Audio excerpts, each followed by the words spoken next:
Good afternoon, racers and race fans, and welcome to the Rumble at the Arena here at Cedar Lake Arena in beautiful New Richmond, Wisconsin. We are here this weekend for day number 2 of the 7th Annual Spring Thaw. We were here last night doing a full night of races here. We are back for day number 2, where we are live streaming all of today's events on MBTV Sports. My name is Zach Bailey. To my right here, I have Dan Bailey joining me in the announcer's studio.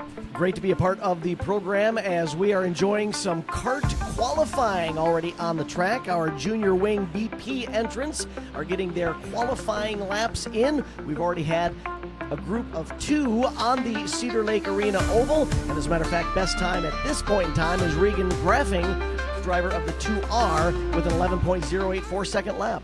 Graffing was out there for the first set of qualifying. Like Dan was saying earlier, this is our second group that we have out there. So for the qualifying events today, the way that we are running this program, we'll be sending 2 carts out there at a time from each of the qualifying groups, where they will have 5 laps to get the fastest lap of the qualifying session.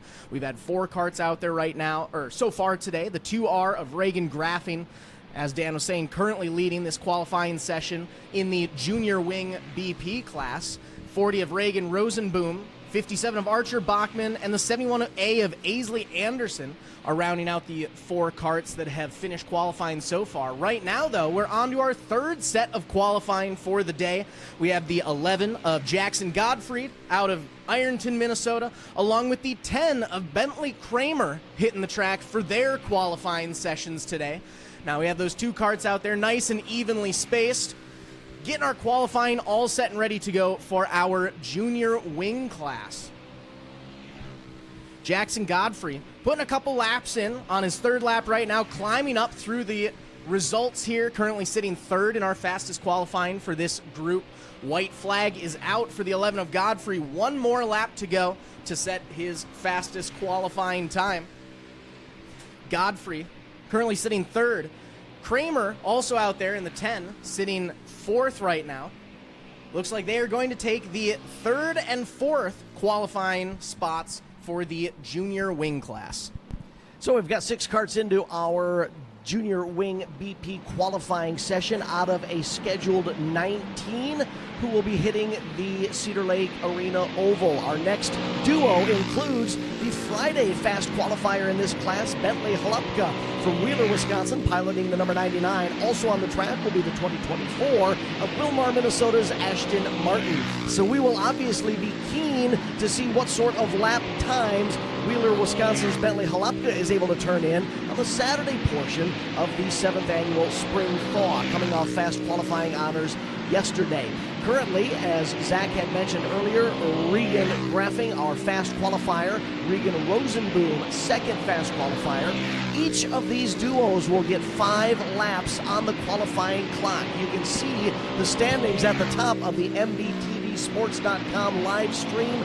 We already have a new fast qualifier as Bentley Jalapy has turned in the first sub 11-second lap of the Saturday portion of qualifying at 10.993 second circuit of the Cedar Lake Arena Micro Oval. His 5th lap even a bit quicker at 10.966 for Bentley Jalapy, new fast qualifier of the Saturday portion of the junior wing BP qualifying session. That brings the checkered flag out for our 4th section of qualifying for the junior wing class here, with Bentley Jalapy setting the pace here. The time to beat in this qualifying session, like Dan was saying, he was the fastest qualifier yesterday, but we have a full other group here heading out. Have about another 10 racers who are going to be trying to get their fastest qualifying times. Right now, however, out on the track, we have the 2K of Luke Kreider out of Spirit Lake, Iowa, along with the 19 of Jacob Demmel from Owatonna, Minnesota, putting in their 2 qualifying sessions. Now we got 5 laps going for each of these racers out there. 2 laps in the book so far.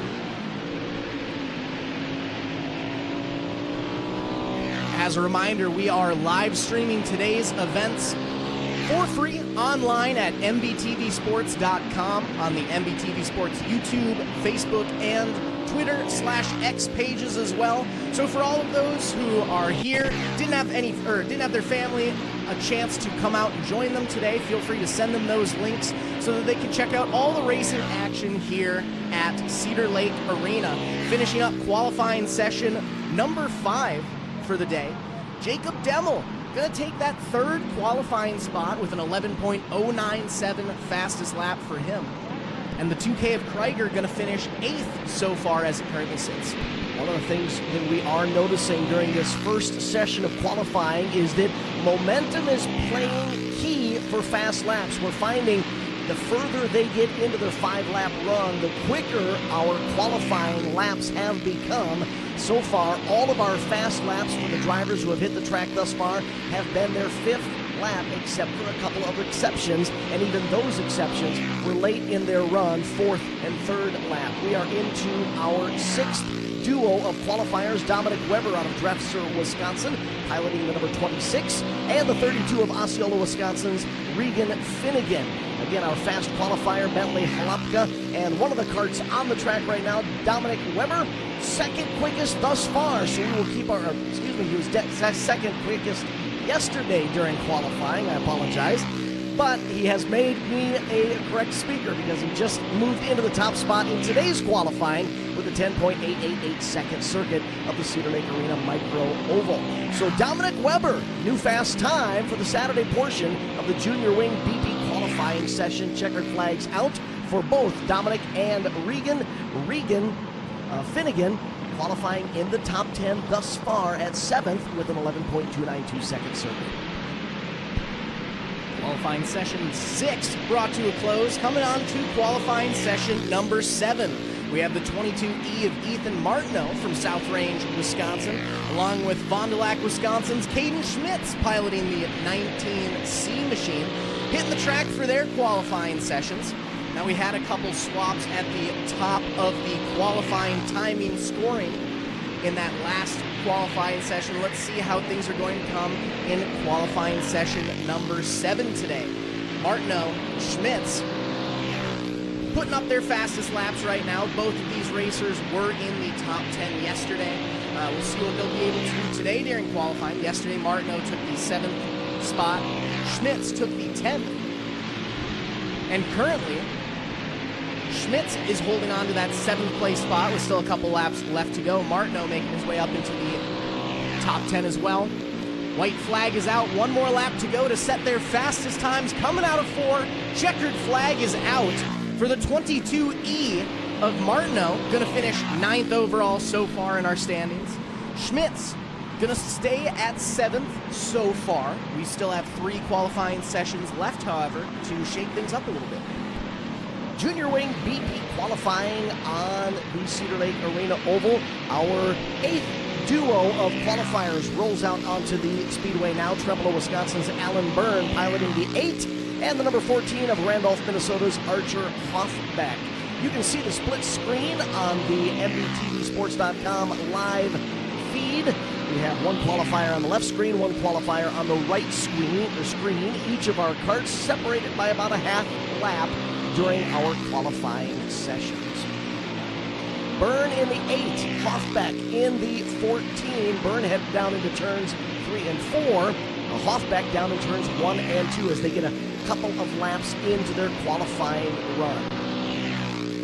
Byrne in that number 8 in the top 10 in qualifying the Friday portion of the 7th Annual Spring Thaw in yesterday's qualifying, trying to make his way into a top position in today's qualifying as Byrne in the 8 gets a 3rd fast lap with an 11.060 second circuit. So your top 3 qualifiers thus far as we're through 16 of 19. Dominic Weber in the 26, fast qualifier with a 10.888 second lap. Bentley Jalapy second with a 10.966 second lap. And Alan Byrne in the 8, just coming off the oval with an 11.060 second lap in 3rd. 2 qualifying sessions left for our junior wing competitors. Up next for session number 9, racers number 17 and 18, we have Owen Tarvis piloting the 70 machine out of Cameron, Wisconsin, along with Tanner Johnson racing from Superior, Wisconsin on the 1T machine. We're giving the 14 of Hoffbeck a chance to make his way off the micro oval here at Cedar Lake Arena before we get our next two racers onto the track. Just like that, the 70 of Tarvis making their way out. Going to give him a half a lap advantage, spread our racers out, and we bring out the 1T of Tanner Johnson. So it is a Tarvis Johnson 1v1 here for our 9th qualifying session of the junior wing class. Giving each of these racers 5 laps to try to set their fastest lap time here for qualifying. Tarvis yesterday just barely outside of the top 10 for qualifying, still doing the exact same day. Tanner Johnson, however, currently sitting 3rd. He's able to dethrone Byrne from that last qualifying session in that top 3 spot. Byrne goes back to 4th. Tanner Johnson on the 1T making his way up to the top. Johnson qualified 4th yesterday, doing 1 spot better here today on the micro oval, which brings our new top 5 in qualifying, the 26 of Weber, 99 of Jalapy, our only 2 racers with a sub 11 second qualifying time. Then we have the 1T of Johnson, your current rider out on the track, the 8 of Byrne, and the 2R of Graphing, currently sitting in your top 5. End of that qualifying session will be the 1T of Tanner Johnson sitting in 3rd, and the 70 of Tarvis sitting just inside your top 10 and 9th. One final junior wing BP competitor on the track to turn some qualifying laps. It will be Bruce, Wisconsin's Mason Lockburn, piloting the white and orange and blue number 20 machine. Lockburn trying to put together some laps that will perhaps move him up in the qualifying standings, currently outside the top 10. We will see if Lockburner is going to be able to race his way into a top 10 qualifying position. We do have a mix of qualifying laps and qualifying heat races that we will be presenting to you. Right now, our junior wing BP competitors running through their 5-lap qualifying sessions. Lockburner in the number 20 machine, not yet able to work into the top 10, not quite the top 15. Fast lap for Mason, an 11.487 second circuit of the Cedar Lake Arena Oval, which puts him 17th fastest. So your top 3 qualifiers in the junior wing BP class are Tanner Johnson with 1T, qualifying 3rd fast with an 11.036. Bentley Jalapy in the number 99, qualifying 2nd fastest with a 10.966. And Dominic Weber, your fast qualifier in the junior wing BP class with a 10.588 second circuit. This brings us on to our next group of qualifying sessions, our R-Box 1 green plate wing class. Our 2 racers out here starting the 8 qualifying sessions. We have the 1R of Rock Rapids, Iowa's River Graphing, along with the 26 of Kimber Zimmer out of Spring Valley, Minnesota. Zimmer and Graphing currently setting the pace in this first qualifying session for the R-Box 1 green plate wing classes here. Graphing yesterday qualified 8th overall. And then we have Zimmer, who was actually not racing this class yesterday, so he did not have a qualifying time for yesterday. Zimmer currently sitting in 2nd out of our 2 racers who have hit the track so far. Graphing with a .234 second advantage over the 26 of Zimmer as we get our first checkered flag in the R-Box 1 green plate wing class. River Graphing fast qualifier in the first 2 groups behind the wheel of the 1R machine with a 12.184 second circuit of the Cedar Lake Arena micro oval. It's the R-Box green plate wing class qualifying right now. Second group of 2 rolling onto the speedway now. The number 5 of Cherokee, Iowa's Dakota Schleif, and the 54 of Trago, Wisconsin's Garrett Boise. 2 karts on the track trying to turn in fast times in their qualifying sessions. Split screen on the MBTV sports.com live feed. There you see the 54 Boise rocketing down the front straightaway, and Schlief quickly closing in with the number 5 machine. Schlief currently second fastest qualifier, compliments of lap number 1. Schlief was incidentally fast qualifier yesterday in the Friday portion of the 7th Annual Spring Thaw Rumble at the arena. First day of 2-day action here. Schlief crossed the line, completed another lap, and can't quite improve upon what was a very fast first circuit for Dakota. 12.189 second lap, still the fastest for Dakota until Dakota got to the 5th circuit and turned it up a bit and was able to take over the top spot in qualifying. Dakota Schlief now your fast qualifier, at least for now, with a 12.147 second circuit. Garrett Boise with the 54 machine's fast lap. Thus far, a 14.520 seconds.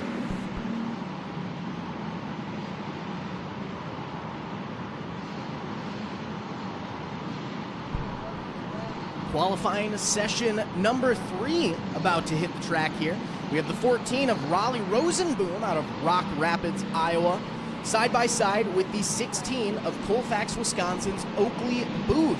Now, Oakley Booth did take a top 5 qualifying session yesterday in the 16 machine.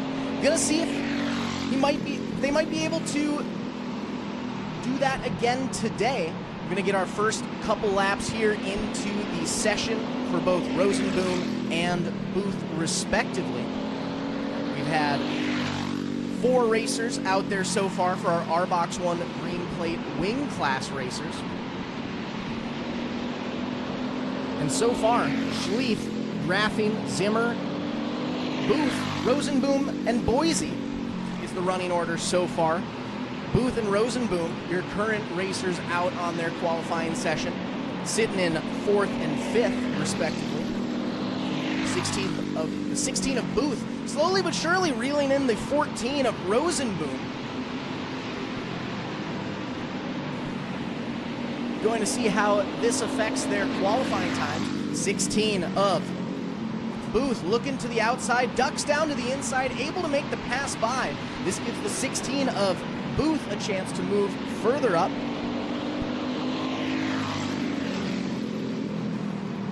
That is the son of Jody Rosenboom out there right now, getting their qualifying sessions in.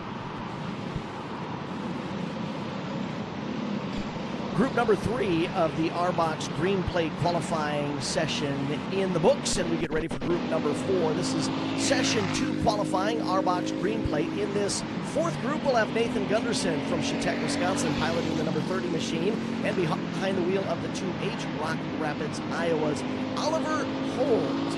Currently, Dakota Schlief, your current fast qualifier in the R-Box green plate wing class, 12.14 second lap. River Graffing second fastest thus far with a 12.184. Kimber Zimmer 4th fastest with a 12.418. Oakley Booth 4th fastest now with a 12.421. And Nathan Gunderson, the only other racer with a sub 13 second lap, a 12.977 second lap, and bettered by that lap with 12.963 second lap. So Nathan Gunderson currently 5th fastest qualifier.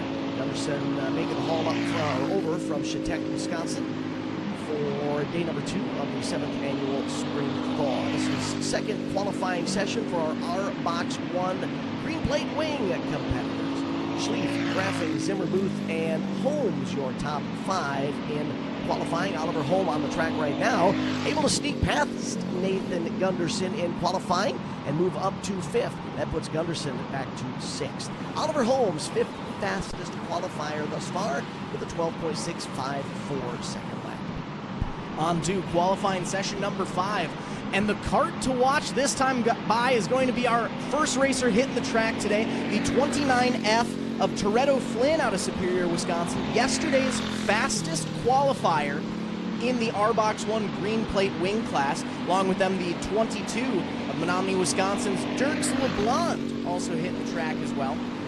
Now the 29F, like I was saying, Flynn out there right now was yesterday's fastest qualifier. Gonna give him a couple laps to get up to speed, get a feel for today's racing surface, and see if he might be able to do a repeat of what we saw yesterday. Flynn already slowly but surely rising through the ranks, already up to 5th fastest qualifier for the day in the R-Box 1 green plate wing class. Flynn puts another laps in the books. Now you're going to want to watch turn number 2 today. You just saw Flynn get a little slideways there coming out of 2. We've seen a couple racers in both qualifying and practice get a little squirrely over there, so that is going to be a turn to watch, not just for when we're doing qualifying, but especially when we are doing side-by-side racing action later on today. Gonna squeak by the 22 of LeBlanc for Flynn to finish off there.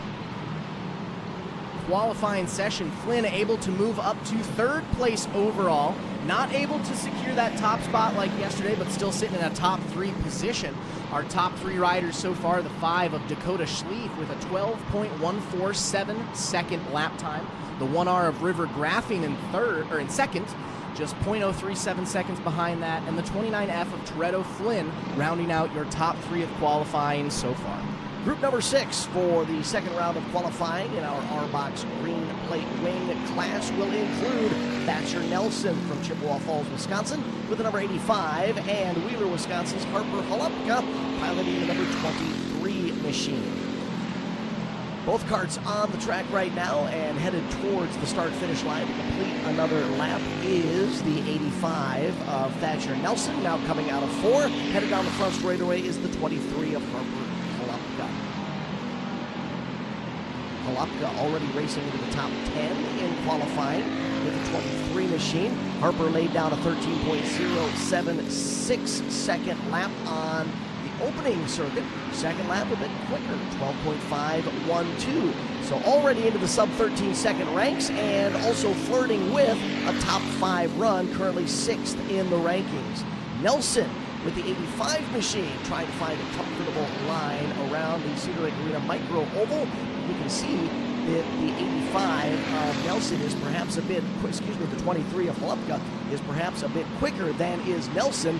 Halupka has caught Nelson and now has to figure out how to get past. This time at the line, it will be the checkered flag for both racers. So Halupka is able to rely on that 3rd lap, which was a 12.463 second circuit. Couldn't quite get into the top 5, 6th fastest qualifier thus far. On to our second to last qualifying session of the R-Box 1 green plate wing class. We have 2 racers hitting the track. Case Holmes out of Rock Rapids, Iowa, racing the number 2. And Brantley Langer from Menominee, Wisconsin, racing the 34 machine. Now Holmes going to be another racer to watch today. Holmes was yesterday's 2nd fastest qualifier. Going to be trying to battle back for another top qualifying spot today. Got our first 2 laps out into the books. For the 2 machine of Holmes, Holmes already slowly but surely catching up on the tail end, the 34 of Langer. Started with a half a lap advantage, now pulling up to the top. Holmes already sitting in 2nd place overall in qualifying, just a mere 0.004 seconds behind your leader. And right as I say it, puts another lap in the books. The 2 of Case Holmes officially moves up to your top qualifier spot for our R-Box 1 green plate wing class. Lap number 3 at a 12.028 second lap. Still going to hold on to that as the fastest lap so far. Checkered flag is out one last time out of 4. And it's the 2 of Case Holmes, your new qualifying race leader. That lap number 3, the 12.028 second lap, going to be the top spot. And the 34 Brantley Langer just going to sit outside of the top 10 in the 11th spot. We get ready for our 8th and final duo of the R-Box green plate wing racers to roll out onto the track for this 2nd session of qualifying. And one of these kart racers may potentially be a threat to qualify in at least the top 3, maybe the top 2, maybe even dethroning Case Holmes with a fast lap, because Remington Kipka was 3rd fast qualifier yesterday. Remington, coming from Foley, Minnesota, with the 3R machine, has already laid down 1 lap that has got Remington into the top 5. We will see how these next 4 circuits go for Remington. Other kart on the track right now, the 38J of Grove City, Minnesota's Jace Frericks. Kipka up in the top 4 now, 12.224, second lap on his second circuit. The third circuit for Remington, even better, 12.128 up to second. So as I said, we will keep our eyes on the 3R of Remington Kipka to see if Remington can perhaps steal the top spot in qualifying. And just as I mentioned that, it happens. New fast qualifier for the R-Box Green Plate Wing class, Remington Kipka with an 11.989 second lap and his fifth lap across the line, even better. Sub 12 second circuit at 11.876. 11.876, the only sub 12 second lap for our R-Box Green Plate Wing qualifiers. Fast qualifier, Remington Kipka from Foley, Minnesota with a 3R. Now, we were talking earlier how we are going to be doing a little back and forth here today between qualifying and heat racing sessions. And right now is when we're going to start with that. So we are moving on to our junior red plate class, red plate clones, where we are doing our first set of heat races for the day. Starting off on the front line, we have the 16 of Landon Bolt on the inside from Appleton, Wisconsin, along with the 3S of Sac City, Iowa's Mason Sharn. Lining up inside of row number 2, Riley Escueda from Granada, Minnesota with the 16X to Riley's right. Owen Quaintance from New London, Wisconsin in the 20. On the inside of row number 3, Lake Crystal, Minnesota's Zayla Manderfield racing the 16Z and the 53R of Zeke Ramirez out of Sioux Falls, South Dakota. And rounding out this 8-cart lineup in row number 4, on the inside will be the 1 JMO of New Richmond, Wisconsin's Jamison Finnegan. And on the outside of that fourth and final row, Cornell, Wisconsin's 22X Jackson Back. 8 pilots for heat number 1 of our junior red plate clone heat race. 8 racers, 8 laps for our first full-on heat race of the day here. Now, the way that we're going to do this, we have them out there right now, going from highest pill draw to lowest pill draw. After we finish this heat race, we are going to swap them back around for a reverse lineup order from what we have currently into our second set of heats for this class. And for these classes that are running 2 qualifying heat races, the second heat race will come up after we completely run through all classes with either their qualifying laps or their qualifying heat race. So we will see this class back out on the track a bit later on right now, trying to get them lined up and ready for our first official green flag start. They put the hammer down in turn number 3 between the start cones. Green flag is in the air. We are racing with the junior red plate clone class. Early race leader already pulling away. It's the 16 of Landon Bolt setting the pace here. Hot on his tail, though, the 3S of Mason Sharn just behind in second as they're slowly but surely pulling away from the rest of our field. 3-rider battle for 3rd, 4th, and 5th, and even some side-by-side action as they come out of turn number 2. Headed down the back straightaway, a pass for 4th. Moving up from 5th to 4th is the 1 machine of Jamison Finnegan, who's battled from the 4th row starting position. Finnegan all the way up to 3rd now, currently holding a podium position in this heat race as the 16 of Bolt setting a blistering pace, already making his way through lap traffic. Coming around out of turn number 4, another lap in the books for race leader, the 16 of Bolt. A little bit of space back before we get to the 3S of Sharn, and the 1 JMO of Finnegan still holding on to 3rd. Bolt now has gotten into heavy traffic as 2 racers just ahead try to battle for position on the back straightaway. And as a matter of fact, your race leader got a bit up and out of the groove in turns 1 and 2, lost a little traction, and that is allowing Sharn to close the gap. We may end up with a late race battle for the lead, and as a matter of fact, that happens in turn number 2. Bolt goes up the track. Sharn, I believe, with the 3S, the 16 of Bolt now, able to move underneath the other 16 machine. I got confused there, I apologize. But you can see that our race leader comes out of turn number 4 and takes the checkered flag. Heat race win in the books for the 16 of Bolt, and it's going to be a half a lap gap in between our top 2 riders as the 3S of Mason Sharn ends up finishing second. Hot on his tail, though, the 1 JMO of James Finnegan, going to finish third overall, making his way up from second to last starting spot on the grid up to third place, a podium finish for Finnegan. Zach, before we get into our next group of qualifying, which will be our Junior 2 Blue Plate Clone Racers, you and I did a track walk earlier today before qualifying started, and we did notice that while the groove is wide, if you do get out of the groove, traction is almost zero with some of this flour-like sandy surface that gets spit up out of the racing groove. So we saw some of that in that first green flag heat race. You get out of the groove, and you're going to lose traction quickly. And we've already seen that in this first qualifying session for our Junior 2 Blue Plate Clone class. The 7X of Shawano, Wisconsin's Ivy Duquesne, already spinning around in turn number 2 there. Now, you know, like Dan was saying earlier, that floury surface on the outside mixed with what seems to be a pretty slick low line coming out of turn 2. Turn 2 is definitely going to be an interesting side of things. You're going to be wanting to watch that corner. Our racers out there right now, like I said, the 7X of Ivy Duquesne and the 27N of Noah Russman, currently making their way around the track for the first qualifying sessions of Junior 2 Blue Plate Clone class.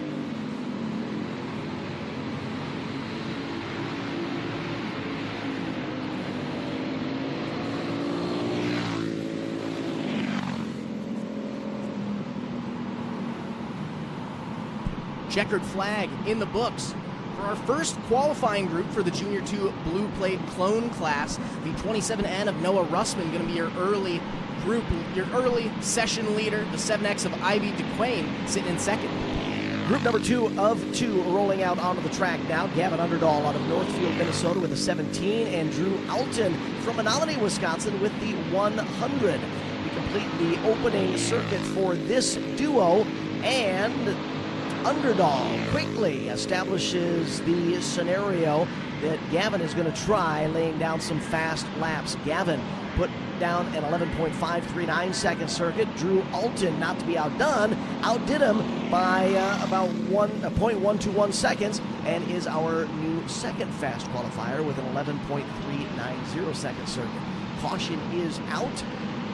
We will reset these two and give them another run up. Noah Rustman, your current fast qualifier from the first duo. Drew Alton in the 100, now second fast qualifier. Gavin Underdahl with a 17 quickly jumps to the top of the heap. Drew Alton outdoes him and replaces him as the fast qualifier. So Drew and Gavin having a bit of back and forth fun and excitement here in our third qualifying session. The Junior 2 Blue Plate Clone competitors. Drew Alton was one of the top 5 fast qualifiers in yesterday's qualifying. As a matter of fact, finished 5th in the qualifying standings. White flag for both Gavin and Drew. One more circuit around the Cedar Lake Arena oval to see if they can improve on their lap times. This time at the line, the 17 machine of Gavin Underdahl and the 100 of Drew Alton take the checkered flag. Drew Alton, your new fast qualifier with a 10.954 second lap. Gavin Underdahl second with an 11.012 second circuit. Group number 3 for our Junior 2 Blue Plate Clone qualifying session about to hit the track now.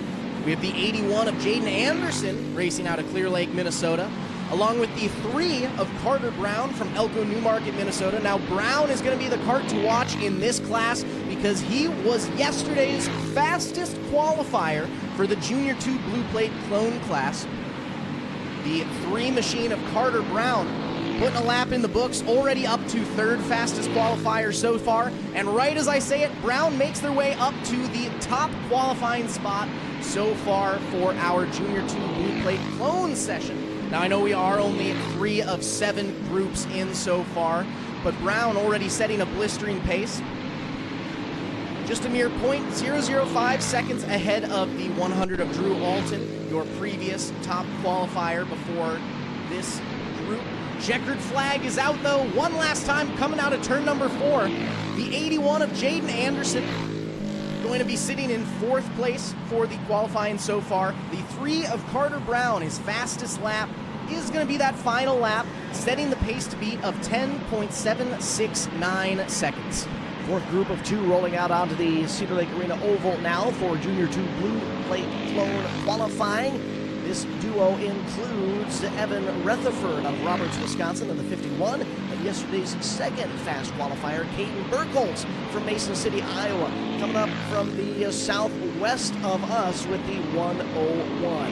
Caden Burkholz, second fastest qualifier yesterday, going to try and get that Junior 2 Blue Plate Clone up to speed, see if some fast laps can be turned in. Caden lays down 11.376 second lap, bettered with the second lap, 11.301. Evan Rutherford, fast lap thus far in 11.251 circuit. A couple of laps remaining for Rutherford and Burkholz as they improve with each lap, as they build up that momentum that Zach and I were talking about in earlier sessions of qualifying. The first couple of laps allow the drivers to get a feel for the racing surface, get that kart up to speed, and then see if they can hold the momentum through the remaining laps. So we're tending to see fast laps around lap 4, lap 5. That time, fast lap for Rutherford, 11.186. That'll put Evan 5th, and Caden could not quite get into the top 5. Fast lap for Caden, 11.201. Good enough for 6th. Group 5 now rolling out onto the track. Riley Finnegan from Osceola, Wisconsin with a 32, and Garrett Tatnell from Forest Lake, Minnesota with a 25. Finnegan and Tatnell out there right now trying to get their fastest qualifying sessions in. Tatnell currently sitting in 8th overall. Finnegan moving their way up to 7th. And just as I say it, Tatnall actually moves up to the 2nd fastest qualifying spot, dethroning the 100 of Drew Alton, who had been sitting there. Alton back to 3rd. Tatnall up to 2nd, just 0.059 seconds behind your current qualifying leader, the 3 of Carter Brown. We have 4 racers out there today who have gotten sub 11-second racing times. Tatnall out on the track right now along with Finnegan, 2 of those racers. Tatnall, as we get the checkered flag, the 25 of Garrett Tatnall going to finish 2nd so far with a 10.792 second lap. And it's the 32 of Riley Finnegan in 4th place currently for your qualifying sessions here in the Junior 2 Blue Plate Clone class. Group number 6 out onto the track now, including Tatum Gillis from Northfield, Minnesota with a 91, and Robbie Perino out of Nicollet, Minnesota with a 07. Perino 3rd fastest during Friday qualifying, hoping to lay down another quick lap today to perhaps qualify similar to yesterday, or maybe even a spot or 2 better. Thus far, Gillis in the 91 machine, best lap 11.888, and Perino thus far, fast lap of 11.449. Have to be honest with you viewers at home, I personally was not here at Cedar Lake Arena yesterday. I'm not quite sure how different the racing surface is today as opposed to what they were qualifying on yesterday. But what we are seeing is that qualifying throughout the Junior 2 Blue Plate Clone class is tight. Some of the racers who were not even in the top 5 in qualifying yesterday are bouncing into the top 5 for 3 today. Garrett Tatnall, second, being one of those racers who is qualifying 2nd fastest today with a 10.792 second circuit. Gillis' fast lap is going to be an 11.854. Perino's fast lap, 11.294. On to our final group for the Junior 2 Blue Plate Clone class. We have the 12 of Carter Oaks out of Eagle Lake, Minnesota, along with Stanhope, Iowa's Henry Arnold racing the number 72. Henry Arnold yesterday finished 4th overall in the qualifying sessions here for the Rumble at the Arena, the 7th annual Spring Thaw here at Cedar Lake Arena in New Richmond, Wisconsin.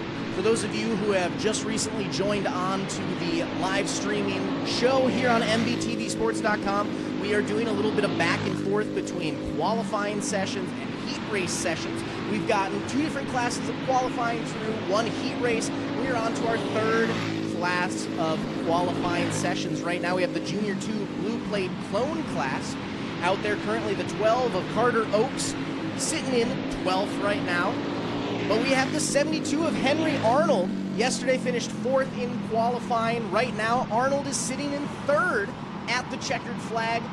With our final qualifying session out there, Arnold going to move 1 spot up, so it's the 72 of Arnold in 3rd and the 12 of Oaks in 12th.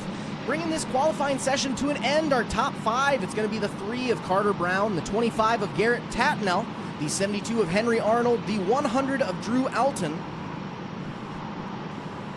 and then it was in 5th place,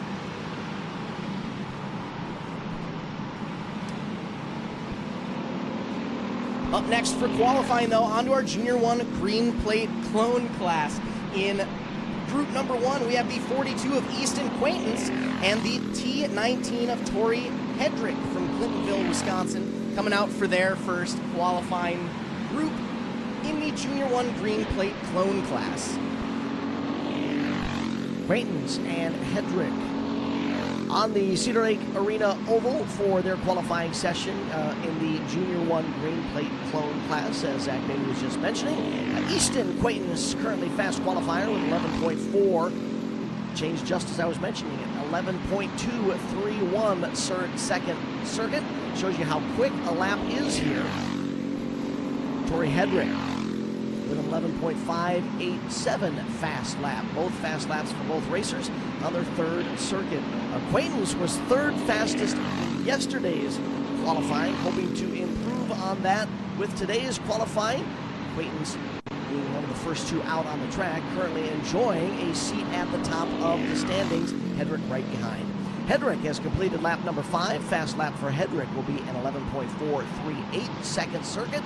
Easton Quaintance's fast lap will be the 3rd circuit around the track, an 11.231 circuit.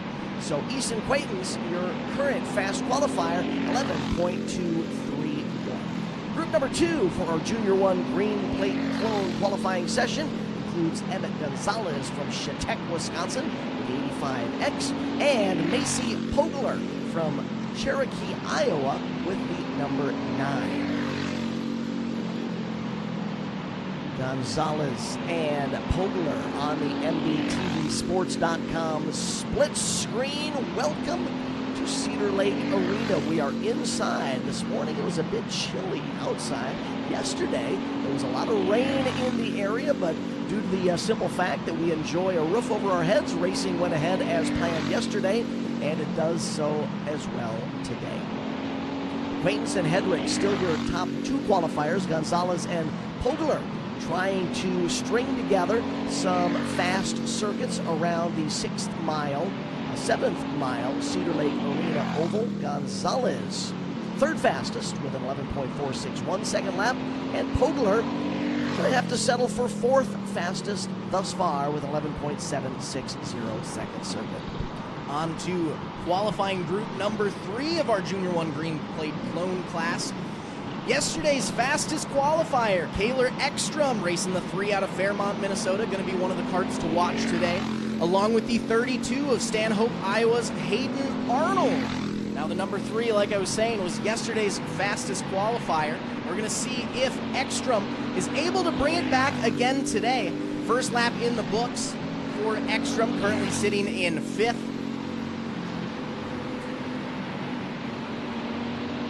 Arnold sitting a lap ahead in 4th.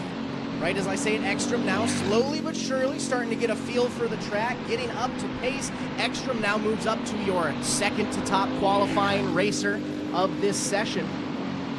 Ekstrom holding on to 2nd. The 32 of Arnold just behind in 3rd. And right as I say that, Arnold now moves up above of Ekstrom. They're fighting side by side. It's Arnold, Ekstrom in 2nd and 3rd, back and forth, moving around. Now yesterday, like I said, Ekstrom was your fastest qualifier. And it looks like he might be doing so again today. Checkered flag is out. And the 3 of Kaylor Ekstrom going to be your new fastest qualifier so far with 2 qualifying groups left to go. The 32 of Hayden Arnold going to finish second so far. The 3 of Ekstrom currently sitting with an 11.081 second fastest lap. The 32 of Hayden Arnold sitting at an 11.231, currently tied with the 3rd place racer, the 42 of Quaintance. 4th group of 2 qualifiers on the track for our Junior 1 Green Plate Clone competitors. Easton Charm from Sac City, Iowa with 4S, and Jackson Reeves from Truro, Iowa with the number 5. Jackson, 4th fastest qualifier in the Friday portion of the Rumble at the Arena doubleheader. Today, trying to race towards the top and has already laid down a 2nd fastest lap in qualifying thus far with an 11.084 second circuit. So Jackson Reeves with some speed. Easton Charm trying to find some magic. Easton has been able to qualify into the top 5 thus far, but only 3 laps in. Easton's got a few more circuits to go. We've got a new fast qualifier, the 5 of Jackson Reeves, up to the top of the heap with a 10.872 second lap. First sub-11 second circuit for the Junior 1 Green Plate Clone racers. Jackson Reeves, your fast qualifier thus far. And just like that, we're on to our final qualifying group for the Junior 1 Green Plate Clone class. 2 last racers hitting the track, the 12 of Dayton Van Beek from Primgar, Iowa, along with the 11Z of Zachary Woodford out of Algona, Iowa. Now yesterday, Van Beek ended up being your 2nd fastest qualifier here. Woodford was in the final spot in the top 5, your 5th fastest qualifier. So we might be seeing yet some more changes in today's qualifying session as well.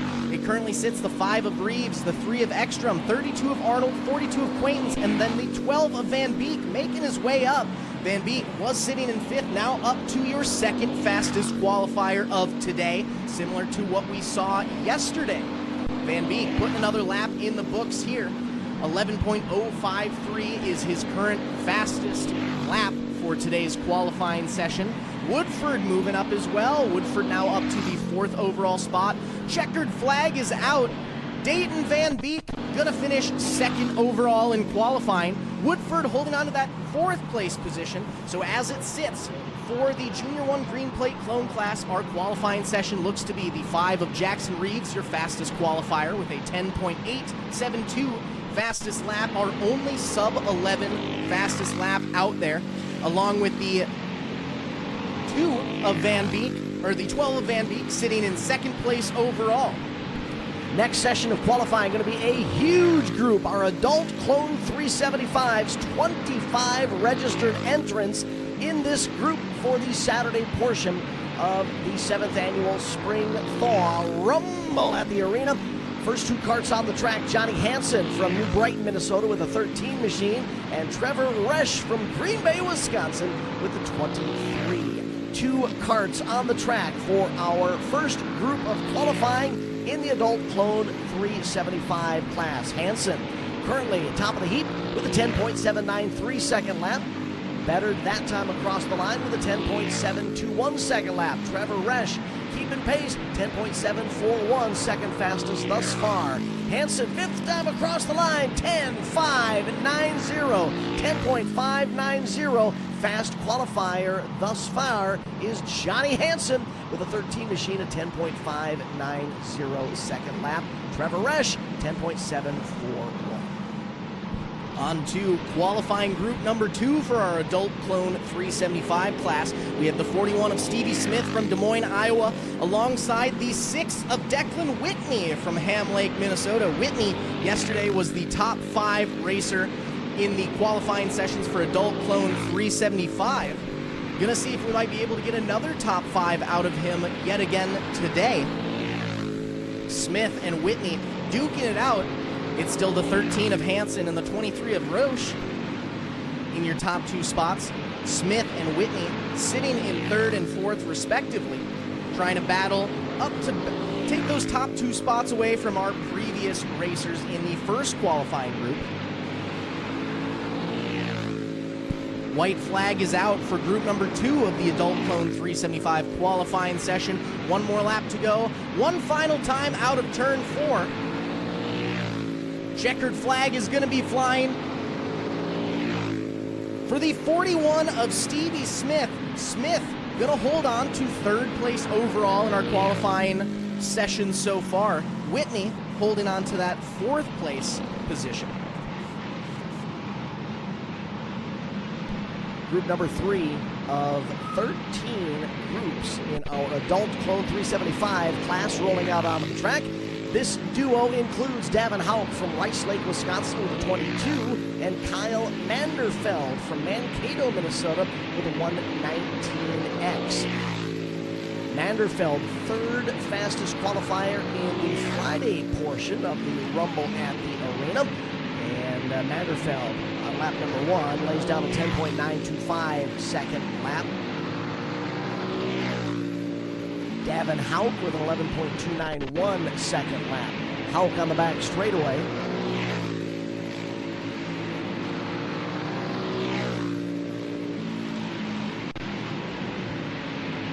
Manderfeld getting quicker. Lap 3 up to 2nd in qualifying for Manderfeld. 11.715 second lap and bettered by lap number 4. 10.679 second circuit. Hauk's fast lap thus far at 10.874. Checkered flag is out. Fast lap for Manderfeld, going to be lap number 4. A 10.679 second circuit. Group number 4 about to hit the track. We have Tyler Alton racing the 30 from New Richmond, Wisconsin here, the hometown hero. Along with the 4 of Gavin Gregory from Laverne, Minnesota. Gregory was yesterday's fastest qualifier in the Adult Clone 375 class. Gonna see how we might do again today. 4 of Gregory hitting the track right now. First lap officially in the books. Gregory sitting in 7th. Alton in 8th, both with 1 lap in the books. Slowly getting a feel for the track, seeing what the track surface is like as opposed to yesterday's qualifying and racing sessions here. As we get to day number 2 of the Rumble at the Arena here for the 7th Annual Spring Thaw at Cedar Lake Arena in beautiful New Richmond, Wisconsin. Gregory making his way up the ranks. The 4 of Gregory now up to 2nd place overall. We have Alton on the 30. Almost in a top 5 position, just outside, currently sitting 6th. Checkered flag is out.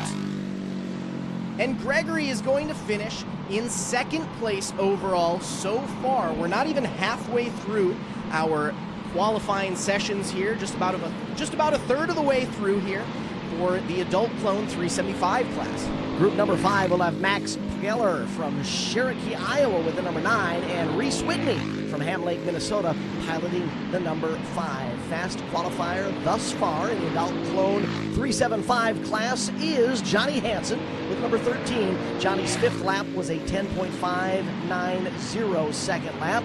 Johnny just barely made it into the top 10 yesterday, so a great run on the Saturday portion of qualifying for Johnny Hansen. As I said earlier, on the track right now, Max Pageller with the number 9 and Reese Whitney with the number 5. Pageller into the top 5 with the 3rd circuit around the Speedway. And Whitney also sneaking into the top 5. Pageller up to 3rd fastest now as he takes the white flag, a 10.643 second lap. Whitney 5th with a 10.719 second lap. Pageller even quicker on lap number 4. 3rd in the qualifying standings is Pageller. Pageller with a 10.643 second lap. 3rd fastest, 10.643 second lap for Max Pageller. Group number 6 out now. We have the 19 of Eddie Brose from Mitchellville, Iowa, along with the 777 of Kirk Weber from Newton, Iowa. Now, Brose was yesterday's 2nd fastest qualifier. Now we have 25 racers out here today. Lots of racing still going on for this Adult 375 clone class. And today, and right now on the track, Eddie Brose in that 19 machine is definitely going to be one to watch, as he has already taken the top spot in qualifying so far. Brose dethroning the 13 of Johnny Hansen. Hansen back to second overall now. Brose setting a blistering pace, a 10.525 second fastest lap. And just as I say it, sets yet another fastest lap with a 10.467. Now a 0.123 second gap between our top two racers. Checkered flag is out. Last time out of 4 for the 777.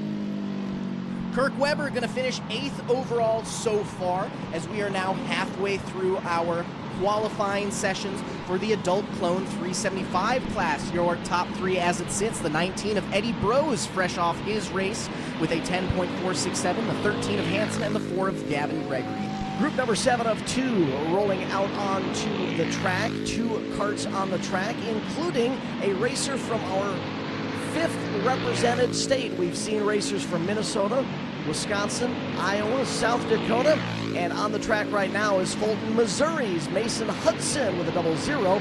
Joining Mason on the track, Regan Schulten from Cedar Falls, Iowa with the 9S. As Zach was just mentioning, Eddie Brose just jumped to the top of the qualifying heap on the prior group that was on the track with a 10.46 second lap. Schulten and Hudson battling their way in, I would say, the 5th through 12th range of qualifying. Hudson currently 10th with a 10.822 second lap, one better on his 4th lap, a 10.778 second circuit. Schulten, very good 5th lap, a 10.627, 10.627, good enough thus far for 4th in qualifying.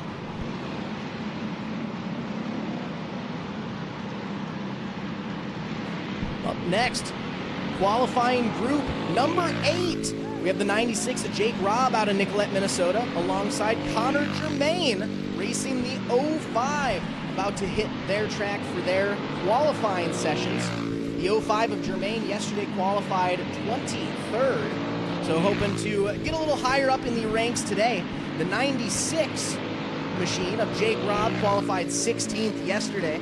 Again, looking to make some moves up to get a little bit higher qualifying spots today as they hit the track for group number 8 of 13 for our adult clone 375 classes. Jake Robb already up to the 11th place spot here. Germain finished second to last in qualifying yesterday, currently sitting in 7th overall for today's qualifying for adult clone 375. Checkered flag is out.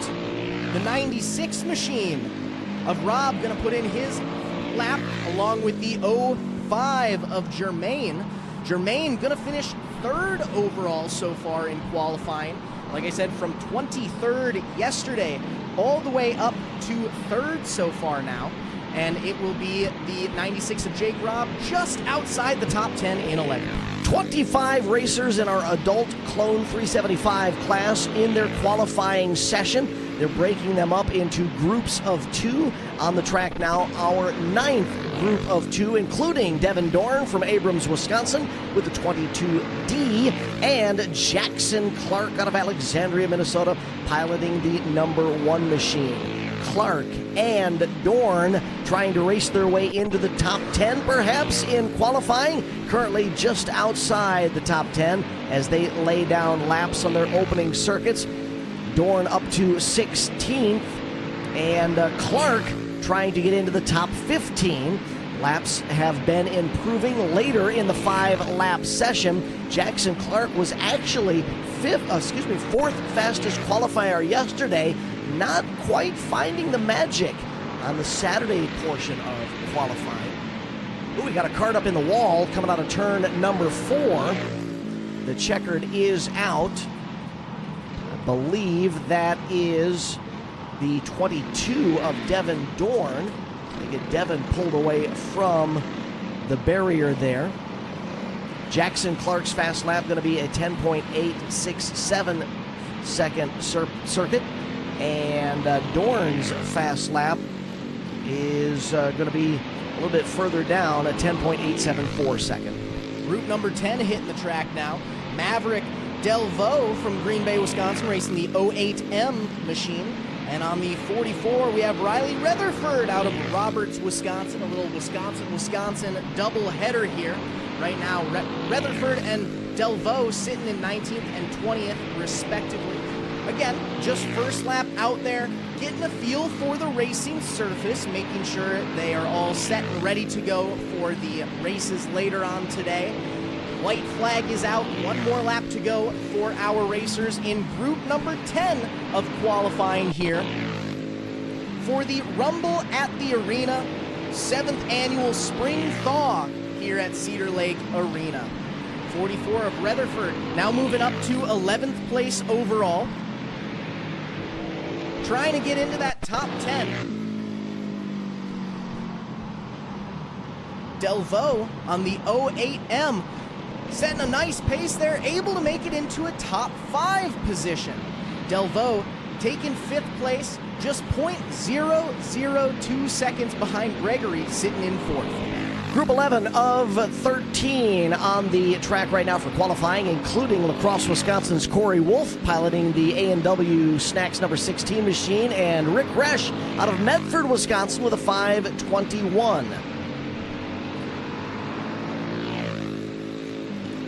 Wolf and Resch get their first lap in, set their sights on improving that speed with each additional lap that they are able to complete. Wolf 22nd, Resch 21st, both of these racers looking for better times. Wolf in his third lap able to get up into the top 10 with a 10.726 second circuit, and Resch also into the top 11. Wolf now into the top 10 safely, 8th fastest with a 10.648 second circuit. Resch still on the outside looking in the top 10, that is, currently 12th in qualifying. Each racer gets their 5th lap in. Resch 7th fastest with a 10.642. Wolf 9th fastest with a 10.648. Up next, group number 12, our second to last group for the adult clone 375 class. We have the 17 of Michael Lambert out of Atwater, Minnesota, along with Asani, Minnesota's Noah Berglund racing the 00N. Berglund yesterday finished just outside the top 5 in qualifying in 6th place, looking to get another top spot again here today for day number 2 of the Rumble at the Arena, here for the 7th Annual Spring Thaw at Cedar Lake Arena in beautiful New Richmond, Wisconsin. We are live streaming today's events for free on MBTVsports.com, MBTV Sports YouTube, Facebook, and Twitter pages.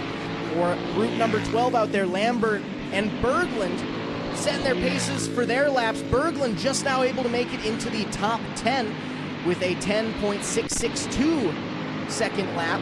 Lambert sitting in 24th overall with an 11.625. Berglund finished 6th yesterday, currently sitting in 10th overall. And right as I say that, Berglund able to make his move up to 2nd place overall on the final lap there, setting a 10.580 second lap. With one racer left to go, we have the 19 of Eddie Brose in 1st, the 00N of Berglund in 2nd, 13 of Hansen in 3rd, Germain in 4th, and Gregory in 5th.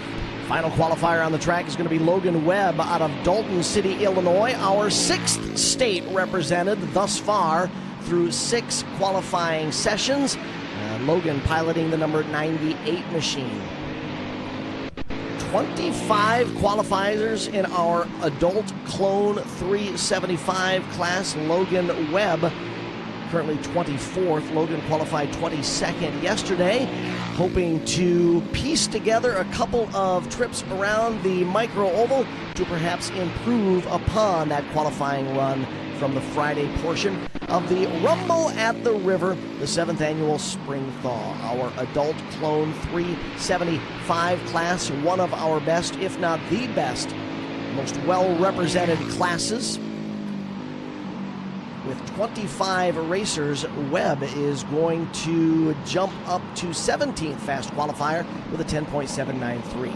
So, fifth fast qualifier is going to be Gavin Gregory with a 10.617 second circuit. Fourth fast, Connor Germain with a 10.616 second lap.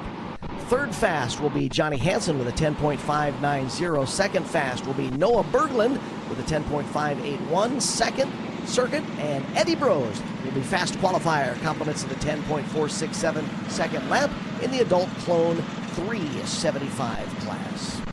Up next, we're moving on to our rookie cage class. We talked about it a little earlier, moving a little back and forth between our types of racing. We've been doing quite a bit of qualifying, and now we're moving on to our second heat race of the day. For rookie cage, we have 3 competitors out there. Going to start them at a standstill on the front straightaway.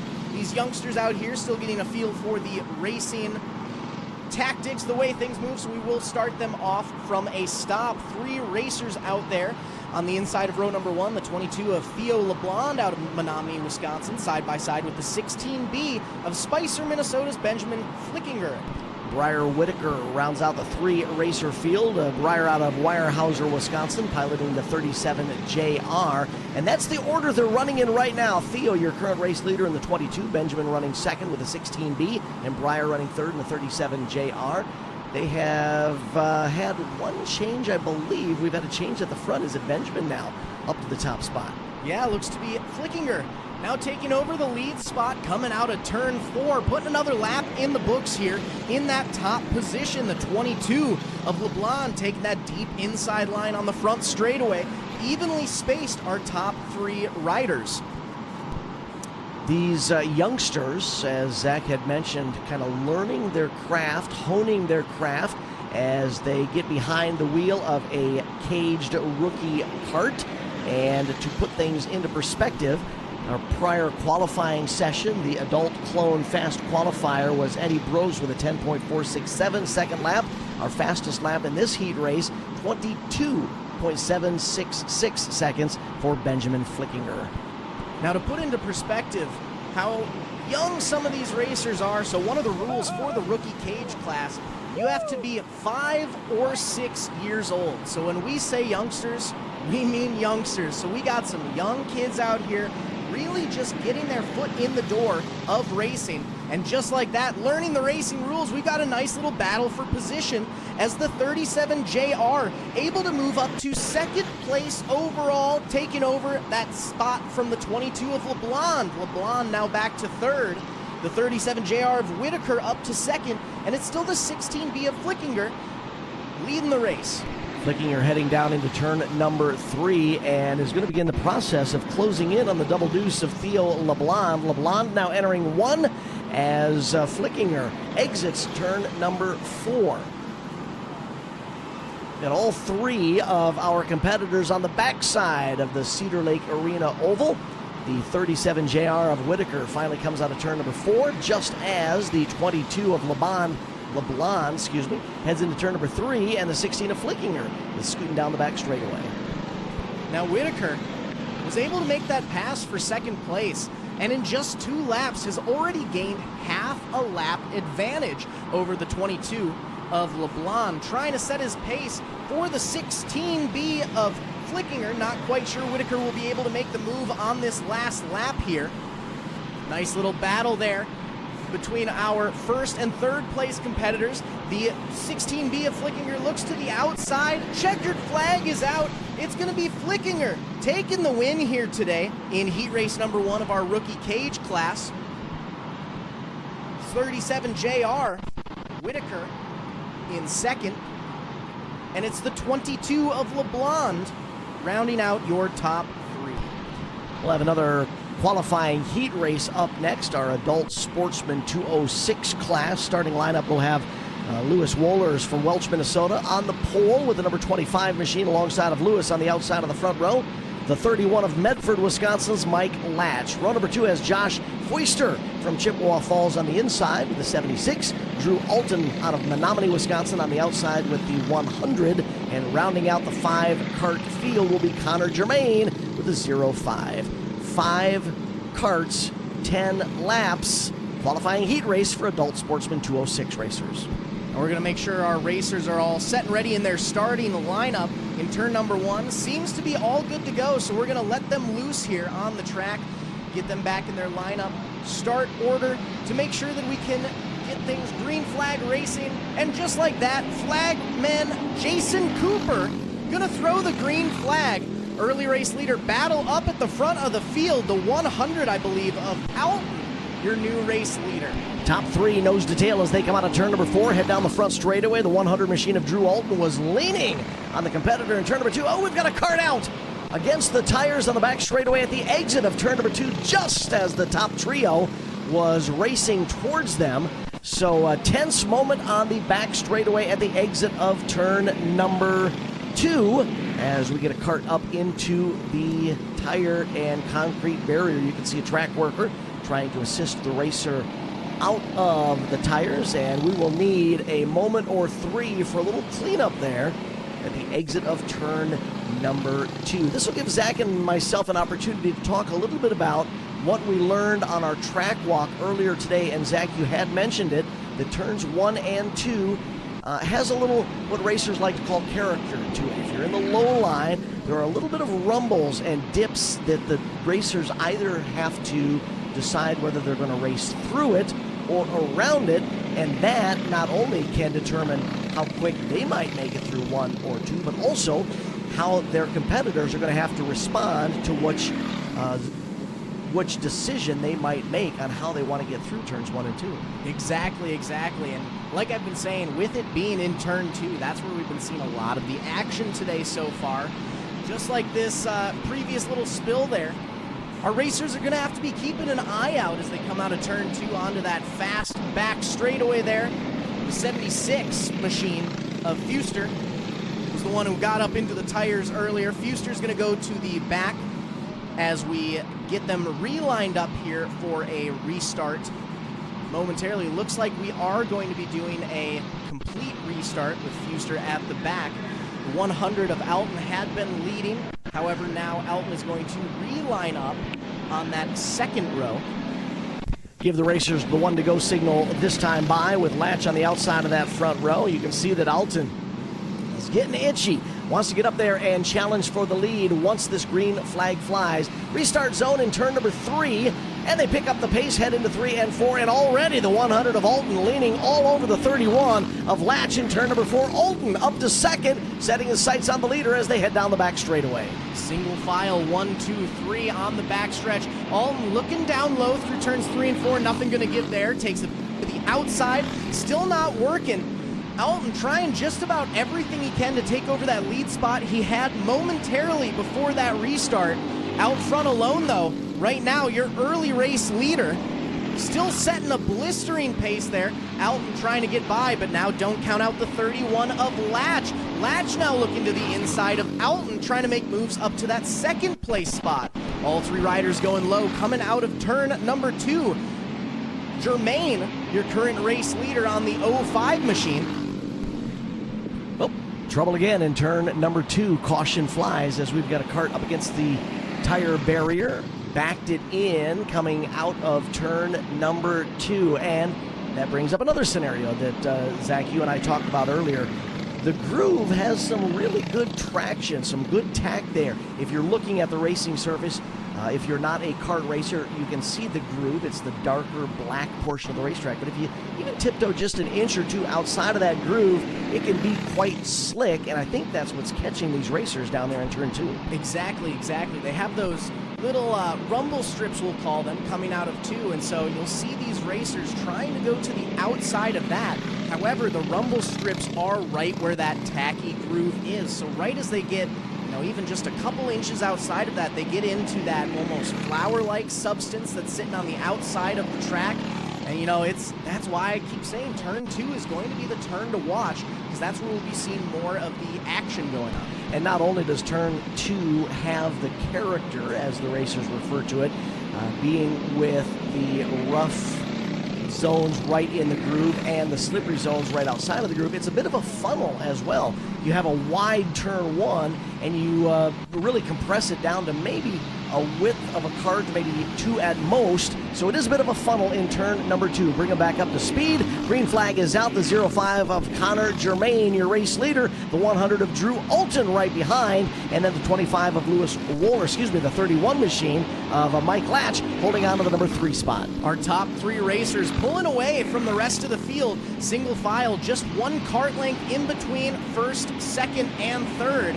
We are single file out and looking to the outside, coming out of 4, trying to duck down to the inside through 1 and 2, trying just about everything to take over that top spot that he had prior to one of our restarts earlier on. But it's still the 05 of Germain holding on strong to the lead. Makes you wonder if Alton in the 100 machine, that red card in second, is going to try to make a bump and run pass for the lead, or just wait for an opportunity. If an opening presents itself, will Alton be able to sneak into an opening? However, Alton now has to put up with the challenges from Mike Latch in the 31. 2 to go this time across the line for our adult sportsman 206 racers. Still single file throughout the field. Coming up to the white flag, 1 more lap to go for the 05 of Germain, leading the charge and slowly but surely pulling away from the 100 of Alton, as we have yet another racer going around in that character-driven turn number 2 that we have. Another rider going through, taking the spin out into the tires there. Going to make sure our racer is all good, getting those tires off of that cart there. The Cedar Lake Arena staff has done a masterful job of preparing the track. This track has actually been completely reworked in just 1 week. 1 week ago, the back straightaway was actually out against the rear wall of the Cedar Lake Arena. They have condensed it a bit, bringing that back straightaway a bit closer to the front straightaway. But even with moving that back straightaway towards the infield, they've done a good job in preserving a smooth run around both turns 1 and 2 and 3 and 4. And now with that crash, we are going to do a yellow checkered there. So your heat race winner going to be the 05 of Connor Germain. The 100 of Drew Alton going to finish second, and it's the 31 of Mike Latch rounding out your top 3. Before we move on to our next heat race of the day, our intermediate wing class. 4 racers, 10 laps. On the inside of row number 1, we have Osceola, Wisconsin's Riley Finnegan racing the number 32, side by side with the 6'11 machine of Trevin Bush out of Rice Lake, Wisconsin. In row number 2 to the inside, we have the 26 of Dominic Weber racing out of Dresser, Wisconsin, alongside Wilmar, Minnesota's Ashton Martin racing the 2024. The 4 drivers, 10 laps, our intermediate wing qualifying heat race. One of the the driver who was up in the wall there has been cleared, has pulled away from the turn 2 barrier from the adult sportsman 206 class, and now we'll begin the process of rolling our next class out. And well, we have a second here before we get back to some green flag action. Just want to take a moment to thank some of our sponsors for being out here today. Buckshot Helmets, Hawk Performance Specialties, Forged in Dirt Lawn Care. And we got to thank Foot and Ankle Clinics P&A, Jeff Pellercells out of there, one of our main stream sponsors here today, helping us bring some free live streaming coverage to you guys for the 7th Annual Spring Thaw Rumble at the Arena here at Cedar Lake Arena. 3 of the expected 4 intermediate wing competitors on the Cedar Lake Arena oval. Green flag is out, and the 32 of Riley Finnegan will lead the trio down into turns 1 and 2. Looks like it's the 2024 of Ashton Martin not making the call today. Martin going to be a scratch. 32 of Finnegan leading the charge. 26 of Weber in second. Bush rounding out your top 3. That 32 machine, starting from the pole, was able to jump from the competition and has led the opening few circuits. Riley Finnegan out front, the 26 of Dominic Weber second, and then a bit of West Central Wisconsin dirt before we get back to the looper in turns 3 and 4, the 6'11 of Trevin Bush. Trevin able to keep it under power. We stay green as that battle for the lead continues. Just about 3 or 4 cart lengths separating our top 2 racers there. The 32 of Finnegan, the 26 of Weber. Finnegan trying everything he can possible to get away from the 26 of Weber. Weber not going to let that happen. Weber slowly but surely pulling up on the 32. Now only 2 cart lengths between the 2. Yeah, that separation from first to second decreasing just a bit. You can see the painted flames on the 26 of Dominic Weber. definitely trying to close the gap and find an opening to perhaps challenge for the lead. Another lap in the books here for Finnegan and Weber, 1-2. Slowly but surely pulling up on the 6:11 of Busch. 2 laps left to go here, as now the 26 of Weber has a little squeaky spot, pulls a little bit back, now about 1 full corner in between our top 2 racers. White flag is out, 1 more lap to go. Your race leader continues to be the 32 of Osceola, Wisconsin's Riley Finnegan. One final time down the back straightaway. Turns 3 and 4 are in the rearview mirror, and the checkered flag is out. Riley Finnegan picks up the heat race win in the intermediate wing class. Dominic Weber across the line second, and Trevin Busch, after a loop-de-loop in turns 3 and 4, settles in for a 3rd place run. Up next, our Junior Predator class.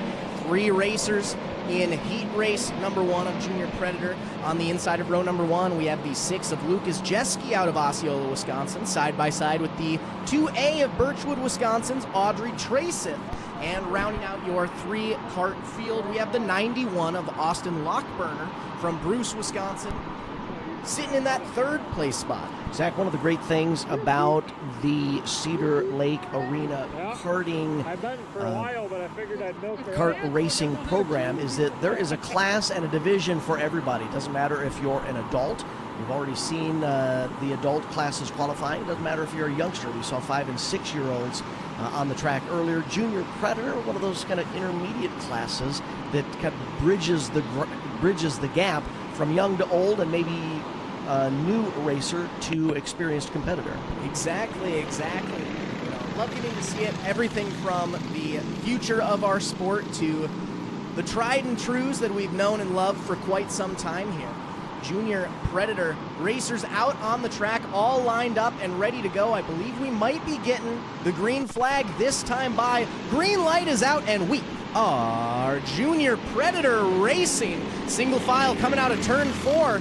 Early race leader setting the pace there. We got the 91 of Lockburner able to move up from the back of the pack into 2nd place overall.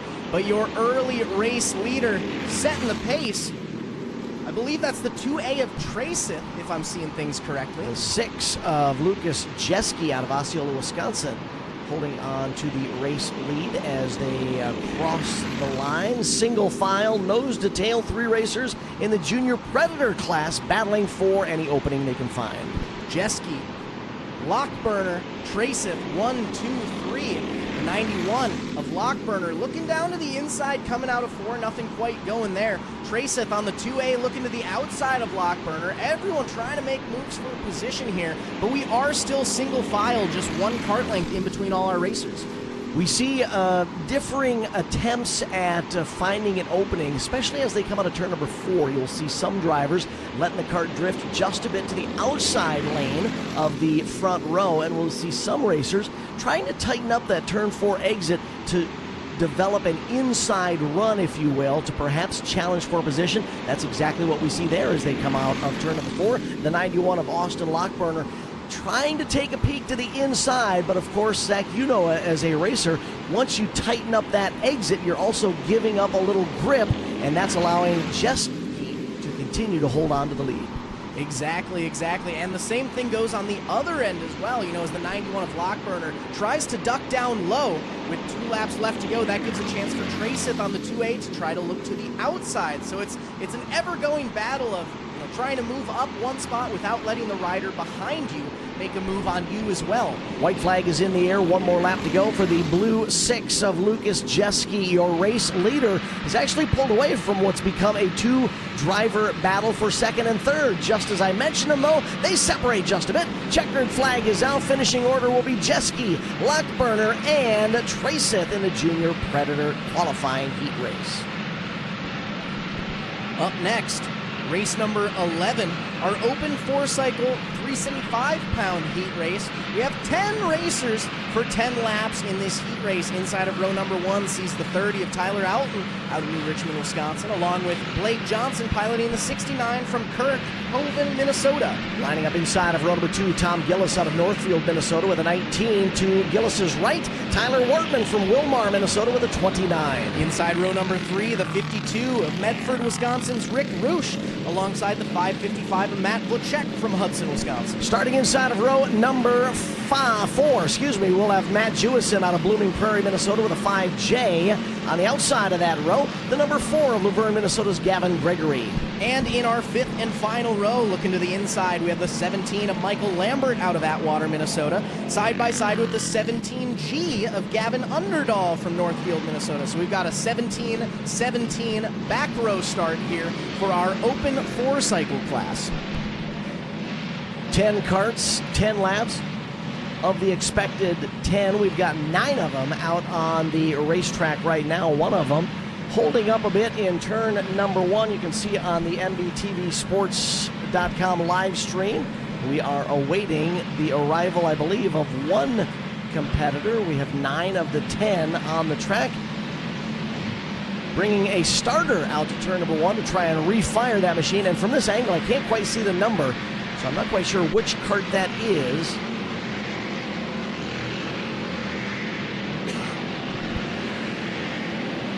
We've got our 1 cart fired there in turn number 1. Looks like that may have been one of the 17s. Not sure if that's Lambert or Underdahl there.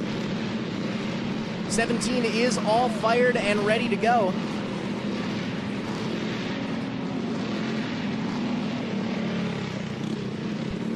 Looks like that is the 17G of Gavin Underdahl that was come to a standstill in turn number 1, has been refired. Now we've got another cart trying to get them all set and ready to go, coming out of turn 2.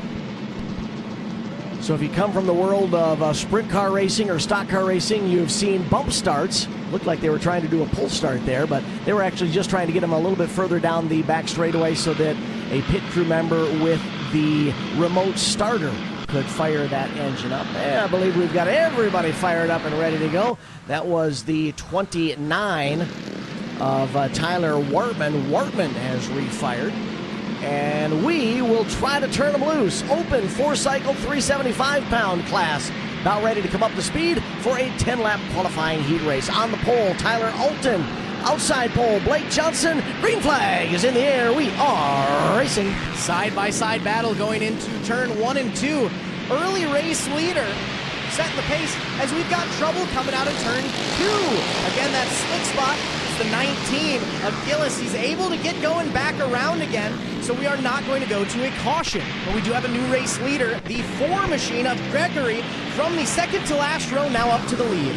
The yellow light is out as we've got another looper down in turns 1 and 2. That, I believe, is the number 5 of Matt Jewison. So caution on the Cedar Lake Arena oval as we had a couple of them go around. First it was the 19 machine of Tom Gillis. Then it was the 5J of Matt Jewison. So caution on the track. We will try and get them lined up. But Zach, my goodness, what a start for Gavin Gregory in the number 4. Exactly.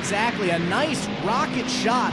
Started 8th, already up to the lead in, 2-3 laps, I believe? So had a great start there. It definitely shows how, especially on a track like we're seeing today, the start is going to be key.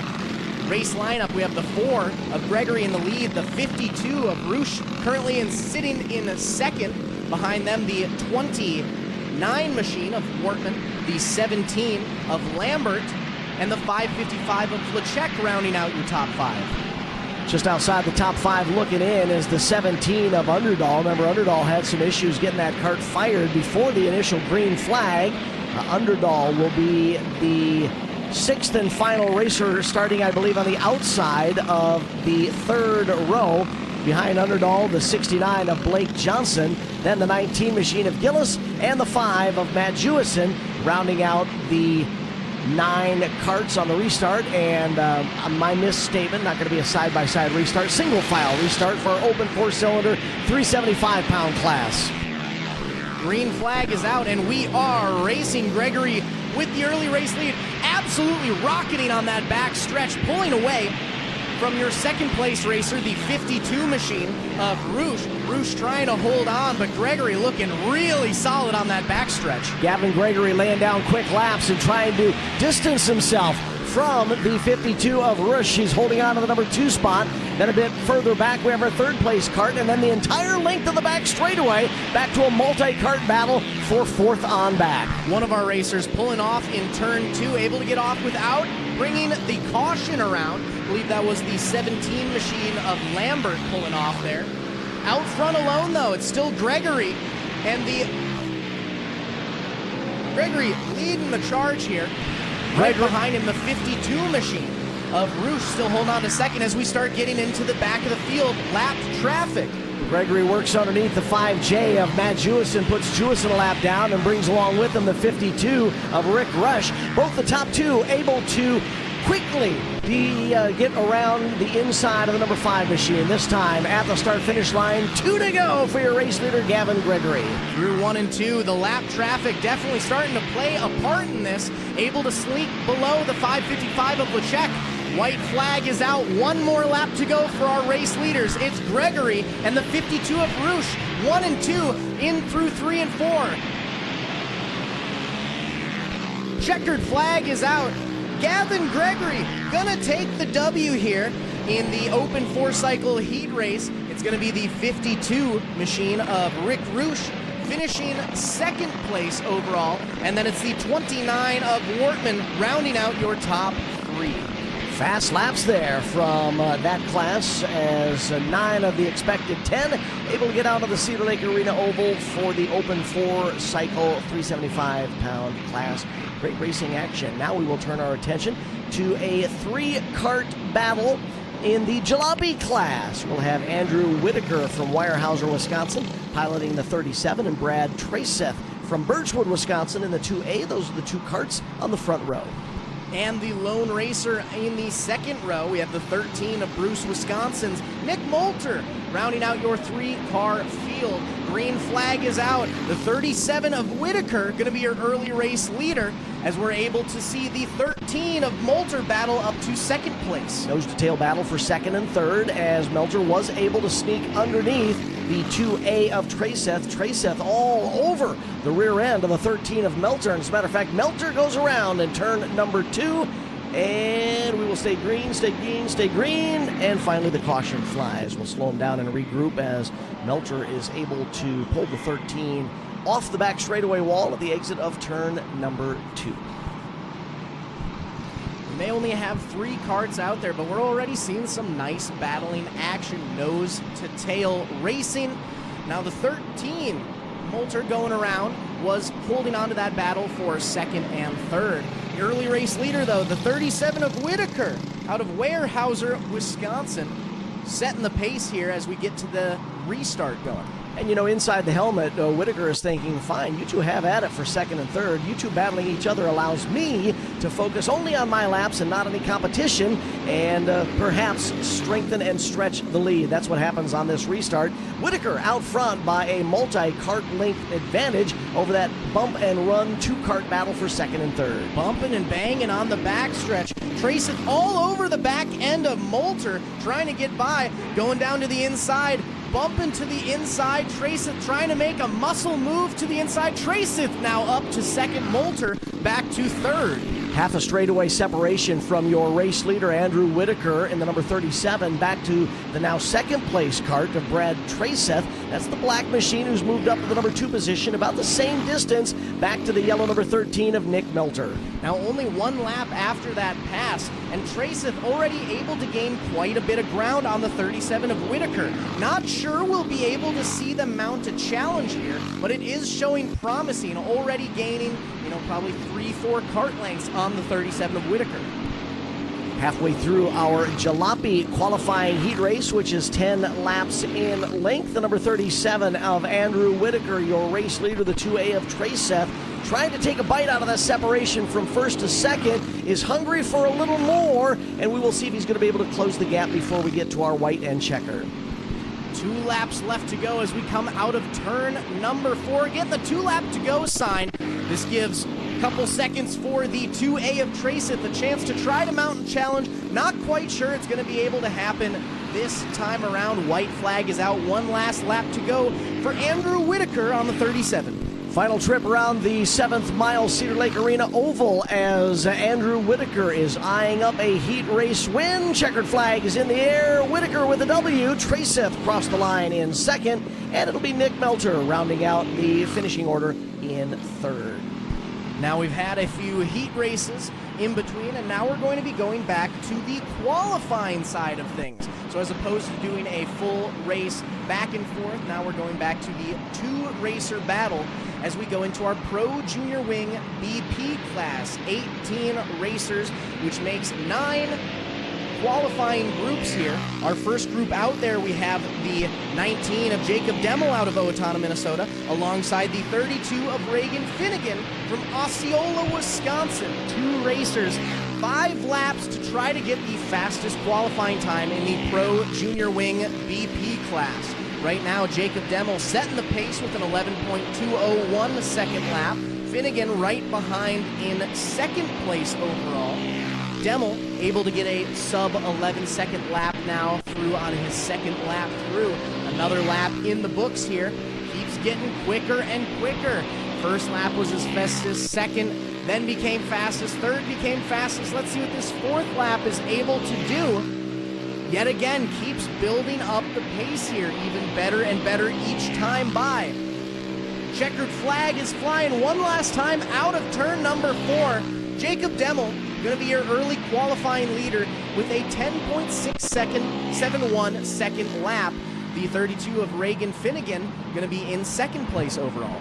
18 competitors in our Pro Junior Wing BP class will be running their qualifying laps. As we saw earlier, 5 laps for each qualifying group, and each group consisting of 2 competitors. Our second group on the track now consists of Archer Hoffbeck from Randolph, Minnesota with the number 14 machine, and Mason Lockburner from Bruce, Wisconsin with the number 20. The 14 of Hoffbeck across the line to complete lap number 1 with an 11.541 second circuit. Lockburner's first lap, 11.245.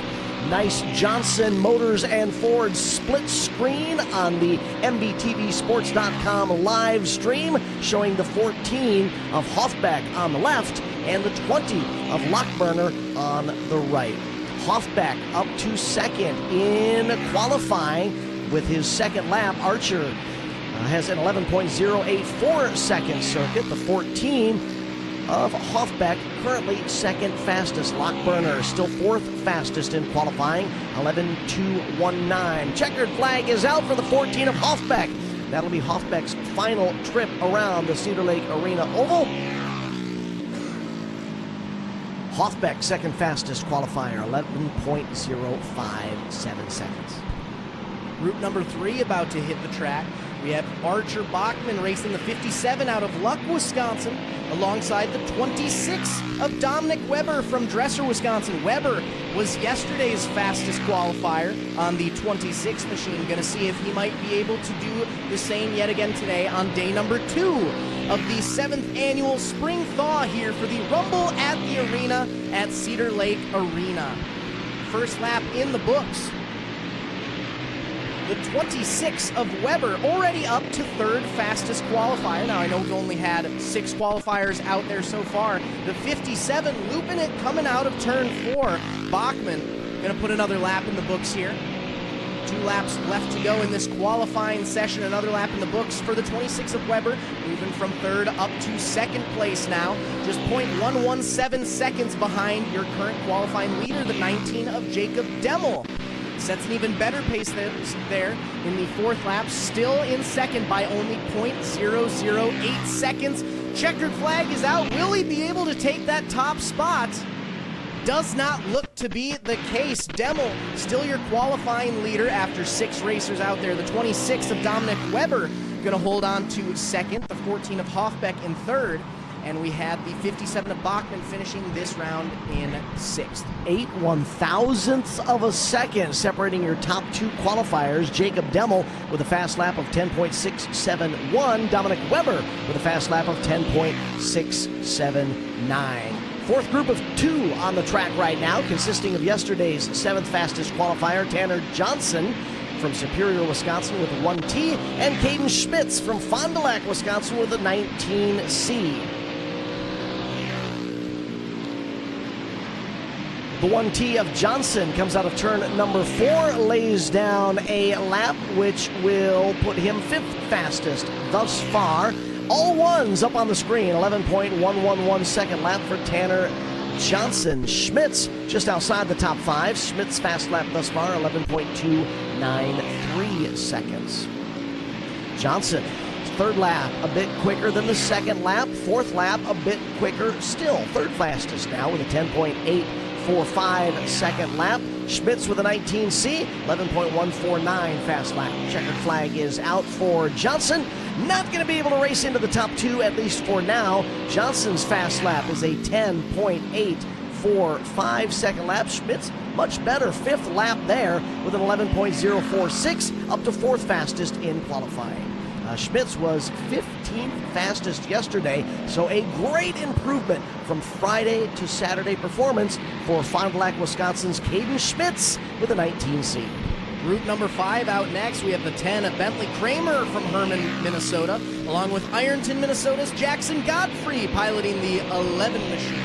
Going to send them out for their first lap here. Bentley, Godfrey, doing a little 1v1 action for group number 5 of our Pro Junior Wing BP qualifying session here at Cedar Lake Arena. Kramer and Godfrey currently sitting in 8th and 9th respectively out of the 10 qualifiers we've had so far. Now they're only 1 lap in here, so still giving them a chance to get a feel for the track. Godfrey yesterday finished 8th overall in qualifying, hoping to do a little bit better yet again today, currently sitting in 9th. Kramer looking solid there in the 8th place position. White flag is out, 1 more lap to go for our racers. Kramer moves up to 7th. Godfrey still sitting in 9th. Just as I say it, Godfrey now moves up to 6th. Checkered flag is out for the 10 of Bentley Kramer. Kramer gonna finish in 8th overall so far. The 11 of Jackson Godfrey gonna sit in 6th with an 11.074 second lap. Godfrey finished 8th yesterday, moving up to 6th so far today. 6th group of 2 in the Pro Junior Wing BP qualifying session includes 2nd fastest qualifier from Friday's program, Trempealeau, Wisconsin's Alan Byrne with a number 8 machine, and 10th fastest qualifier yesterday, Ashton Martin from Wilmar, Minnesota with a 2024. We were looking for Martin earlier today. Nice to see Martin get that 2024 machine out on to the speedway. Martin with an 11.672 second opening lap. Alan Byrne in the top 5 already, compliments of a lap number 2 speed of 11.046 seconds. Byrne still 5th fastest. Martin 11th fastest. White flag is out for our competitors. Final time across the line for Alan Byrne, and not going to be able to better his lap 2 time of 11.046 seconds. Martin also not able to top the 5th circuit. Alan Byrne's fast lap, 11.046, 5th fastest thus far. On to group number 7 of 9. We have the 99 of Bentley Jalapy out of Wheeler, Wisconsin, and the 70 of Cameron, Wisconsin's Owen Tarvis. Jalapy yesterday was the 3rd fastest qualifier in the Pro Junior Wing BP class, looking to do the same again today. Jalapy getting sent out there, a little bit of space before we get back to the 70 of Owen Tarvis. Now, Owen Tarvis yesterday finished 12th overall in qualifying. We'll see if Tarvis might be able to get a top 10 finish today here in the Pro Junior Wing BP class. First couple laps in the book here. Jalapy and Tarvis. Jalapy already moved up to 4th overall. Tarvis sitting in 13th right now. 2 laps left to go in our 5-lap qualifying session for group number 7 of the Pro Junior Wing BP class. Jalapy still sitting in 4th. White flag is out. 1 more lap to go for Jalapy. 3rd lap, still the fastest lap here, sitting in 4th. with a 10.882. Tarvis up to 5th now. Checkered flag is out. Jalapy gonna round things out, holding on to that top 3 spot. Checkered flag for the 70 of Tarvis. Gonna hold on to 5th. Tarvis finished 12th yesterday, moving up to a 5th place qualifying position today. Jalapy breaking into that top 3 though, holding on to what they did yesterday. 8th group of 2 rolling out onto the speedway for their qualifying round of the Pro Junior Wing BP class. Regan Rosenboom, 4th fastest qualifier on Friday out of Rock Rapids, Iowa, with the 40 machine going to complete lap number 1 this time across the line. Luke Krieger from Spirit Lake, Iowa, with the 2K, also going to complete lap number 1 at the line. Both racers trying to build some momentum in the opening circuits. Neither of them able to qualify into the top 5, at least for now. Ooh, the 40 machine actually off the pace, got into the tire barrier on the back straightaway coming out of turn number 2. So caution in the air.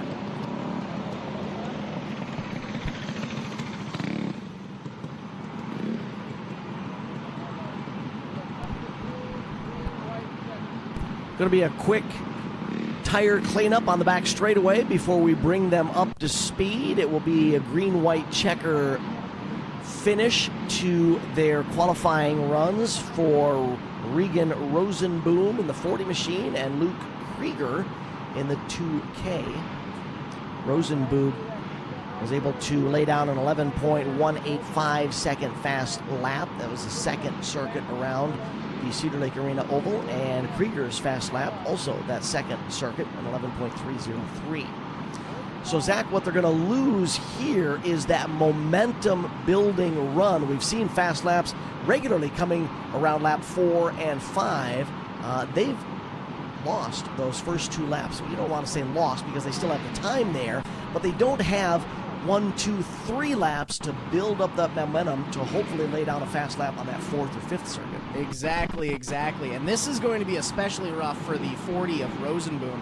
You can see on the instant replay here, coming out of turn number 2, knocked into the side tire barrier there, comes out of turn 2, that slick spot, moves right into the tires, loops it around, able to keep a moving, but definitely not going to help with the times. And Rosenboom is going to have a special problems with this. Finished 4th in yesterday's qualifying, only 2 laps left to move up from the 4th team position he's in now.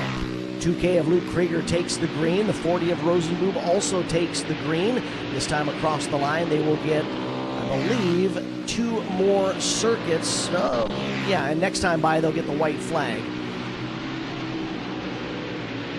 Rosenboom inside the top 15. Krieger right at 15th fastest. White flag is out for the 40 machine of Rosenboom.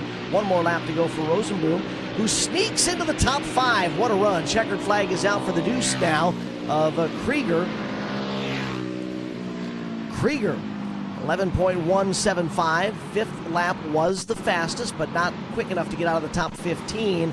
Rosenboom's 4th lap was fastest, 10.927 into the top 5 for Regan Rosenboom. This brings us to our final qualifying group for the Pro Junior Wing BP class. The 2R of Reagan Graphing racing out of Rock Rapids, Iowa, and South Range, Wisconsin's Ethan Martineau racing the 22E. Both of these racers finished in the middle of qualifying yesterday. Martineau was 9th, Graphing was 13th. Gonna see what Saturday might bring for them as they put their first couple laps into the books here.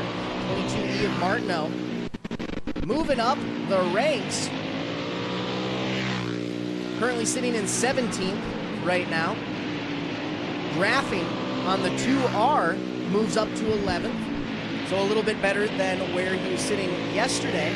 2 more laps left to go here in our final qualifying session for Pro Junior Wing BP. Martineau in 17th. The 2R of Graphing all the way up to 6th now. Checkered flag is out one last time out of turn number 4. The 2R of Graphing, a nice move up from yesterday, going to finish the series in 6th place. From 13th yesterday to 6th today, Graphing moving up the ranks. Martineau going to finish at the back. Top 5 qualifiers in our Pro Junior Wing BP class. 5th, Regan Rosenboom with a 10.927 second lap. 4th, Tanner Johnson with a 10.845 second lap. 3rd, Bentley Halupka with a 10.822 second lap. 2nd, Dominic Weber with a 10.679 second lap. And your fast qualifier in the Pro Junior Wing BP class, Jacob Demmel with a 10.671 second circuit. Pro R-Box Green Plate Wing qualifying on the track right now, and our first group of 2 includes our Friday fast qualifier, Dakota Schlief from Cherokee, Iowa with the number 5. The 38J is Jace Frericks from Grove City, Minnesota. Frericks across the line. Here comes the number 5 of Schlief. Schlief 12.113, Frericks 12.669. Each racer with 2 laps in their qualifying run. 3rd lap for the number 5 of Schlief, not quicker than the 2nd lap. Jace Frericks, a bit quicker on the 4th lap, 12.481. Checkered flag is out for Schlief. Schlief will bank on that fast lap in the 2nd lap, which was 12.113. Frericks will bank on that 4th lap, which was fastest, 12.481. Schlief, your fast qualifier thus far with a 12.113 second circuit of the Cedar Lake Arena Oval.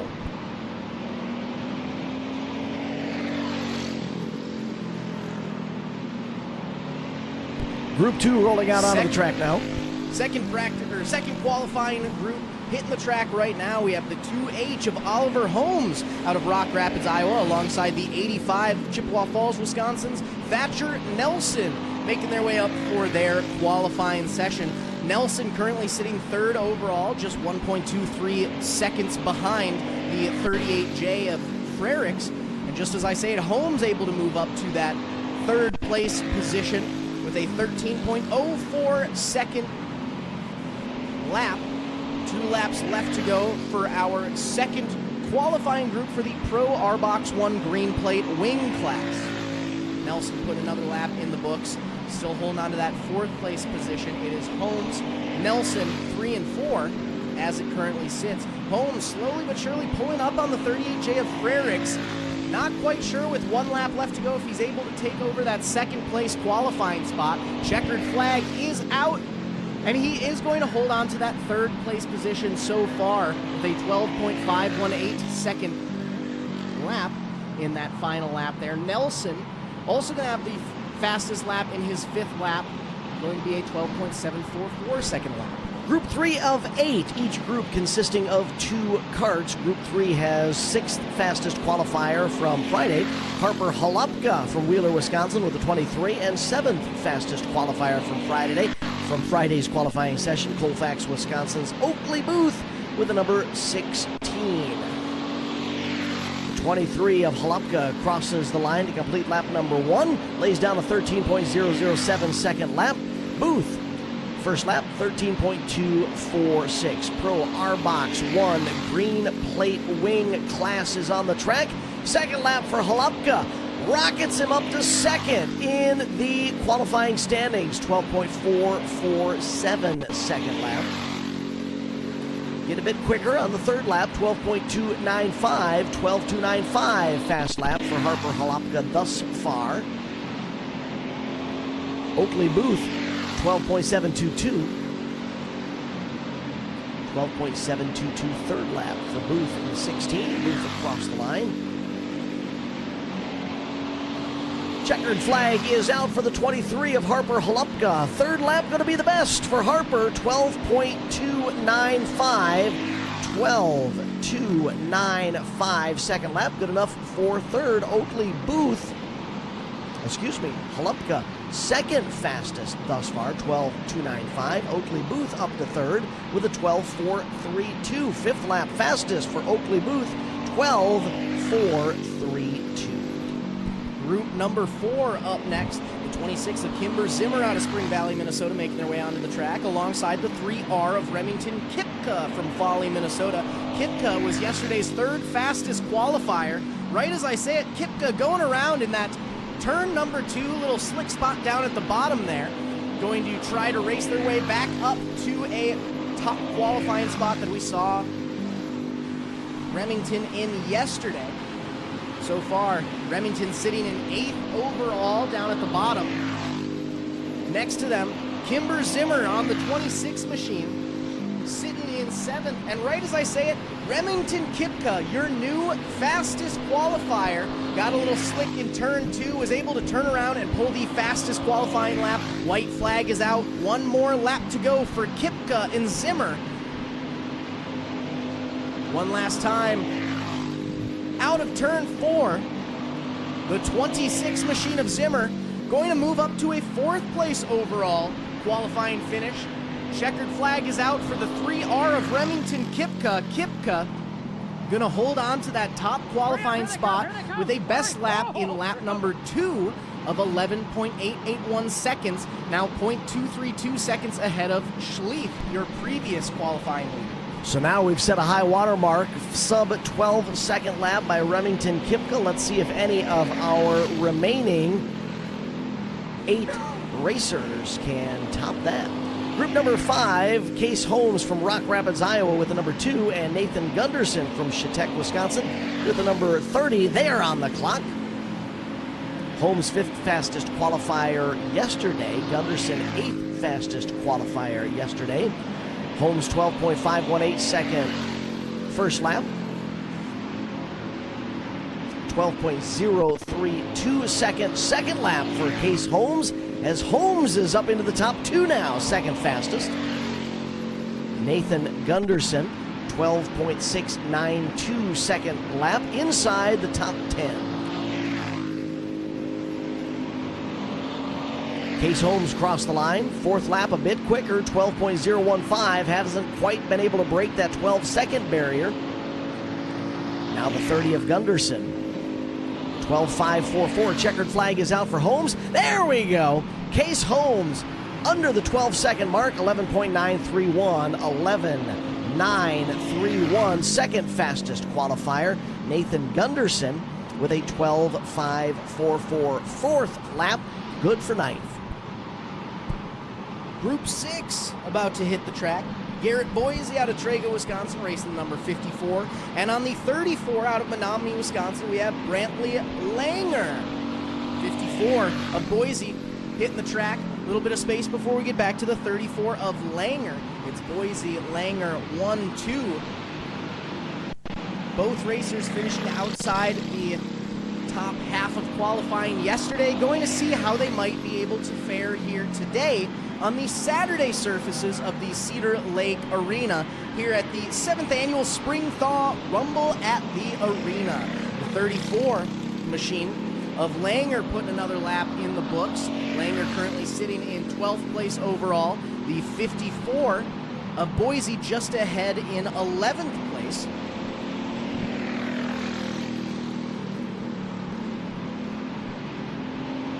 Two more laps left to go for Langer and Boise.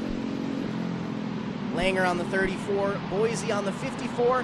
As Langer spins it, coming out of 4, gonna come to a standstill just to the inside of the race groove there. Gonna keep going green, it seems, as the 54 machine of Boise puts another lap in the books. Boise 12th, Langer 11th as it sits. White flag is out. One more lap to go for the 54 machine of Boise. Checkered flag is out. Boise gonna round out the qualifying session in 12th. Langer finishing just ahead in 11th.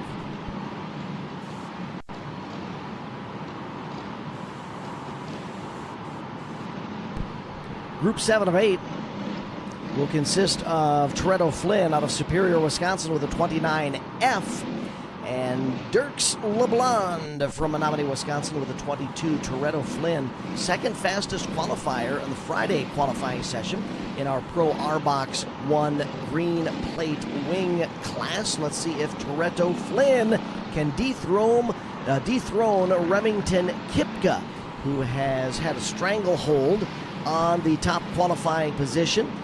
since the fourth group was out on the track. This is our seventh group of 2. There's the 29 of Toretto Flynn. Flynn on your left screen in the Tri-City Contractors split screen display on the MBTV Sports live stream. And on the right screen, the 22 of Dirks LeBlanc. Use the opening lap or 2 to get these Pro R-Box 1 green plate wing carts up to speed. Second lap across the line for the 29 of Flynn. Flynn, fourth fastest with a 12.277 second lap. LeBlanc, in the top 13 now, 14.325 second circuit. So we will keep our eyes on Flynn to see if that cart keeps getting quicker as the laps click by, and it is doing just that. 12.008 second, fourth lap for Toretto Flynn. Flynn, though, is closing in on the 22 of LeBlanc. Probably going to lose some momentum there. That fifth lap not going to materialize a sub-12 second lap, but still, the fourth lap good for third fastest thus far for Toretto Flynn, a 12.008 second lap.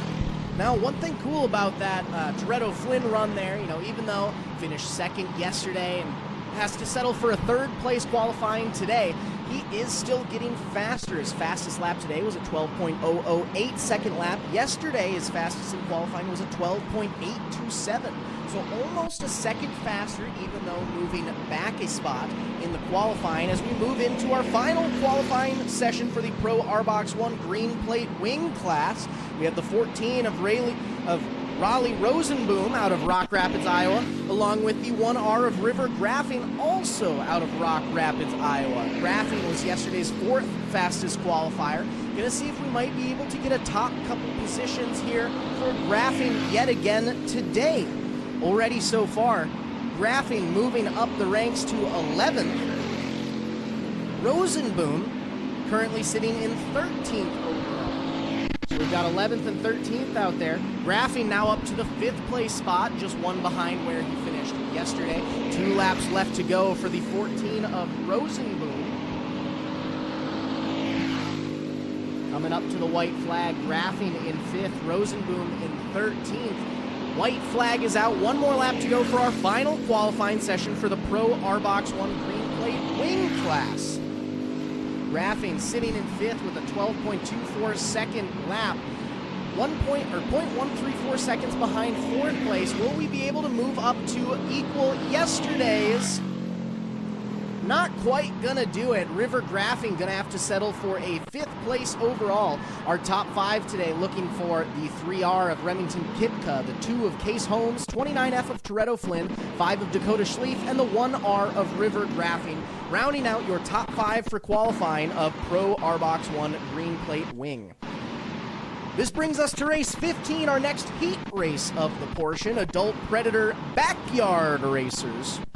We got 5 racers out there today in the Adult Predator class. Inside of row number 1, we have Lewis Wohlers out of Welch, Minnesota, racing the 219, alongside the 10 of New Richmond, Wisconsin's very own Matt Worth. Lining up inside of row number 2, we'll have Ashland, Wisconsin's Jeremy MacArthur with the 27, alongside of Jeremy to his right, Parker Reese, from Somerset, Wisconsin, with the number 3.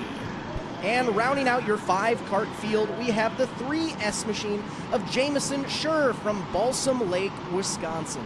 5 racers, 10 laps for race number 15 of the day, Adult Predator Backyard. Green light is out, and we are racing. Lewis Wohlers, our pole sitter, with a 219 machine, but the 27 of Jeremy MacArthur is going to be able to lead this field to the completion of lap number 1. Nice little swap there at the front. The 27 of MacArthur moving up to the lead. Pole sitter, the 219 of Wohlers, all the way back to 5th. The 27 of MacArthur absolutely pulling away from the 3 of Parker Reese, currently sitting in 2nd place overall. MacArthur, your race leader, about a third of a straightaway back to Reese in 2nd. Then about the same distance back to the nose-to-tail battle for 3rd and 4th. The 3S of Jameson Schur holding on to the number 3 spot and being challenged by the 10 of Matt Worth. On the back straightaway, Worth looks to the outside, tries to make a pass there, not going. Inside on the front straightaway, Worth, your new third place racer. Worth up to the podium spot. Out front though, it's still the 27 of MacArthur. We've got one racer off the pace on the front straightaway, the 219 of Wohlers. Able to get things back going here. And we're gonna keep it under green flag conditions. It's MacArthur, Reese, Worth, 1, 2, 3, all just about evenly spaced out. MacArthur, your race leader, and MacArthur's got open track ahead, so he's able to put that cart wherever is necessary. The three of Parker Reese holding on to the number 2 spot and trying to stay with the race leader. About 2.5 cart lengths separating the rear of the 27 from the front of the 3. We could see a challenge for the lead as Reese continues to try closing the gap. White flag is out. One more lap to go for MacArthur with the lead, about a 6 cart length lead over the 3 machine of Parker Reese in second. One last time through 3 and 4. Checkered flag is out. Jeremy MacArthur gonna take the win today in the Adult Predator Backyard Heat Race. The 3 of Parker Reese gonna finish second, and it's the 10 of Matt Worth rounding out your top 3.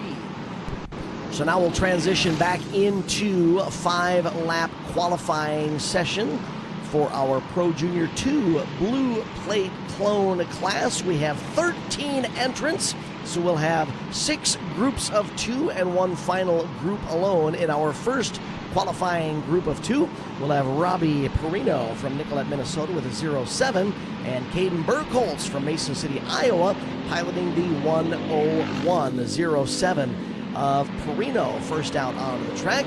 The orange 101 of Burkholz second out onto the track. Burkholz 5th fastest qualifier in Friday qualifying here at the Cedar Lake Arena Oval.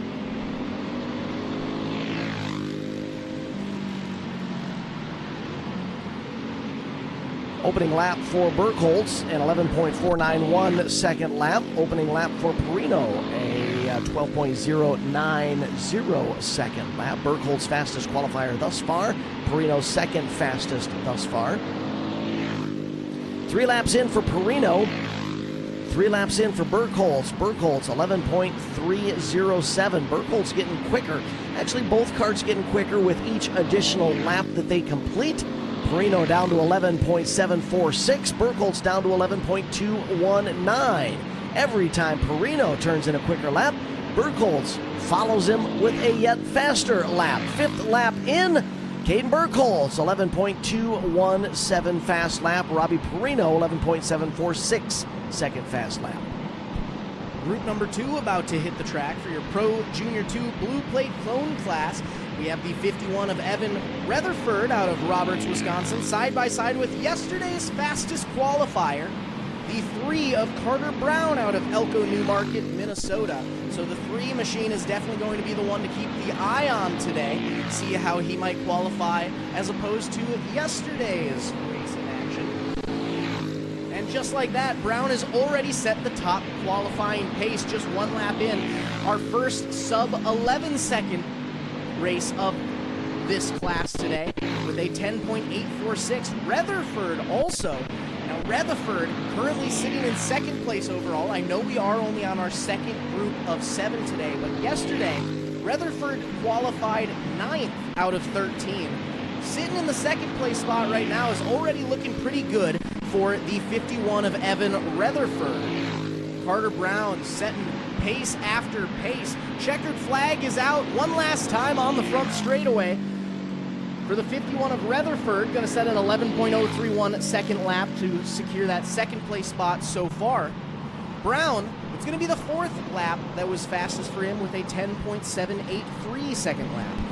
Group number 3 of 2 rolling out onto the speedway now, including second fast qualifier from Friday qualifying, Jaden Anderson out of Clear Lake, Minnesota, with the 81 machine. Gavin Underdahl, 7th fastest yesterday from Northfield, Minnesota, with the 17. Anderson and Underdahl on the track, on the clock. The 81 machine of Anderson crosses the line. First lap time of 11.611. Underdahl's first lap time, 11.534. Both carts half a lap separated. Anderson 11.191 second lap. Underdahl 11.285 second lap. So you can see that tradition of the lap times decreasing as the speeds increase with each additional lap that they are able to put under their belt, allowing them to improve their momentum. Underdahl 11.158, Anderson 11.082, Underdahl 11.099, Anderson 11.082. Checkered flag is out for the 17 of Underdahl. Does them one better, 11.051, 11.051 for Underdahl. Underdahl currently your third fastest qualifier. Anderson with an 11.082 second lap will be fourth fastest. Group 4 now on the track. Garrett Tatnell from Forest Lake, Minnesota with the number 25, and Drew Alton from Menominee, Wisconsin piloting the 100 machine. Tatnell was eighth fastest qualifier in Friday's qualifying rounds, while Alton was fourth fastest in Friday qualifying. Alton up to second. The 100 machine lays down a blistering 10.958 second lap. Tatnell 11.167 just outside the top 5. Alton's second lap a little better, 10.958. Tatnell 11.167. Alton getting quicker, 10.864. Fourth lap. Let's see if the fifth lap will be the magic sauce needed to get to the top of the heap. Drew Alton across the line. Can't quite get the job done. Fourth lap still the fastest, 10.864. 10.864. Fast lap for Drew Alton. Fifth group of 2 rolling out onto the track now. Riley Finnegan from Osceola, Wisconsin will be behind the wheel of the 32, while Henry Arnold from Stanhope, Iowa is turning laps behind the wheel of the 72. Finnegan, third fastest qualifier yesterday in the Friday portion of qualifying. There's Finnegan across the line. Finnegan starts the qualifying run out with an 11.498 second lap. Arnold, 11.057, getting quicker. Lap number 2 for Arnold, 10.941. Arnold up to third fastest qualifier. Finnegan up to fifth fastest now, 11.039. Henry Arnold turning it up a notch. Second fastest qualifier now with a 10.798, 10.798 for Arnold. Finnegan into the top 5. Riley Finnegan, fourth fastest, 10.996. Checkered flag is out for the 32 machine of Finnegan. Finnegan's fifth lap will be fastest, 10.937. Arnold's third lap will be the best, 10.798. Group number 5 in the books. On to group number 6 for the Pro Junior 2 Blue Plate Clone class. We have the 27N of St. Peter, Minnesota's Noah Russman alongside Ivy Duquesne piloting the 7X out of Shawano, Wisconsin. Group 6 of 7 hitting the track now. Russman and Duquesne out there. Russman currently sitting in 10th overall. Duquesne sitting in 12th.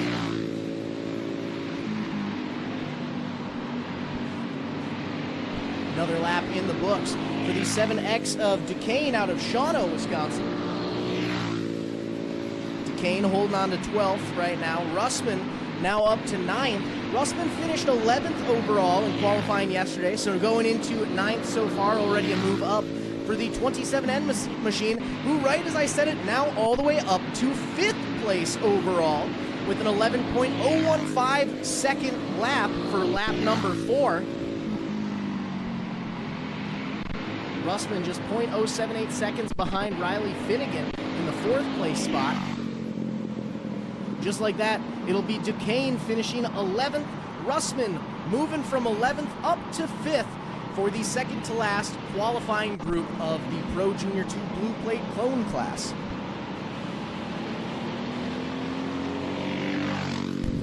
Final card on the track for Pro Junior 2 Blue Plate Clone qualifying is Northfield, Minnesota's Tatum Gillis with a 91 machine.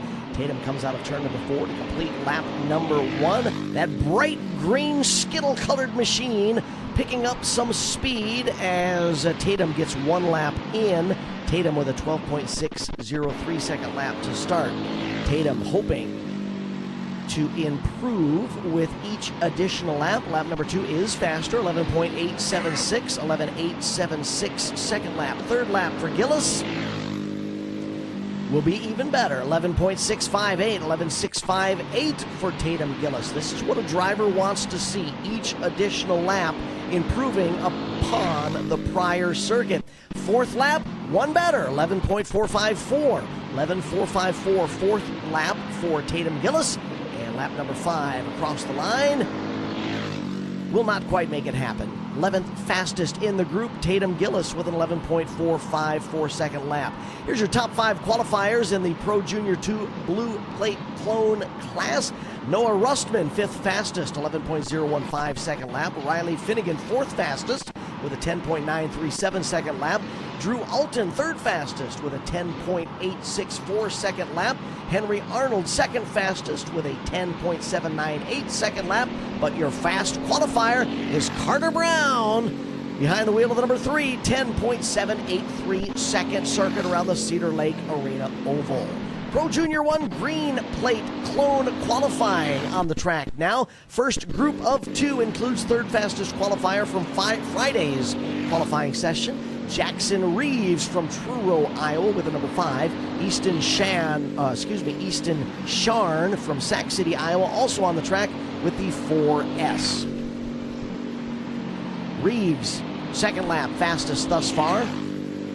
Third lap, even better, 10.980, 10.980 third lap for Jackson Reeves. Third lap for Easton Sharn is an 11.335 second circuit.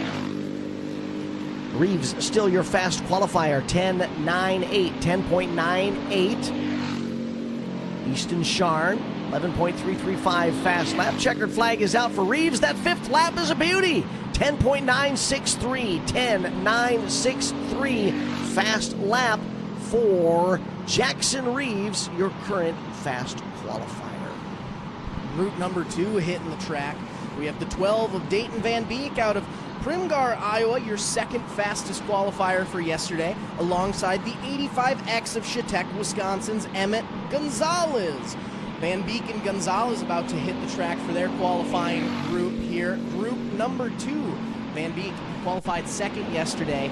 Gonzalez qualified 10th.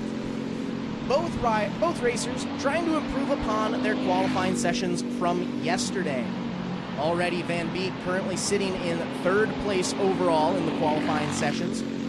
Gonzalez sitting 4th. Another lap in the books. 12 of Van Beek slowly making their way up. Van Beek now sitting in 2nd place overall, just 0.104 seconds behind the 5 of Jackson Reeves, your current qualifying race leader.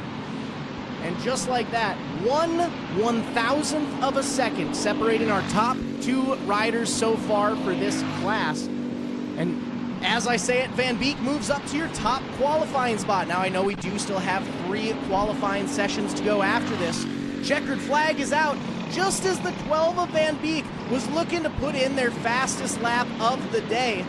Gonna spin it yet again, trying to pull onto the track. Checkered flag is out. The 85X of Gonzalez gonna finish 3rd so far with 1 racer already behind him. Gonzalez has already improved upon yesterday's qualifying, along with Van Beek, your current qualifying leader. While Van Beek was building up some momentum on that 5th lap, I think it might have ended up being better if he would, but it would have been able to keep it under control in turn number 4. Third group of 2 now on the track, including Hayden Arnold from Stanhope, Iowa with a 32, and Easton Quaintance from New London, Wisconsin, piloting the number 42. Now, Easton Quaintance was the 4th fastest qualifier in Friday's program, and Easton comes out with all barrels blazing, compliments of an 11.261 second lap. Arnold does the same, 11.292. So they're instantly into the top 5. Quainton's second lap a bit quicker, 11.090. Arnold's second lap also faster, 11.292. Third lap not equating to a better speed for Arnold, but it does for Quainton's. Easton Quainton's 11.057, third fastest thus far.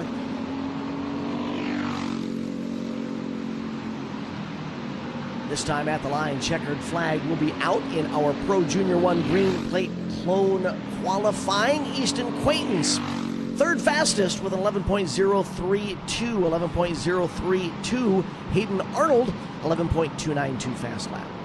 Group number 4 hitting the track now. We have yesterday's fastest qualifier of this class, Kaylor Ekstrom, racing the 3 out of Fairmont, Minnesota, along with the T19 of Tori Hedrick from Clintonville, Wisconsin. Ekstrom, like I said, yesterday's fastest qualifier. Going to see if we might be able to do a repeat here yet again today in the Pro Junior 1 green plate clone class. Ekstrom currently sitting 7th, Hedrick 8th in our second to last qualifying session for the Pro Junior 1 green plate clone class. Ekstrom moving up to 5th now, making their way up the ranks. Hedrick still sitting in 8th overall, still getting a feel for the track. Hedrick finished 7th yesterday, so trying to improve a bit today. Ekstrom now up to 4th from 5th with an 11.14 second lap. Hedrick still making improvements as well, 11.391 seconds. Ekstrom still holding on to that 4th place position. Hedrick now up to 7th, at least equal with yesterday's. Checkered flag is out. And Ekstrom not going to be able to do it today. Yesterday's fastest qualifier going to be sitting in 4th with an 11.147 lap. Tori Hedrick, the T19, going to finish 7th so far with an 11.329. Fifth and final group of 2 in our Pro Junior 1 green plate clone qualifying, rolling out onto the track, led by the number 9 of Macy Pegler from Cherokee, Iowa. And joining Macy will be Zachary Woodford from Algona, Iowa with the 11Z.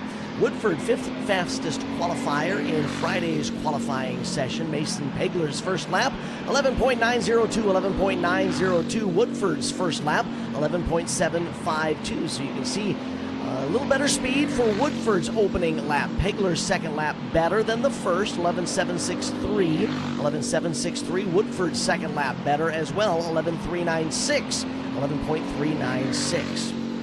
Pegler, 11.620 third lap, 11.620 third lap. Woodford's third lap not better than the second, so the second lap still the best for Woodford, 11.396. Fourth lap not equating to more speed for Pegler, but Woodford does pick up a few tenths with his fourth lap. Zach's fourth lap, 11.318. 11.318. Fifth lap even better, 11.248 for Zachary Woodford. So your fast qualifier will be Dayton Van Beek with a 10.877 second lap, second fastest. Jackson Reeves with a 10.963 second lap. On the track now, first group of 12 for our Pro Adult Clone 375 qualifiers. For group number 1, we have the 521 of Rick Roosh from Medford, Wisconsin, alongside yesterday's fastest qualifier in the Pro Adult Clone 375 class, the 4 of Gavin Gregory out of Laverne, Minnesota. Gregory hoping to do what he did yesterday again today. The 521 of Rick Roosh looking pretty solid next to Gregory, though. Roosh did not actually race yesterday in this class. We did have a Roosh on the 521, but it was Zach Roosh that raced yesterday. Zach Axlin, I believe, my bad on that one. Roosh currently setting your fastest lap time. Gregory just behind in second place overall.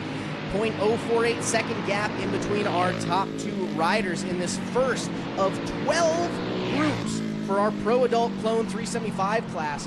Checkered flag is going to fly. The 521 of Rick Roosh going to set the pace here today with a 10.740 second lap. The final lap was fastest, same with the 4 of Gregory, a 10.771 second lap.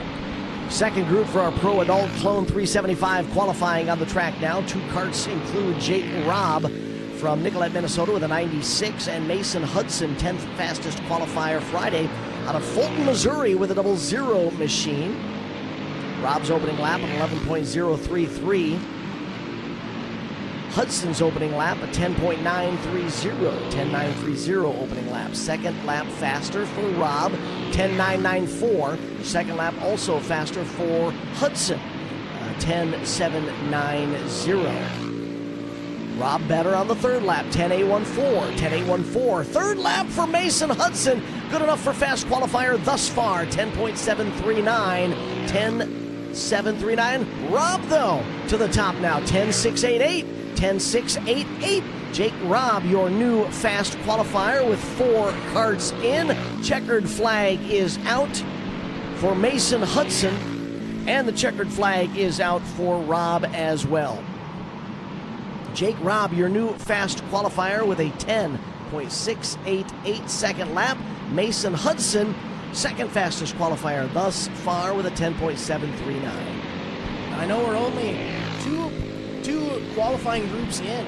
But yesterday, Jake Robb finished 14th overall. So cool to see him up in the top qualifying spot so far here. We have one of our racers looping it around in turn 2. That is going to draw the yellow for qualifying session number 3 here. We have 2 karts out there. The 00N of Asani, Minnesota's Noah Berglund alongside the 98 of Logan Webb racing out of Dalton City, Illinois. You can see in that instant replay there, it was the 00N of Berglund spinning it around, coming out of 2, hits that flowery patch there right at the top of the groove, trying to avoid those rumble strips down at the bottom.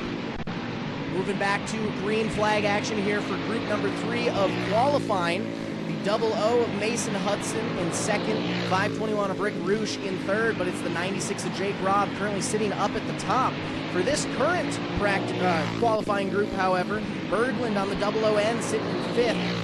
Logan Webb on the 98 sitting in 6th, battling against each other, just 0.108 seconds in between these 2 racers. Webb puts another lap in the books. Fastest lap for him there, 10.853. Berglund, though, jumping all the way up to second fastest qualifier, only 0.049 seconds behind Rob, our current qualifying leader. Berglund yesterday finished 5th overall in qualifying, currently sitting in 2nd overall. Now we are only a quarter of the way through our qualifying for our Pro Adult Clone 375 class.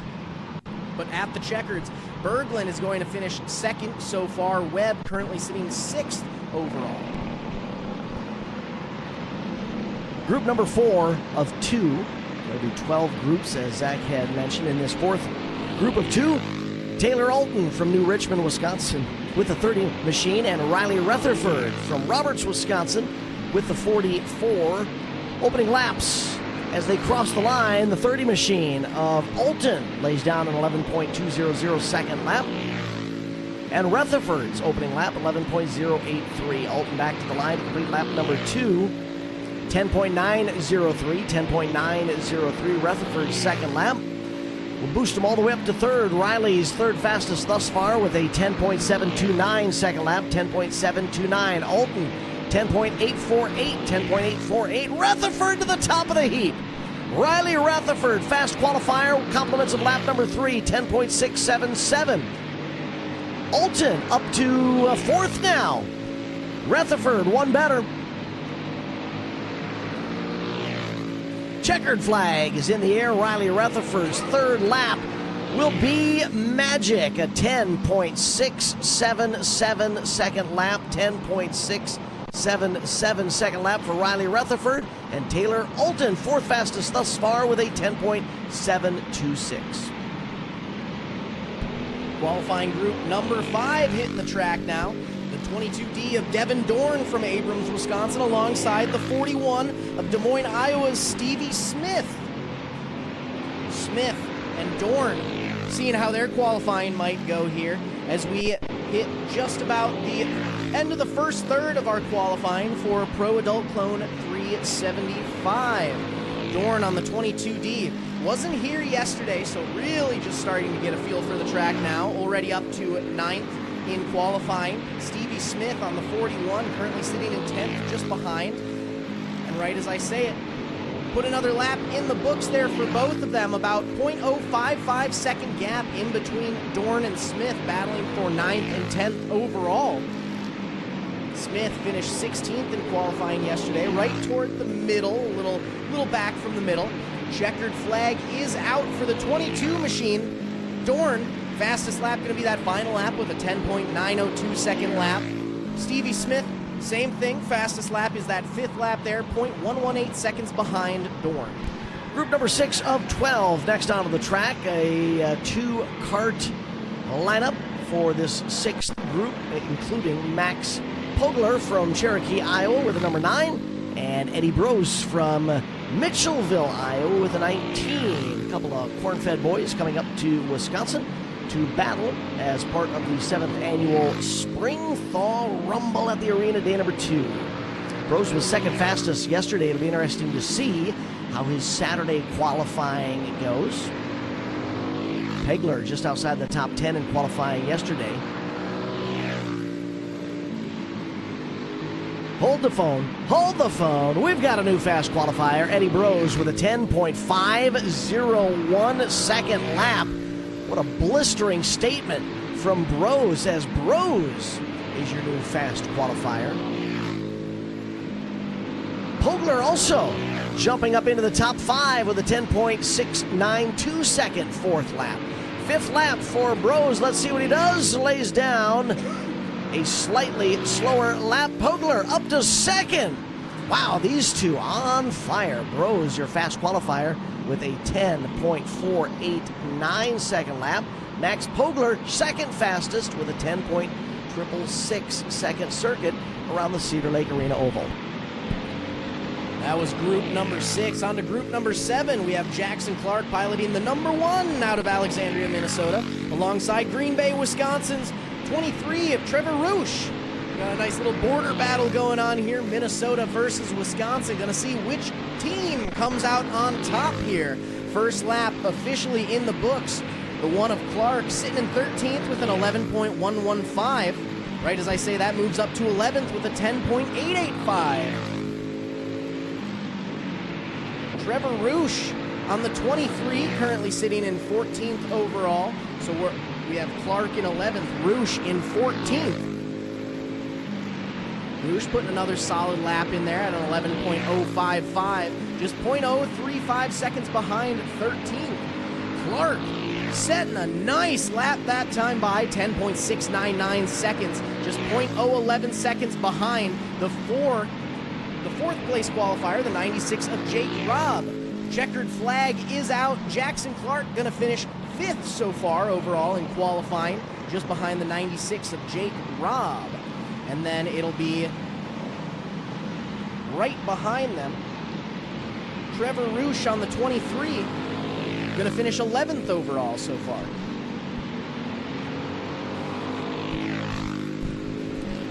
Group number 8 of 12 on the track now. Johnny Hansen from New Brighton, Minnesota with a 13 machine. And Declan Whitney from Ham Lake, Minnesota with a number 6. This is group 8 of 12. Opening laps in for both those racers. Whitney with a... Wow, Johnny Hansen jumps into the top 2 with a 10.576 second lap. Whitney just outside the top 10 with a 10.879 second lap. Hansen was 18th fastest yesterday. Whitney was 7th fastest yesterday. You can see how one day can change everything, as Hansen now 2nd fastest in Saturday qualifying.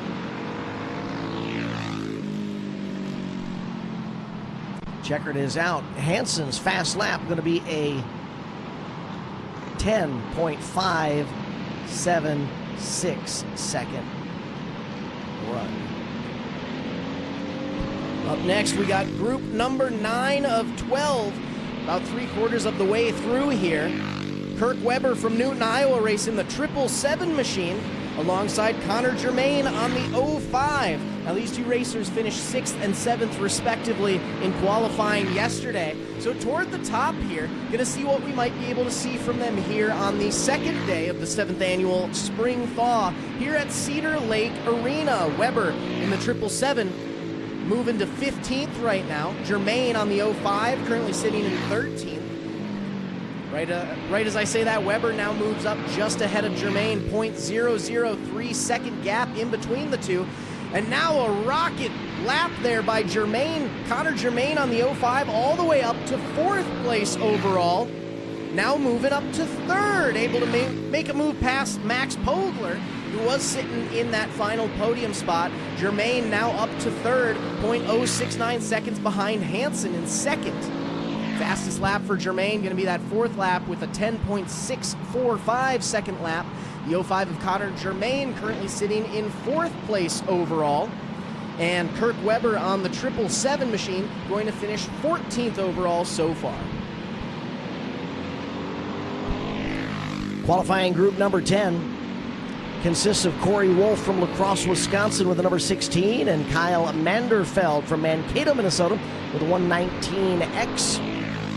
Opening lap for Wolf, an 11.401 second circuit. Opening lap for Manderfeld, 10.900. 10.900's got Manderfeld on the board in the top 20. Wolf a little better. Lap number 2, 10.875. Manderfeld much better with lap number 2, 10.631. 10.631, that's our 3rd fastest lap thus far. Wolf into the top 10 now with a 10.720. 10.720 third lap for Corey Wolf moves the Wolf machine into the top 10. Wolf's 4th lap up to 3rd now with a 10.584. Manderfeld 4th with a 10.620. Checkered flag is out for Wolf. Wolf with a 10.584. 10.584. And Manderfeld's fast lap will be a 10.620. 10.620. Group number 11 of 12 about to hit the track for Pro Adult Clone 375. We have the 9S of Reagan Scholten from Cedar Falls, Iowa, alongside the 22 of Rice Lake, Wisconsin's Davin Hawk. 22nd qualifier of today, finished 22nd yesterday. 22 looks to be that lucky guy's numbers, but maybe he's hoping to move up a little higher today in today's qualifying session. Hawk and Scholten currently out on the track. Scholten on the 9S currently in 17th overall. Hawk in that 22 machine currently holding on to 22nd yet again. 9S of Scholten making their way around the 22 of Hawk, trying to get by to get a solid qualifying session going there. Scholten now up to 14th overall, just 0.023 seconds behind Rick Roosh on the 521. As we've got one rider going around, coming out of turn 4. It looks like that was Hawk on the 22.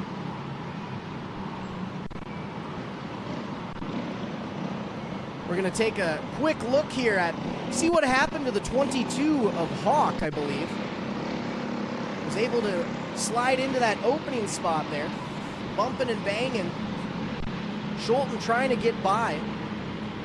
Hawk ended up taking the brunt of the force. 12th and final group of 2 rolling out onto the track for Pro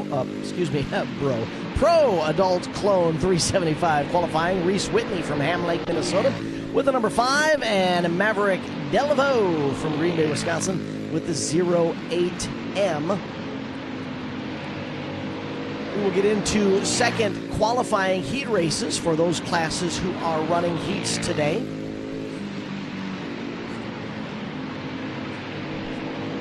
Dalvo's second lap, 10.818. Whitney's third lap, 10.781.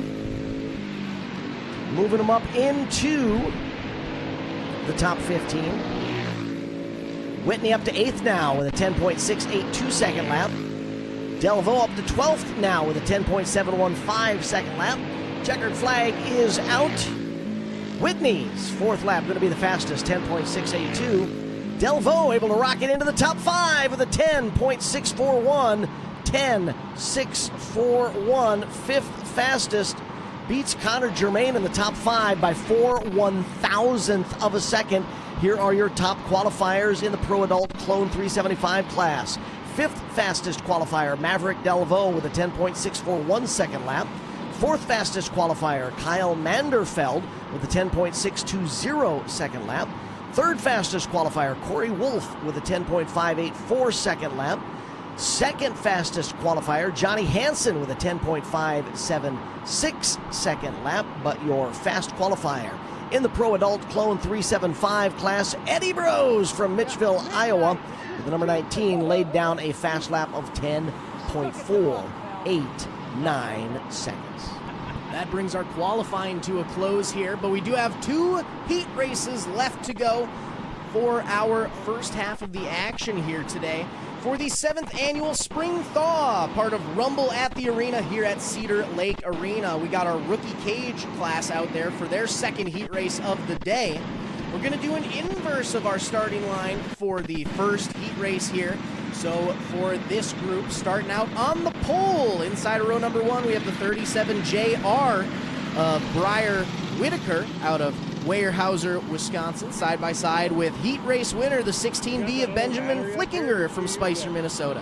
If you remember earlier today, rounding out the field, Theo LeBlanc from Menominee with the number 22. Earlier today, we ran that first heat, and these youngsters who are getting comfortable behind the wheel of these rookie caged karts, we're minding their P's and Q's. We did have some side-by-side action, but they were very safe. They did not bump and bang at all, at least that I saw. And as a matter of fact, on the Johnson Motors and Ford speed cam, you can see them going side by side through turns 1 and 2. Whitaker in the 37JR, Flickinger in the 16B, and LeBlanc in the 22. Your early race leader is Flickinger with the 16B. Now, like Dan was saying earlier, one thing to keep in mind with this class, they are youngsters, and we mean it when we say that. For this class, you need to be either 5 or 6 years old, so these right here are the future of the sport right there. Zach, what were you doing when you were 5 years old? Not racing a go-kart, that's for sure. So this is super cool to see these youngsters learn their craft, hone their craft, and just get out there and have some fun. We see them side by side again in turn number 2, and a 5 and 6 year old running very well down the back straightaway in a battle for position. They're actually closing the gap on one kart that I think may have lost a little steam in 3 and 4, slowing down. That engine may have stalled, and that's actually going to bring out the caution. The 37 machine of Briar Whitaker still running. The 22 of Theo LeBlanc still under power. Benjamin Flickinger coming to a stop in turn number 4. I got concerned a bit when I saw that kart begin to slow in turn number 3. There, we've got it refired. So Benjamin Flickinger from Spicer, Minnesota, back under power with a 16B. We will bring them into restart formation on the back straightaway with a couple of laps down. 3 of 8 completed in this second heat for our rookie cage competitors.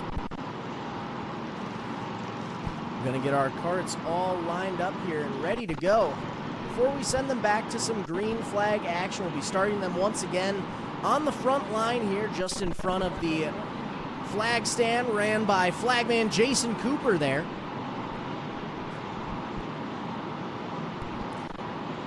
So what they're going to do is they will actually revert back to the last completed lap. So the 22 of LeBlanc actually dodging a bit of a bullet there, because LeBlanc, even though came to a stop behind the 16 of Flickinger when Flickinger stalled there in turn number 4, lost the lead, but that was not a completed lap. So we go back to the last completed lap as it was scored, and the 22 of Theo LeBlanc will restart out at the front of the field. Then I believe it will be Whitaker in the 37JR. Then it will be the 16 of Flickinger. We're allowing our official scorers in the scoring tower, Linda and Angela, to radio down to the track workers to make sure that we have got these youngsters lined up in the correct restart formation. Trying to get the 37 of Whitaker up behind the 22 of LeBlanc. There we've got him lined up correctly. All racers, I believe, still on the lead lap. So even though they worked past the stalled 16B of Flickinger, I don't believe that was a completed lap. So 2 laps down of 8. That third time across the line, I believe, is not going to be counted in scoring. The official starter, Jason Cooper, motioning up to the scorers in the scoring tower, 2 laps down. Light is green, and the youngsters are away. A great start by the 22 of Theo LeBlanc, as now we've got a nose-to-tail and maybe side-to-side battle for second and third. LeBlanc's going to lead them across the line to complete lap number 3. Flickinger in the 16B able to work around the 37 JR of Whitaker, and Flickinger up to second, Whitaker back to third. Look at Flickinger really turning on the steam down the back straightaway, and is going to come up alongside the double deuce of LeBlanc and challenge for the lead. Side by side at the line, the lead still held by LeBlanc, but Flickinger right there to battle. Side-by-side battles through turns 1 and 2.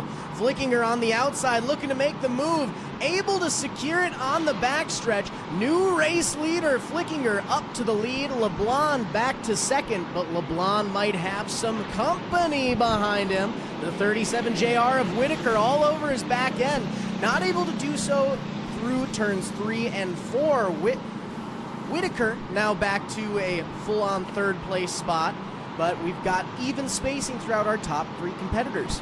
One of the things you'll notice youngsters tend to do in almost every form of racing on an oval, on the straightaways, they will most definitely go all the way down to the bottom of the track, as you see our youngsters here running that extreme inside line. As they mature as drivers, they will understand that with more speed, they will want to allow those karts to drift a little bit on exit from the turns. Oh, our race leader slows in turn 4. Oh, he almost exited the track. Checkered flag is out. The 16B of Benjamin Flickinger will win heat number 2, followed by the 22 of Theo LeBlanc and Briar Whitaker in the 37 JR across the line in third. But as these racers mature and add more laps to their record books, they will understand that they want to let that kart kind of drift a little bit and let the momentum carry them out to the outside of the straightaways. This brings us on to our last heat race of the day, our junior red plate clone class. So again, we're going to do the inverse starting grid that we had for heat race number 1. So starting off on the pole, we have the 22X of Cornell, Wisconsin's Jackson Back, alongside the 1JMO of Jamison Finnegan out of New Richmond, Wisconsin. Lining up inside of row number 2, we'll have the 53 JR of Sioux Falls, South Dakota's Zeke Ramirez. On the outside of the second row, the 16Z of Lake Crystal, Minnesota's Zyla Manderfeld. The 20 machine of Owen Quaintance out of New London, Wisconsin, on the inside of row number 3, next to the 16X of Granada, Minnesota's Riley Esqueda. Starting on the inside of the fourth and final row, Mason Sharn from Sac City, Iowa with a 3S. To his right on the outside, Landon Bolt from Appleton, Wisconsin with a 16. Green flag is in the air. The 1JMO of Jamison Finnegan will lead the field down the front stretch and into turn number 1. We've got a kart going around in turn number 4, so the caution flies for the 16 machine. 8 racers, 8 laps, 4 different states here competing in our junior red plate class. Now, one lucky racer out there is that 3S machine of Sharn. Going to be happy about this restart here. Got locked with another rider coming out of turns 3 and 4, so going to give them a little bit better shot here to restart, as the 16 of Landon Bolt able to make their way back up to the rear of the field after spinning it around in turn 4 there. Tri-City Contractors display shows the track workers trying to get our racers lined up in the correct starting spot. In turn number 1, they will rumble away from the first turn, pick up the speed out of 2 down the back straightaway, and I believe we're going to try and turn them loose. Go green flag racing next time by. They're looking for the drop the hammer zone right at the end of the back straightaway. As they head into turn number 3, they pick up the pace. Green flag is in the air. Our junior red plate clone second heat is underway. And just like the first attempt, the 1 JMO of Jamison Finnegan is going to jump away from the competition. The 16X of Escada all over the back end of the 22X of back. Escada able to make his way up to second place overall now. Riley Escada starting on the outside of the third row up to second now. Going to try and close the gap on your race leader, the 1 JMO of Jamison Finnegan. And my apologies, that's not Escada, that's Manderfield. And the 16Z that's currently sitting in second place overall. Or the 16 of Bolt. My bad, 3 16s in this race. And our top 2 close in on the 16 machine of Bolt and split the difference. One to the inside, one to the outside, put Bolt a lap down to the race leaders. Finnegan, your race leader. Bolt currently sitting in second, just 0.2 seconds behind.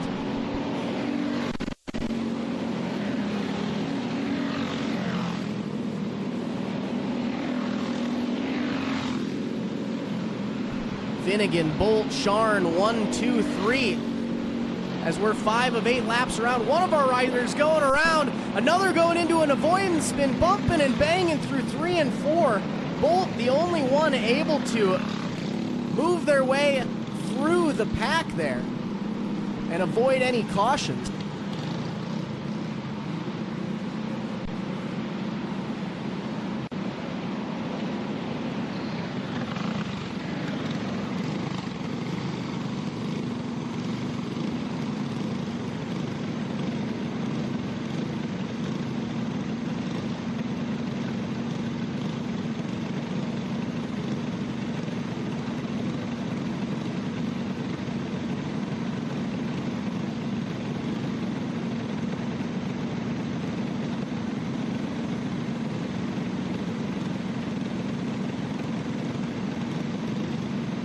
Taking a look at this instant replay there, coming through turns 3 and 4, the 16X taking the spin. Escada going all around, going into that avoidance spin there.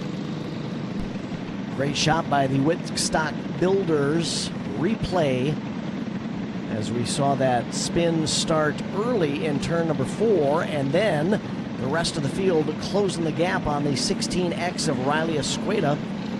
Little contact there as they tried to whoa it up. Looks like it was the 16Z of Manderfield who actually went around initially. The 16X of Escada going into that avoidance spin there, trying to make sure not to get in contact with Manderfield. 3 separate 16s in this race. Getting to be a fun one to score up here for our scorers. We've got the 16 solid in that green and white machine currently sitting second. The 16Z with the pink numbers is Manderfield. The 16X, that all black machine at the back of the field, Escada. Green light is out and we're back to green flag racing for our junior red plate class. Jamison Finnegan, your race leader since the drop of the first green flag. Landon Bolt running second. Mason Sharn holding on to third. Challenge for the lead perhaps. Bolt trying to take a look to the outside down the front straightaway. Out of turn number 2 down the back stretch. Top 3 nose to tail. Nothing quite going for Bolt right away. Takes a peek to the outside on that front straightaway once again. We've got lap traffic. How's this going to affect it? Bolt spinning out in the flowery section, going to move back to third. That gives Sharn the chance they need to get up to second. Great driving skill by the 16 of Bolt. That cart was up in the flower, in the sand, in the loose stuff on the outside of turns 1 and 2. Somehow, Bolt was able to wrestle that machine back under control. Checkered flag is out. Finnegan going to pick up the heat race win. Sharn across the line second. Bolt, I believe, will round out the top 3. Unofficial results for our junior red plate clone second heat. And that will wrap up the first half of the Saturday portion of the 7th annual Spring Thaw Rumble at the arena at Cedar Lake Arena.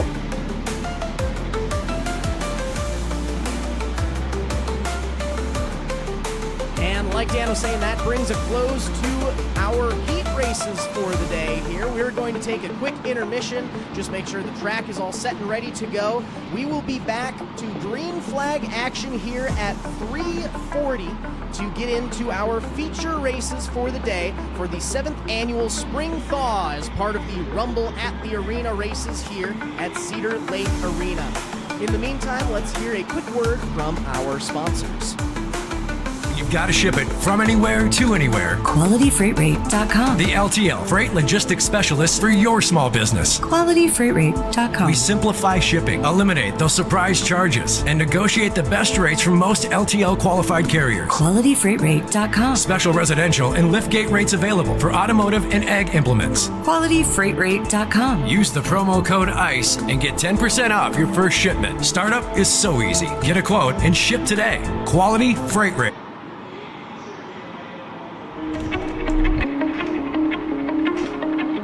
My name is John O'Connor. I'm a snowboarder for life and a business owner in Windham, New York. We run a restaurant and inn here. This is our backyard.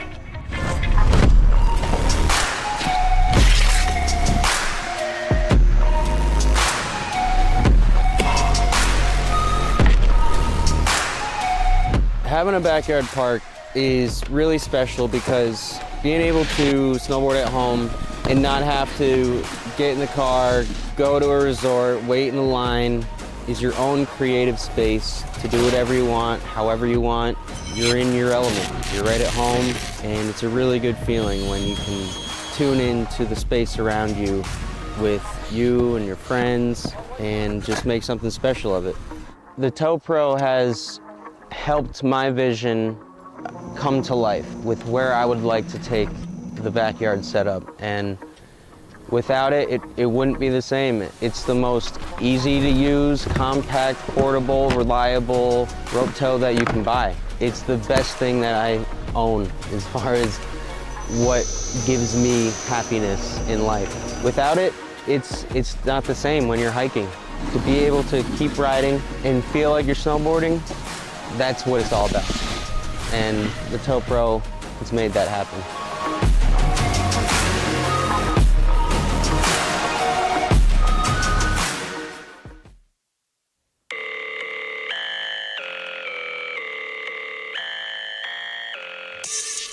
In the early 2000s, a monster was created known today as the Outlaw Mini Mod Series. The chassis was dubbed as the Batwing chassis, and the rest is history. Today, the Outlaw Mini Mod Series travels across the Midwest in a plethora of tracks, showcasing the incredible raw speed and talent these cars possess. With the spec jig-built chassis and all the parts same from car to car, it puts racing back into the driver's hands. Finishing first or fifth comes down to setup and driver skill, not just their pocketbook. These spec race cars turn faster laps than most big cars they share the track with most nights. Visit Batwing Chassis on Facebook or batwingchassis.com to learn more about these bad, fast race cars. Batwing Chassis, where fast, affordable fun is the driving force behind one of the fastest growing classes in the Midwest. Join the fun today. Kevco has been an industry leader in high-performance oil pans and components for over 35 years. Made in Fairmont, Minnesota, Kevco prides itself on being American-made. Kevco has expanded our product line way beyond just oil pans to valve covers, breather systems, jack stands, boilers, wheel sockets, and much, much more. Check out KevcoRacing.com to see everything we have to offer, including our line of street, off-road, and performance oil pans and accessories. Or call 800-770-3557 to talk with our friendly customer service today.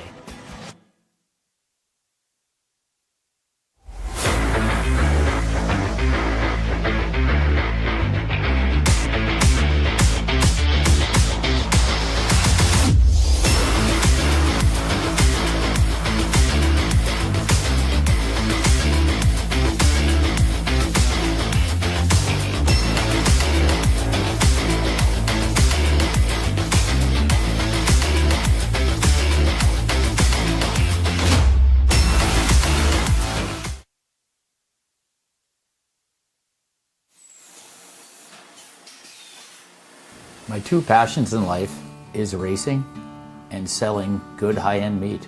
So my grandfather came here from Germany back in the late 20s. He decided to open his own shop in 1951. He had all the recipes, he had all the talent. His father was a meat guy. His father's father was a butcher. They weren't football players, basketball players. They were in the meat business. And that's our family. That's what we're good at. Old World Meats was derived from Frank's Meats. That was my grandfather's name. I know the quality of my beef is the best because I've purchased it directly from the ranchers that certified Angus beef. We know what our beef is continuously, and it's very consistent. So we're located up here in Duluth on beautiful Lake Superior, just a stone throw off of Highway 61. I've lived here my whole life, and it's where I wanted to raise my family. To be successful, you need to have a talent. And I knew I was going to be in the meat business. I can taste spices, I can pick out flavors, where they need to come in, where they need to stop. So knowing your strengths are important and knowing where you came from.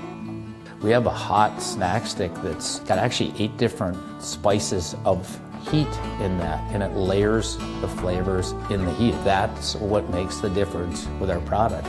The most exciting part was becoming coast to coast with the Old World Meats snack sticks. My neighbor stopped me on the street and said, "Paul, I was just down in Georgia and this gas station had your product." It was one of the highlights of the year. I don't know of a state at this point that we haven't had product in. Being in business in a small town really puts things into perspective. It's the little things for me to be appreciated and respected. So this whole operation here, it doesn't have to be the biggest, but it needs to have passion. And today, I'm changing lives of people that work with me. My guys are learning lifelong skills and values. That's the good stuff. Let's make the world a better place. Let's have a good time at it.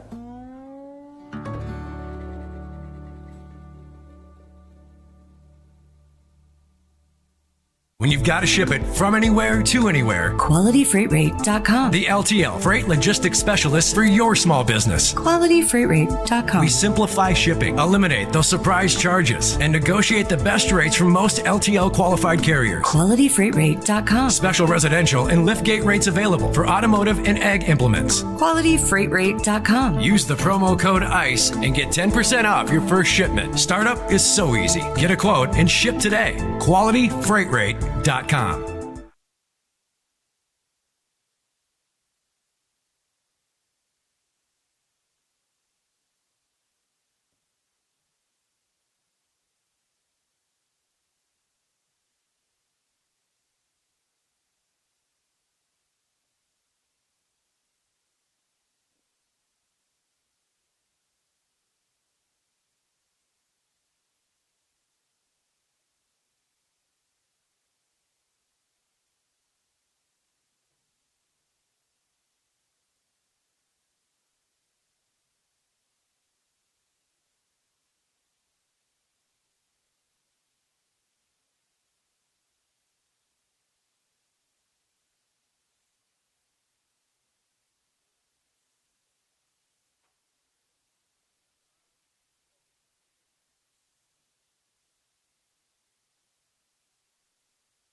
And just like that, we are back for the main events today for day number 2 of the 7th annual Spring Thaw here for the Rumble at the River at Cedar Lake Arena, where we are live streaming today's events for free on MBTVsports.com, the MBTV Sports YouTube, Facebook, and Twitter pages. My name is Zach Bailey, announcing side by side with Dan Bailey here, where we have our first B feature of the day going on in our junior wing BP class. Try to get to green flag action, but we are going to start off with the caution coming out of turns 3 and 4, which gives us enough time to give our starting lineup for the junior wing BP B feature. Starting on the inside of row number 1, we have the 14 of Archer Hoffbeck from Randolph, Minnesota, and the 32 of Reagan Finnegan out of Osceola, Wisconsin. Lining up on the inside of row number 2, we'll have the 22E of South Range, Wisconsin's Ethan Martineau. To Ethan's right on the outside of row 2, the 10 of Herman, Minnesota's Bentley Kramer. Inside row number 3, we have the 2024 of Ashton Martin from Wilmar, Minnesota,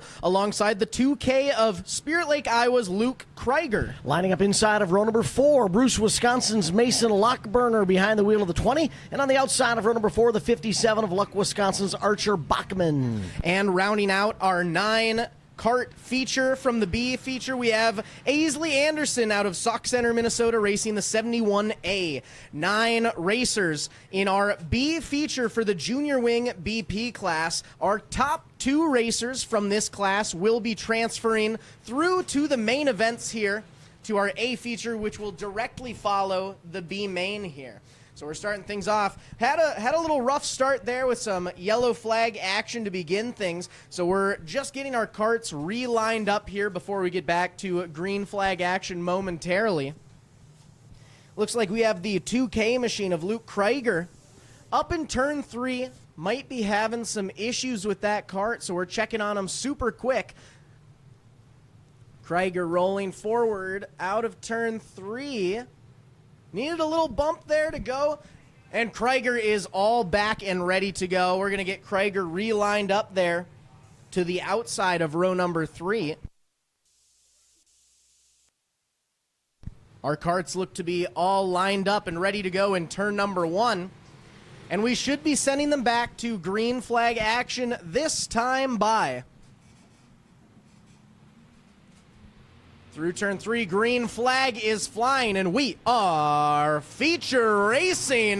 The 14 of Archer Hoffbeck going to be your early race leader. 32 of Finnegan pulling in behind him. 22E of Martineau in third, but we've got company. The 10 of Kramer peeking down to the inside. Kramer trying to take over that podium spot. Not quite going to do it. Kramer spinning around in 2 and 3, or in 1 and 2.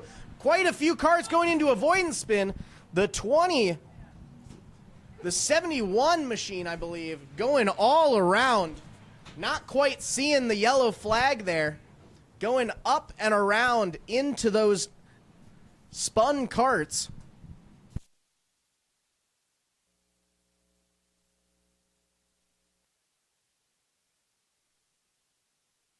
The 71A sitting there. Aisley Anderson.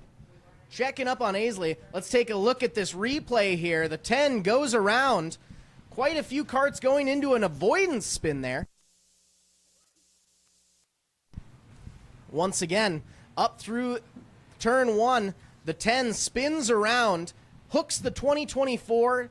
The 54 machine goes into or 57 of Bachman goes into an avoidance spin there. Trying to make sure they don't nail the 10 of Kramer.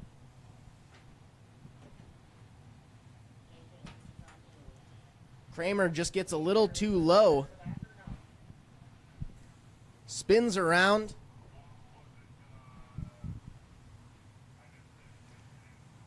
And the 71A of Anderson doesn't even see the yellow flag there. Rams right into the front of the 57 of Bachman. 71A is pulling off now, down to the infield. So Anderson's race has come to a close. We're getting our carts relined up here. Believe we are doing a single file restart here, as we were 2 laps, I believe, into the racing action.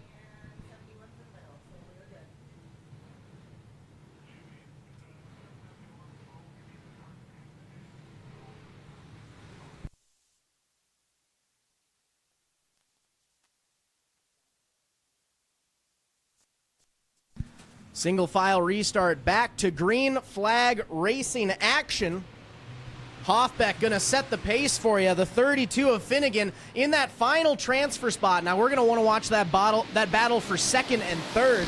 The 22E of Martineau looking to the outside of Finnegan, trying to do anything possible to make it into this A main feature, as one cart goes up and over onto its side on the front straightaway. The 57 of Bachman going up and over. I wonder if we can do a quick instant replay, see what happened to the 57 of Archer Bachman there. Track workers on the scene immediately.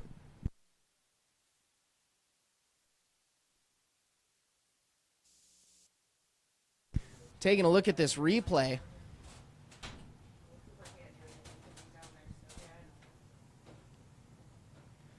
The 57 of Bachman going up and over. Bachman is talking to the representatives, gets stuck going sideways, goes up and over the side there. Let's take another look at that, run it back super quick. Coming out of turn 4, not quite sure what happens here. All of a sudden drifts right. Something must have broke on that front end of that cart there. Took a quick shift over to the right into the side area of the tires and just went up and over. Wiggling coming out. An immediate right-hand turn. Tries to over-adjust. Not quite working there.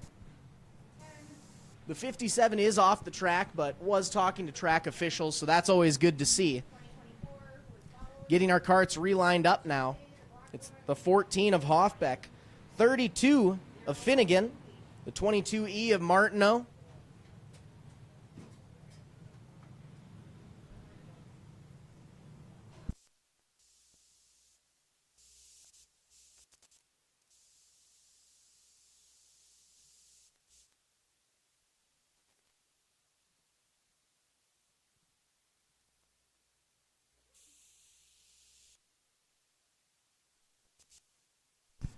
making sure everyone is lined up in their correct starting order. Before we get back to action, started with 9 carts. We're down to 7 now. Hoffbeck, Finnegan, Martineau, Kramer. And it's our top 2 that are transferring through to the A main. Green light is out. Hoffbeck leading the charge. Finnegan right behind in second. Keep an eye on Martineau, though, sitting in third. Martineau going to be doing whatever possible to get up to that final transfer position to make it into the A main. Martineau bobbles a bit. The 10 of Kramer trying to capitalize. Not quite anything there coming out of 2. Hoffbeck still setting the pace, pulling away from the rest of the field. Hoffbeck saying, I don't want to be a part of this drama right here. I'm going to try to get as far away as possible. It's Hoffbeck, Finnegan, Martineau, Kramer, 1, 2, 3, 4, side-by-side battle for 5th and 6th as the 2K of Krieger moves up to 5th.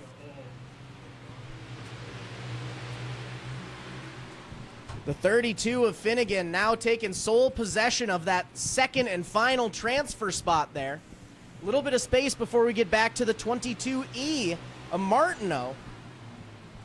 Keep an eye on the 2K of Krieger, though. Krieger making moves up. Kramer going around in turn 2.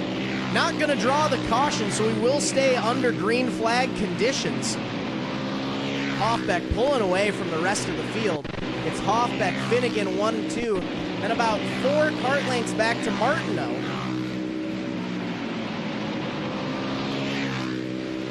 Two laps left to go in our first B feature of the day.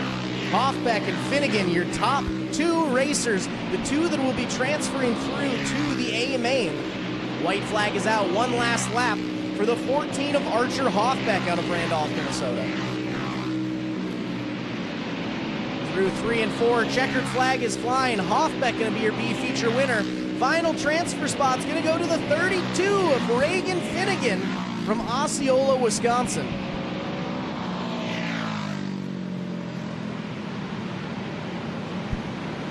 Hoffbeck and Finnegan transferring through to the A feature.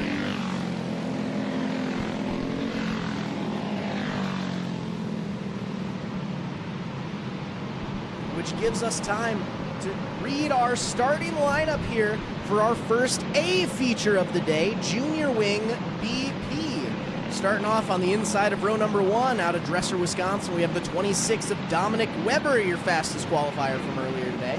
Alongside him, the 99 of Bentley Jalapy from Wheeler, Wisconsin.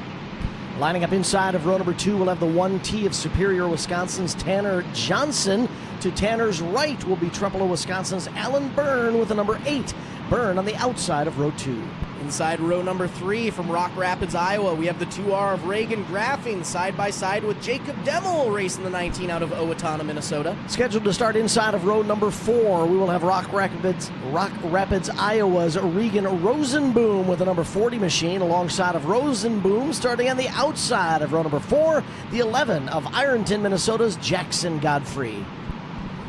Row number 5 inside, we have the 70 of Owen Tarvis from Cameron, Wisconsin, side by side with the 19C of Caden Schmitz out of Fond du Lac, Wisconsin, the last 2 racers to directly transfer to the A main from qualifying earlier. And making the transition from the B feature into the A feature, lining up on the inside of row number 6 will be the 14 of Archer Hoffbeck. Lining up on the outside of row number 6 will be the 32 of Regan Finnegan. Finnegan finishing second in that B main. Hoffbeck finishing first in that B main. Zach, those two racers had to battle hard with the rest of the field because it's do or die time when you're in one of those LCQ B features. Exactly. Hoffbeck had a pretty easy B feature for him. He was able to, with an open track ahead of him, pull far away. But Finnegan was definitely given all he had for that final transfer spot. He had multiple carts right behind him. So he's probably glad to have a little breather here in between the B feature and the A feature. However brief it may be, because they had to pull off the track, zip through the pits, and fall back in line behind the cars that directly transferred from qualifying. So Hoffbeck and Finnegan had just a couple of moments to catch their breath, allow the crew members to take a look at their machines, make sure that everything was ready to go, and then they pull in line behind the first 5 rows, making up the inside and the outside of row number 6. Lining up at the pole, it's the 26 of Dominic Weber. Weber setting the pace. They go green as they come through turns 3 and 4, but it's the 26 machine of Weber out front. Weber is going to lead them down the back straightaway, second and third single file, then heavy traffic from fourth on back. First lap in the books. Weber putting on an absolute clinic, already about a half a straightaway advantage over the second place rider, the 1T of Tanner Johnson, almost a second behind. Johnson's got Jalapy, Bentley Jalapy right behind him in the 99. Then there's a brief whisper of space back to an 8-9 cart freight train from fourth on back. Regan Graffing in fourth, Regan Roseboom in fifth, Owen Tarvis just on the outside of the top 5. Nice little battle going on for second and third there between the 1T of Johnson and the 99 of Jalapy. Jalapy, last lap around, was right on the tail of Johnson. Pulled back a little bit, now about 2 cart lengths in between them, but that's going to be a battle to watch for sure. 4th, 5th, 6th, and 7th now trying to pull away from 8th on back. They thought about going side by side in a battle for position. You can see it on the Foot and Ankle Clinic's PA Speed Cam on the MBTV Sports live stream. There's the 70 and the 40. They're slicing and dicing, trying to find an opportunity to go too wide. 40 of Rosenboom trying to look down to the inside of the 2R of Graffing. Nothing quite going there. All 4 carts in that 4-rider battle for 4th, 5th, 6th, and 7th, trying just about everything they can to get by the cart in front of them. Dominic Weber now, your race leader in the 26, can see the tail end of the lead lap. The car that's going to be first to go a lap down will be the 32 machine of Regan Finnegan, but that's okay with Regan. Regan's just happy to be in the A main after transferring out of the B.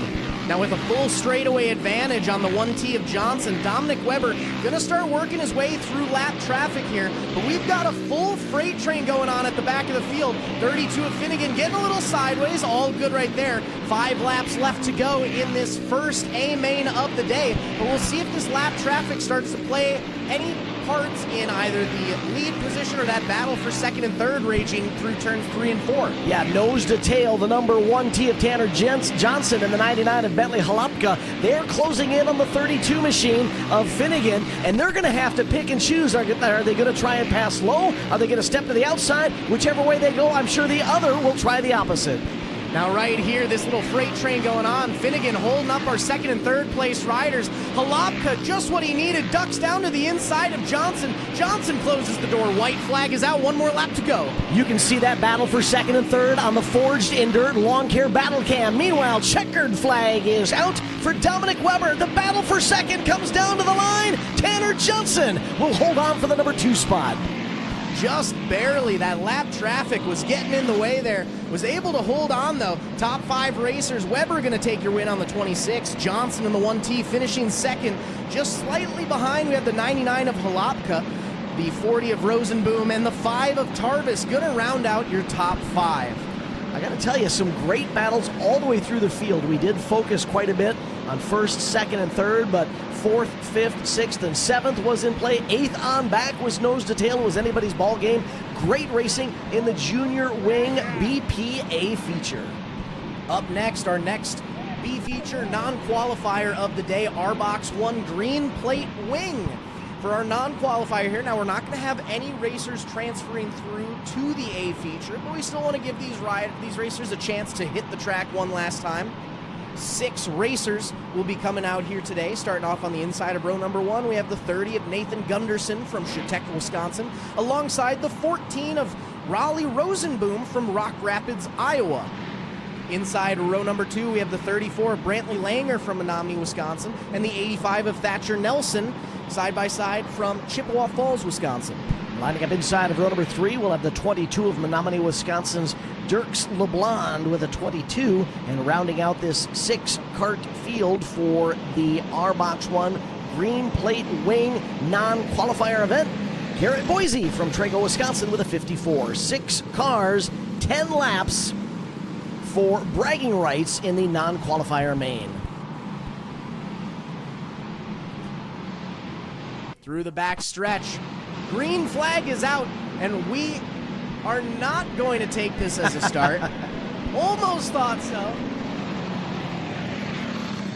We're going to give them a chance to reline up here, get recentered before we go back, try to get a little bit better start from our R-Box 1 Green Plate Wing non-qualifiers. You can see the track worker on the Warhide Digital Marketing stream, compliments of MBTV Sports, trying to remind the drivers to remain side by side until they get to that go or no-go zone, which is at the end of the straightaway here at Cedar Lake Arena. The end of the back straightaway is where the fire zone is, when the drivers will see the green light and they can start the process of bringing it up to speed. But of course the hopes is that we are side by side through that fire zone, that restart zone, or that start zone in this instance, and then we turn them loose. 34 of Langer stalled it in turn number 1, so they got him refired. That's why we're gonna have to take a little extra lap here, make sure everyone is set and ready to go. Lights are out, green flag this time by.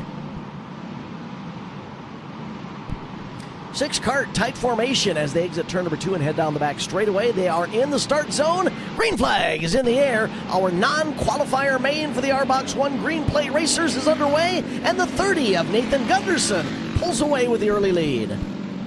Half a lap in the books and already half a straightaway ahead of second. The 34 of Langer spinning around in turn 2. Looks like we're going to keep it under green flag conditions, though.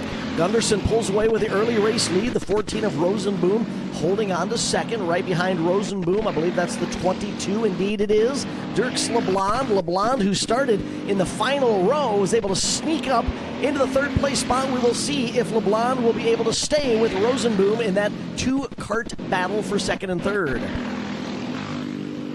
Half a lap now ahead of second place. The 30 of Gunderson leading the charge. Behind him, though, nice little battle for second and third between the 14 of Rosenboom and the 22 of LeBlond. Just 0.295 second gap in between those two racers.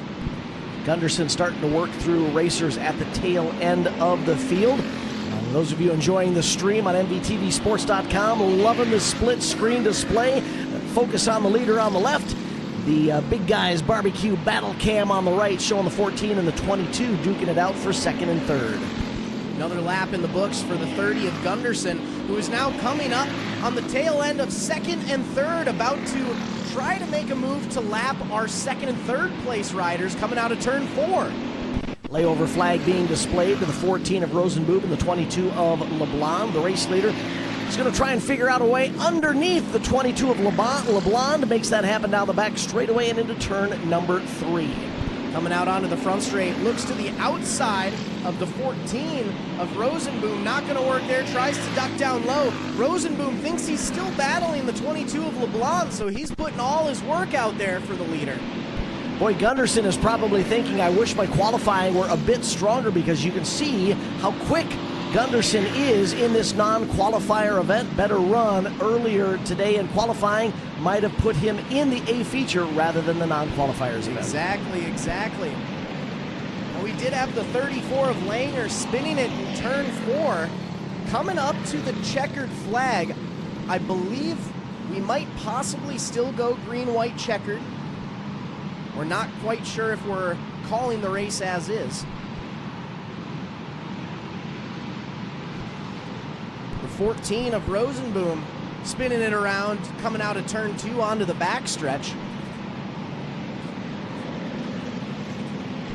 Try and get that car refired on the back straightaway. Oh, look out. Yikes, we stacked him Big up. pile train. Front straightaway.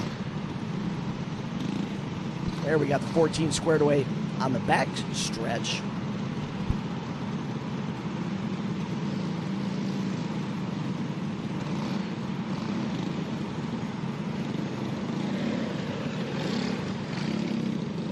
Getting our racers relined up here. We're going to be doing a green-white checkered here. The 30 of Gunderson setting the pace. 14 of Rosenboom in second. LeBlond on the 22 had gone one lap down. Going to be sitting in third. Ahead of the 54 of Boise and the 85 of Thatcher Nelson rounding out your top 5. Going to be a single file restart for a shootout to the finish in this R-Box 1 green plate wing non-qualifier main event. It's been all Nathan Gunderson at the front of the field. As a matter of fact, so much so that he's lapped the entire field. Green flag is in the air. Shootout to the checkered is underway. Gunderson setting a blistering pace, pulling away from second and third, but that battle for 2 and 3 still rages on. White flag is out. One more lap to go for the 30 of Nathan Gunderson. Riley Rosenboom holding on to the number 2 spot. Dirks LeBlond running third. Garrett Boise 4th. Thatcher Nelson 5th. Brantley Langer 6th. Checkered flag is in the air. Nathan Gunderson is an R-Box 1 green plate wing non-qualifier winner. Past the checkered flag, it's going to be the 14 of Rosenboom taking second. Had it been one more lap, the 22 of LeBlond may have been able to make a charge, was able to pass him by after the checkered flag. But it'll be the 30, 14, and 22 rounding out your top 3 racers for the non-qualifier. 30 of Gunderson going to take a little victory lap. Celebrate the strong run in the non-qualifier event.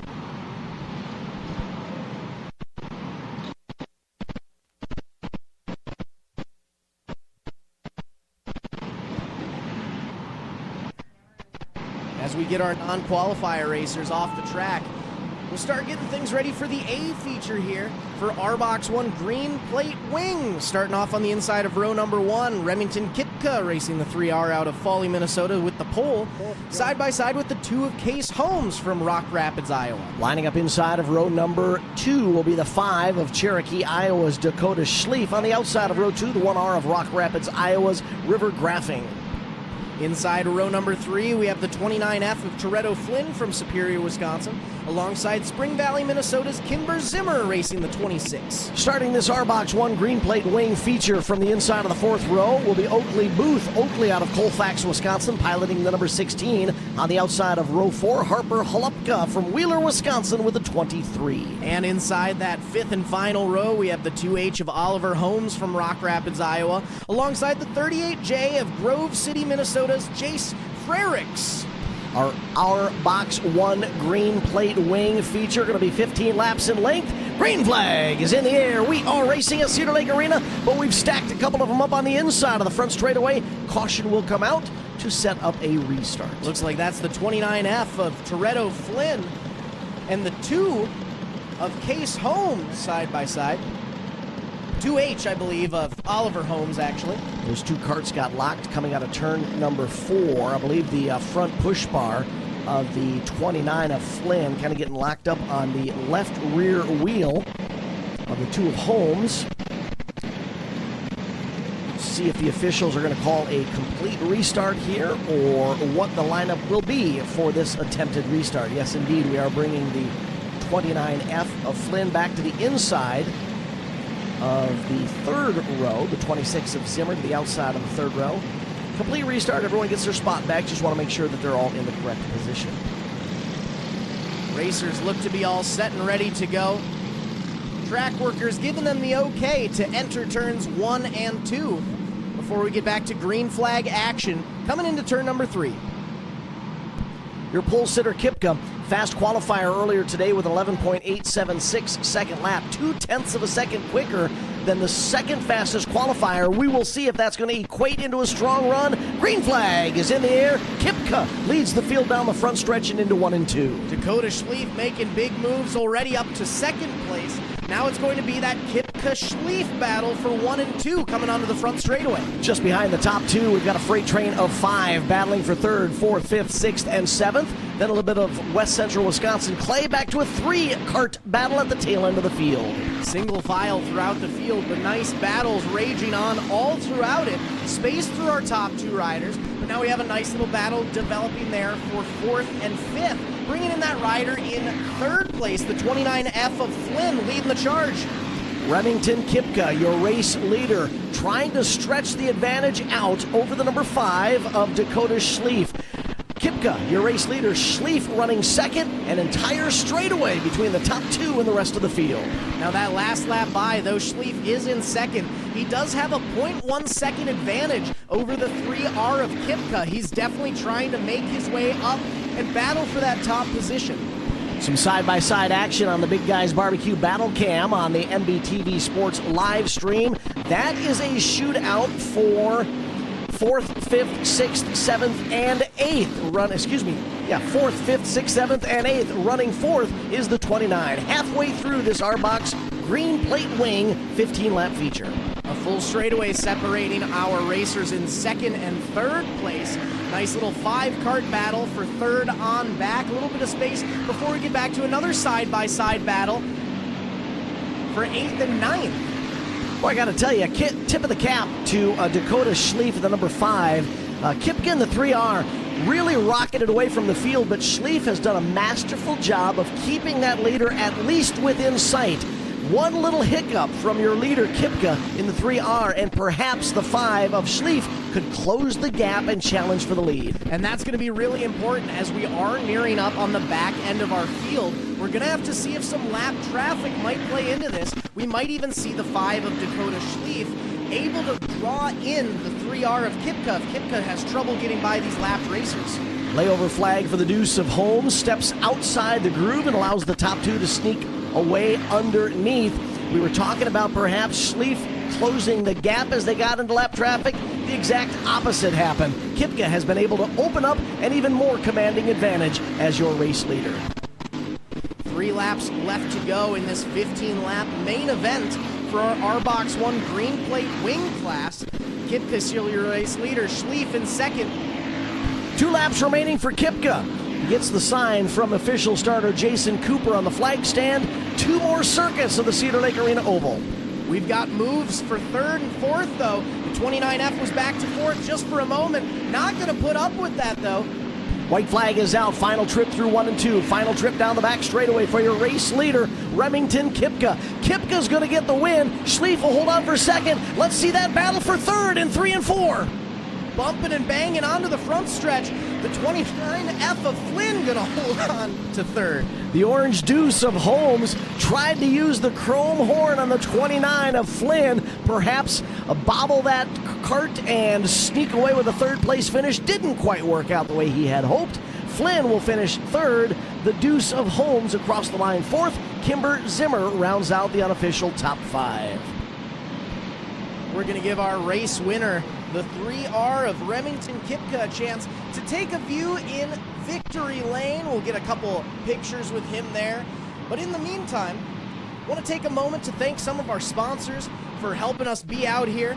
You know, we have Foot and Ankle Clinics PA, Jeff Pellercells over there, one of our main sponsor for the streaming services here at MBTV Sports, helping us bring some free live coverage to the Rumble at the arena for the 7th Annual Spring Thaw. A couple other sponsors we'd like to thank: Mac Tools with Jeremy Earls, Hess Technologies, American State Equipment, the equipment people, Sharp Cuts, In Pursuit Bodyworks, and TLB Excavating and Land Management. Got to thank all of them for helping us bring some racing action here out to you folks at Cedar Lake Arena. The Johnson Motors and Ford stream on MBTVsports.com showing our winner sitting down in victory lane. There on the Tri-City Contractors replay, you can see the 16 machine going for a loop in turn number 4 as they raced down to the waving checkered flag. And just like that, we're bringing out our next B feature of the day. Now again, this will be non-qualifiers, no transfers to the A feature in this class, but for our junior red plate clone class, we have 4 racers today, 12 laps.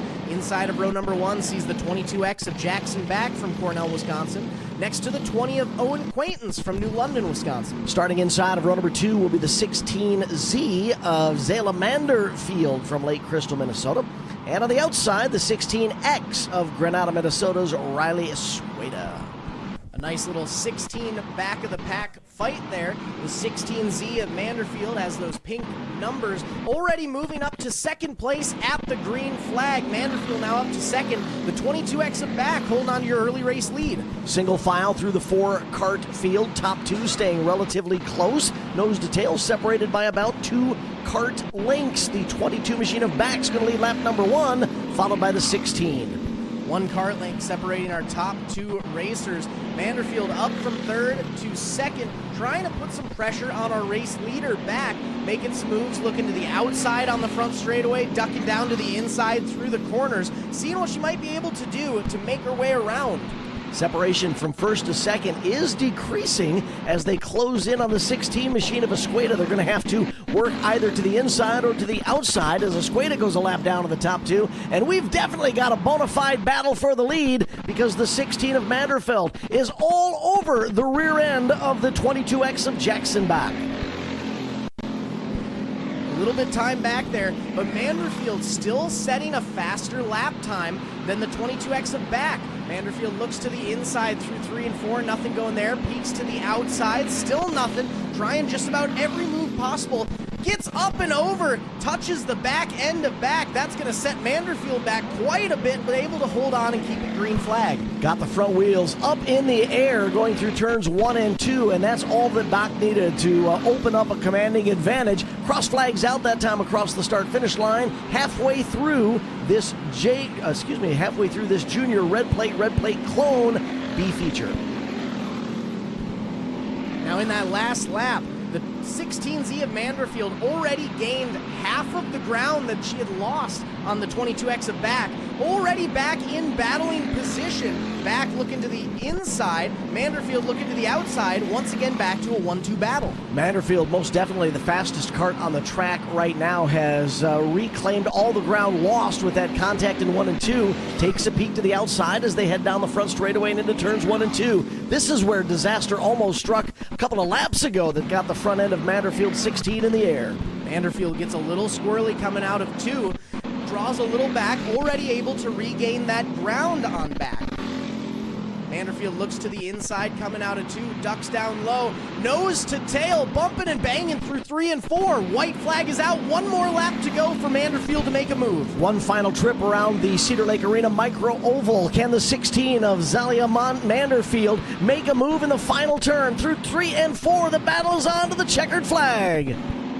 Nothing able to go there for Manderfield. Now that was an impressive show. Fastest laps throughout all of the racing there. Just not able to get by the 22X of Jackson Back. Jackson Back gonna be your race winner here today in the B feature for the junior red plate class. The 16Z of Zyla Manderfield putting on a heck of a show here. Gonna finish second. The 20 of Owen Quaintance rounding out your top 3.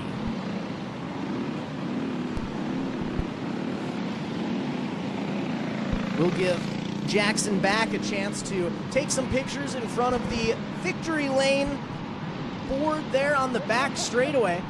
Goes right past the victory lane. Not going to take any pictures here today, so we will move on to the A feature. 4 racers, 12 laps. Starting off on the inside of row number 1, we have the 16 of Landon Bolt from Appleton, Wisconsin, alongside the 3S of Mason Sharm out of Sac City, Iowa. Lining up inside of row number 2, the 1 JMO of New Richmond, Wisconsin's Jamison Finnegan. On the outside of that second row, the 53R of Zeke Ramirez from Sioux Falls, South Dakota. Landon Bolt, starting on the pole, was able to pick up the W in the first heat earlier today. Our racers are all lined up and ready to go. Lights are out, so it'll be green this time through turn 3. Green flag is flying, and we are racing. Inside line, up to speed quickest. The 16 of Bolt's going to lead us down into turn number 1, bringing the 1 JMO of Finnegan along with, down the back straightaway, top 3, trying to pull away from 4th. Single file throughout the field, just 1 to 2 cart lengths separating our top 3 racers. One JMO gets a little sideways coming out of turn 2. That gives the 3S of Sharn a chance to get back up to that second place spot. Sharn now second place with Finnegan back to third. Meanwhile, as those two swapped positions, your race leader Landon Bolt opens up a 1.5 second advantage, which equates to about half a straightaway distance from first to second. It's Bolt, Sharn, Finnegan, Ramirez, 1, 2, 3, 4.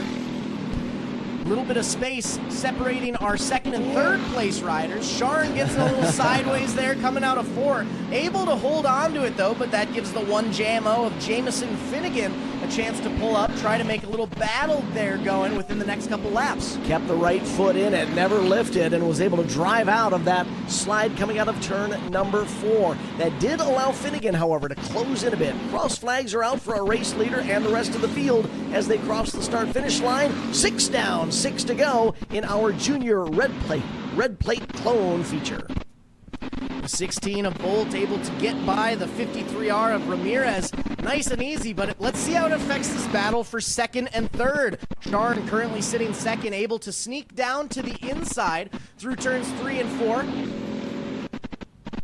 Finnegan able to do the same. They work underneath the 53 of Ramirez, who's gone a lap down to the top 3 now. You can see that battle for second and third in the Johnson Motors and Ford battle cam on the right side of your screen. Race leader on the left side, all alone, has got this one well in hand. Meanwhile, side by side for second and a change for position. Finnegan on the 1 JMO now back up to second place. Had it earlier on today, was able to re-secure it there. Sharn back third now overall, as white flag is out. One more lap to go for race leader Landon Bolt. Bolt's got a half lap advantage over the 1 JMO of Jamison Finnegan, who's now taken over the number 2 spot with Sharn back to third. Checkered flag is in the air, and Landon Bolt's got himself a feature win. 1 JMO of Finnegan gonna finish second. Sharn on the 3S rounding out your podium. Up next, Junior 2 Blue Plate Clone class. We'll give Landon Bolt a chance to take a couple picks here in Victory Lane as we read the lineup for our Junior 2 Blue Plate Clone A feature. Starting off on the inside of row number 1, your fastest qualifier from earlier on today with a 10.769 second best lap. We have Carter Brown racing the 3 out of Elko, Newmarket, Minnesota, side by side with the 25 of Forest Lake, Minnesota's Garrett Tatnall. Starting inside of row number 2, we'll have Stanhope, Iowa's Henry Arnold with a 72 alongside of Arnold. Lining up on the outside of row number 2, out of Menominee, Wisconsin, Drew Alton with the 100. Inside row number 3, racing the 32 out of Osceola, Wisconsin, Riley Finnegan.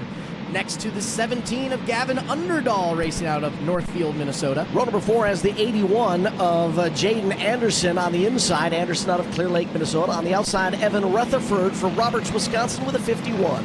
Inside row number 5, we have the 101 of Caden Burkholtz out of Mason City, Iowa. And on the outside of row number 5, the 27N of Noah Russman racing from St. Peter, Minnesota. Row number 6 on the inside, the 07 of Nicollet, Minnesota's Robbie Perino. On the outside, the 12 of Eagle Lake, Minnesota's Carter Oakes. And inside that 7th and final row, we have the 7X of Ivy DeCrane out of Shawano, Wisconsin, along with the 91 of Tatum Gillis from Northfield, Minnesota. Tried bringing him up to speed, but we had contact in turn number 4, Zach, and we had a couple of carts getting sideways, so it's going to be a complete restart. We'll get our carts relined up here into their correct starting order before we go back to some green flag action.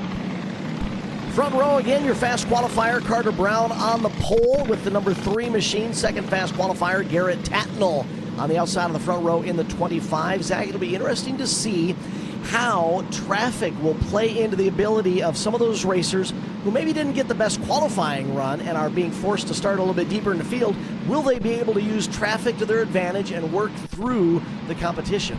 Exactly, and we might also see it in the exact opposite way. Now, with only having 2 racers out there for qualifying, we'll see if some of these racers that qualified well, having other racers out on the track, see how that affects their performance out there. I believe we're going to give them a 1-to-go signal this time down the front straightaway. You can see the nice lineup as they warm their tires, clean their tires, I should say, coming down the front stretch. You see it on the MBTV Sports Speed Cam. I love that shot when they come flying out of turn number 4. The other shot I love is the camera set up in turn number 3, watching them come out of 2 and then race right towards you in your living room on MBTVsports.com. Exactly right here. It's beautiful getting to see them come, especially on those starts right there. Getting to see them come to speed here. Out front, though, green flag is out. Early race leader is going to be the 3 of Carter Brown pulling away. Got a car in the tires at the exit of turn number 2. Rubber side down, helmet side up. We're good there. Yikes! Had the yellow flag out. Driver's not slowing down. Almost got into our safety crew there.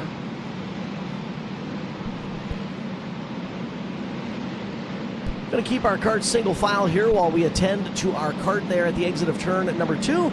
Got it back under power. Give us a moment to clear the tires, and we will figure out the restart order.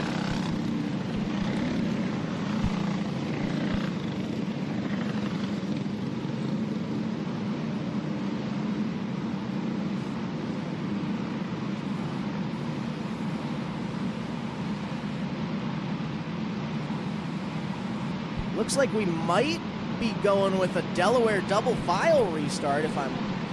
Nope, single file, my bad.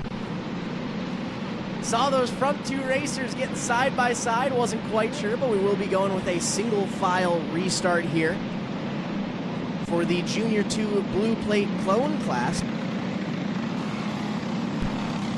So now out front on the single file lineup will be the 3 of fast qualifier Carter Brown. 25 of Garrett Tatnall right behind him, along with the 72 of Henry Arnold sitting there in 3rd. The 100 of Drew Alton, the 32 of Riley Finnegan, 17 of Gavin Underdahl, 81 of Jaden Anderson, 51 of Evan Rutherford, 101 of Caden Burkholz, the 27N of Noah Russman, 07 of Bobby Perino, 12 of Carter Oakes, 7X of Ivy Duquesne, and the 91 of Tatum Gillis. That 14 cart field gets the 1 to go signal, this time down the front straightaway, which means we will turn them loose next time by. They will pick up the pace in the fire zone right at the end of the back straightaway. You will see it every so often in our wide shot. There are 2 cones at the end of the back straightaway, and actually even 2 orange lines going across the end of the back straightaway. That's the start zone for the carts. That's where they can start to pick up the speed and head towards the green flag. Green flag is out, and we're back to racing conditions here at Cedar Lake Arena. Carter Brown leading the charge through 1 and 2. Single file restart makes it a little more difficult for a driver to step on the line and perhaps make up a position, as we've got some carts spinning in 3 and 4. Caution fever has caught our Junior 2 Blue Plate Clone racers. We had 3 of them get tangled at the tail end of the field in turns 3 and 4, and we toss the caution again. Looks like that was the 7X of Ivy Duquesne, 101 of Burkholz, and the 12 of Oakes that all got into each other there.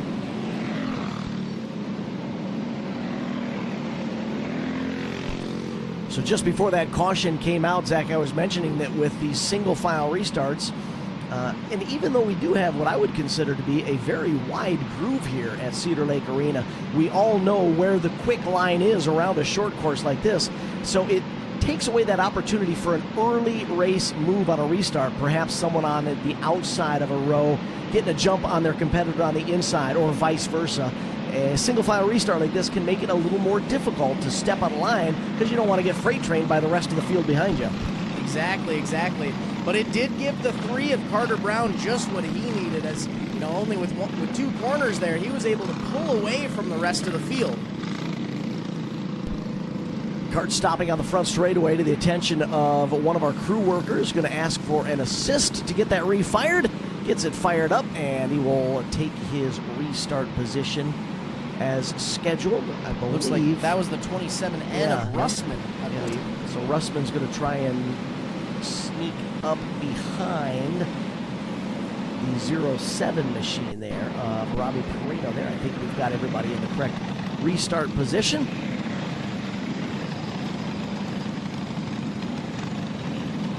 There we go, right behind the 101 of Caden Burkholz, that orange cart, just behind the green and white 91. 51 of Evan Rutherford that you see on your screen there. Looks like we do have a good lineup now.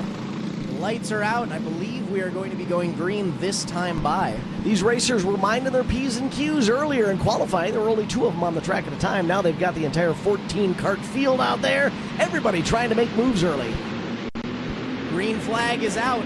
Brown leading the charge through the front straightaway and in through turns 1 and 2. We are able to get through that first 2 corners without any issues. Wow, at the tail end of the field, we fanned them out 3 wide coming out of turn number 4 on the start as the 07 of Robbie Perino's trying to make some moves early in this one. Perino has already moved his way up to 7th. Out front, a nice little battle for 1 and 2. Brown in the lead, Tatnall right behind in second.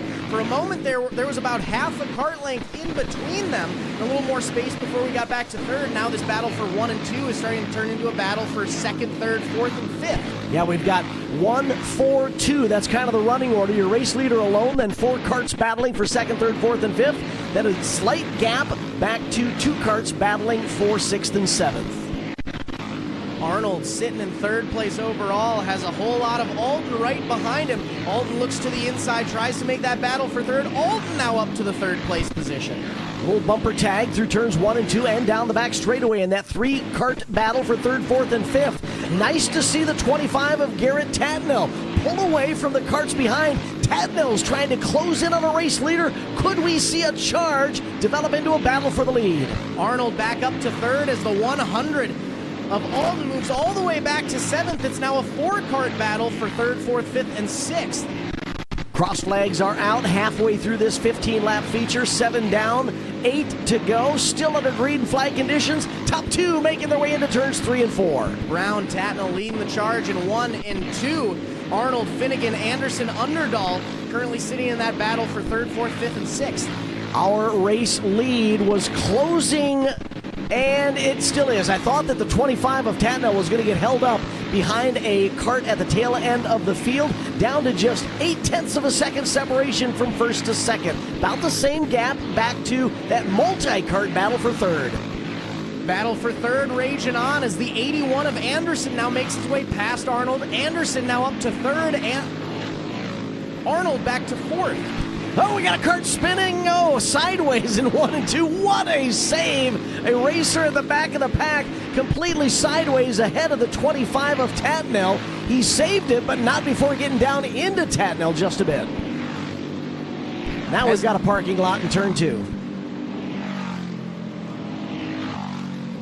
Yellow flag is gonna fly. Well, I thought I saw no fewer than 6 karts looping around there in between 1 and 2. I will say, we avoided, for a few laps there, we avoided quite a few yellow flags. We were bound to get one more eventually.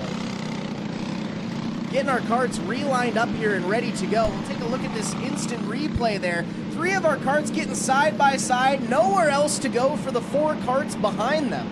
Well, I got to tell you, that was a pretty hefty hit there. Yeah. Got a couple of our drivers up and out of their seats, actually, with some of the hard thumps. We will spin the Foot and Ankle Clinic's PA replay back a bit, turn it loose. There's the 81. You can see that hit right there, the 72 and the 81. Pretty hard contact. To nose hit. That was a rough one to watch. Luckily, they're all back riding.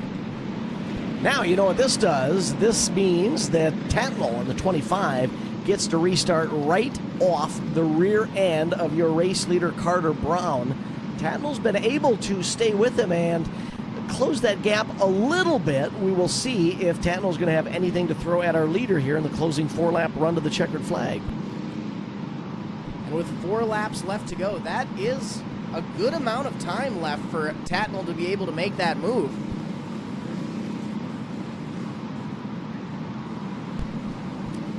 Jaden Anderson, the 81, who was swept into that melee between turns 1 and 2 and actually took the brunt of a couple of those hits there, is going to restart 3rd. Hopefully nothing bent or out of alignment on that 81 machine. On your screen, you can see some of the unofficial results being displayed from prior races. Looks like we've got one racer at a standstill in turn number 1. I believe that is the 12 machine of Carter Oakes. Gonna get him a quick restart, back and ready to go. Now we'll get these karts relined up with Oakes back in the field. It's Brown, Tatnall, Anderson, Arnold, Underdog, your top 5 as it stands. Brown has been so good on these flying starts. When Brown gets to that restart zone, immediately is able to open up some separation and some space between the 3 and the rest of the field. We will see, though, if Tatnall is going to be able to stay with him on this restart. Green flag is out. Brown trying to pull away with about a 1 cart length gap in between him and Tatnall. Then everyone nose to tail right on behind them.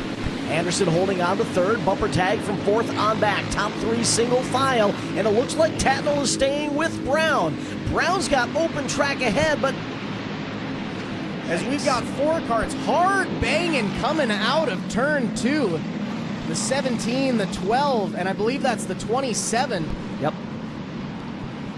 27 took a very hard hit there. Track crew to the scene of the incident to tend to our racer. So the red flag is going to come out to give them the opportunity to attend to our racer on the back straightaway. As Zach just mentioned, that was a pretty hard hit. We are all the way on the other end of the Cedar Lake Arena, and we heard that. Not only are we on the other end of the arena, we're actually enclosed in the Cedar Lake Arena announcer's booth, and we still heard it through the doors and the windows and the woodwork. That was a very, very hard lick there on the back straightaway right at the exit of turn number 2. But good on the track crew. I mean, they were right on the scene, ready to check in on the racer and make sure everything is all good there. We've got some good racing going on in this class so far. Lots of nice battles going on. We'll take a minute here just to make sure that our racer is okay. Out front, though, our current leaders, the 3 of Brown, with 3 laps left to go, your race leader, the 25 of Tatnall in second, and the 81 of Anderson rounding out your top 3. You know, it's very easy to be a Monday morning quarterback or a Monday morning driver and watch the racing as it unveils. There we can see that hard hit on the back straightaway that the 27 took. So it looked like it was the 17 of Underdall that first got into the tires, gets a little sideways. The 17 of Underdall. Now, what I was going to say was it's very easy to watch the replay and say, I would have done this differently or turned here or not gotten into the competition, but it happened so quickly. And there's that hard hit for the 27. Not just one hard hit, but 2. Hits hard into the 17, trying to avoid, and then another cart coming into the side of the 27. So a little dual hit there. You know, I was talking about trying to be a Monday morning quarterback or a Monday morning kart racer in reference to that restart, but the same could be said about the battle up front. The 25 of Tatnall, you wonder, is it better to allow just a little bit of gap to open up so that he can perhaps design a challenge, find out where he might be able to make a move, or do you want to stay right off the rear end of the race leader, Brown? We've got our starting lineup mostly ready to go. Just have 2 carts left to get in line. Making sure we are all set and ready to go before we go through the final 3 laps of race number 4 for our main events here. The good news is that Noah Rustman, driver of that number 27 cart, was able to climb out of that cart under his own power and is able to walk back to the pits. Probably going to be sore tomorrow morning, but the best news is that Noah was able to walk away from the scene of the incident there on the back straightaway. Exactly. I'd rather be sore and up and walking than any of the alternatives. So the My Race Pass official scoring is showing that we are 12 laps into this 15-lap feature. Still, from the get-go, it's been Carter Brown's race to hold on to. Carter Brown has been the leader since the get-go. Fast qualifier, was able to start on the pole, and then was able to start at the point with a single file restart after a couple of aborted attempts to get started. We went single file, and it's been the Carter Brown show for all 12 laps. Will Tatnall be able to throw at least one challenge at him? We'll find out here when we get back to green. with 3 laps left, we got a good shot of seeing what Tatnall might be able to give. But like you were saying, Brown has been putting on a great show here today. Green light is out. Tatnall holding on strong to the back end onto the front straightaway. 3 laps left to go in this main event. Biggest mover and shaker thus far through this main is the 81 machine of Anderson. Started inside of the 4th row up to 3rd on this restart. 2 to go, and Anderson is challenging Tatnall for 2nd. We've been talking about that battle for 1st and 2nd all race, but what about this battle for 2nd, 3rd, and 4th? White flag is out. 1 more lap to go for our racers. One final trip around the Cedar Lake Arena Micro Oval. It's all Carter Brown. Carter Brown could almost coast his way to a feature win. Checkered flag is out. Brown celebrates with the W. Brown going to take the win here today. Tatnall finishing 2nd. It'll be the 81 of Jaden Anderson rounding out your top 3. Had a couple of hair-raising moments in that main event for our Junior 2 blue plate clone competitors. But when the checkered flag finally flew, it was Carter Brown celebrating with a feature win. Carter coasts to a stop just in front of the victory lane sign on the back straightaway, climbs out of that number 3 machine, family and friends there with. Celebration underway as the feature winner in the Junior 2 Blue Plate Clone feature. Up next, we have our Junior 1 Green Plate Clone class. 10 racers, 15 laps for our A feature. Starting off on the inside of row number 1, we have the 5 of Jackson Reeves out of Truro, Iowa, alongside Dayton Van Beek racing the 12 from Pringer, Iowa. Lining up inside of row number 2 will be the 3 of Fairmont, Minnesota's Kaylor Ekstrom. On the outside of that 2nd row, Algona, Iowa's Zachary Woodford with the 11Z. Inside row number 3, racing the 32 out of Stanhope, Iowa, we have Hayden Arnold. On the outside of row number 3, Easton Quaintance piloting the 42 from New London, Wisconsin. Double the Easton, double the fun. Lining up inside of row number 4 is the 2nd Easton. Easton Sharn from Sac City, Iowa, the 4S. Tori Hedrick from Clintonville, Wisconsin. The T19, green flag is out. Rest of the field is Emmett Gonzalez in the 85X and Macy Pegler in the 9. Not the start we wanted here, so we are going to get them re-rack them and restack them. The 85X of Emmett Gonzalez taking the inside of that final row alongside the 9 of Macy Pogler from Cherokee, Iowa. It looked like Macy's cart didn't fire there. Macy was a bit off the pace there. Try and get Macy up to the correct spot there on the outside of the final row. There we've got them side by side. Good formation through 2 and onto the back straightaway. Going into turn 3, green flag is out.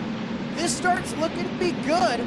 And we are racing the 5 of Jackson Reeves leading the charge, trying to pull away from the rest of the field. We got some debris going up and around. Wow, we had one cart up on 2 wheels with the left side clipping the farming discs on the inside of row number 2. That was the 42 machine of Easton Quaintance. Got a cart up at the top of the banking in turn number 4. Caution is out. The 85X of Gonzalez ducks down from spinning out on the outside of 4, cuts down to the inside, almost into the middle of traffic. Luckily, we were able to avoid there, but it's going to caution out.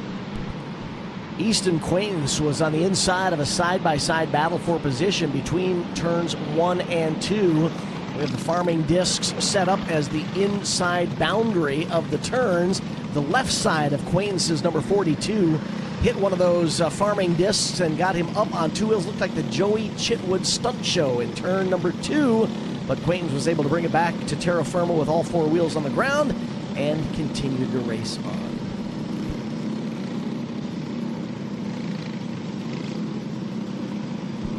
Looks like we're going with a single file restart here.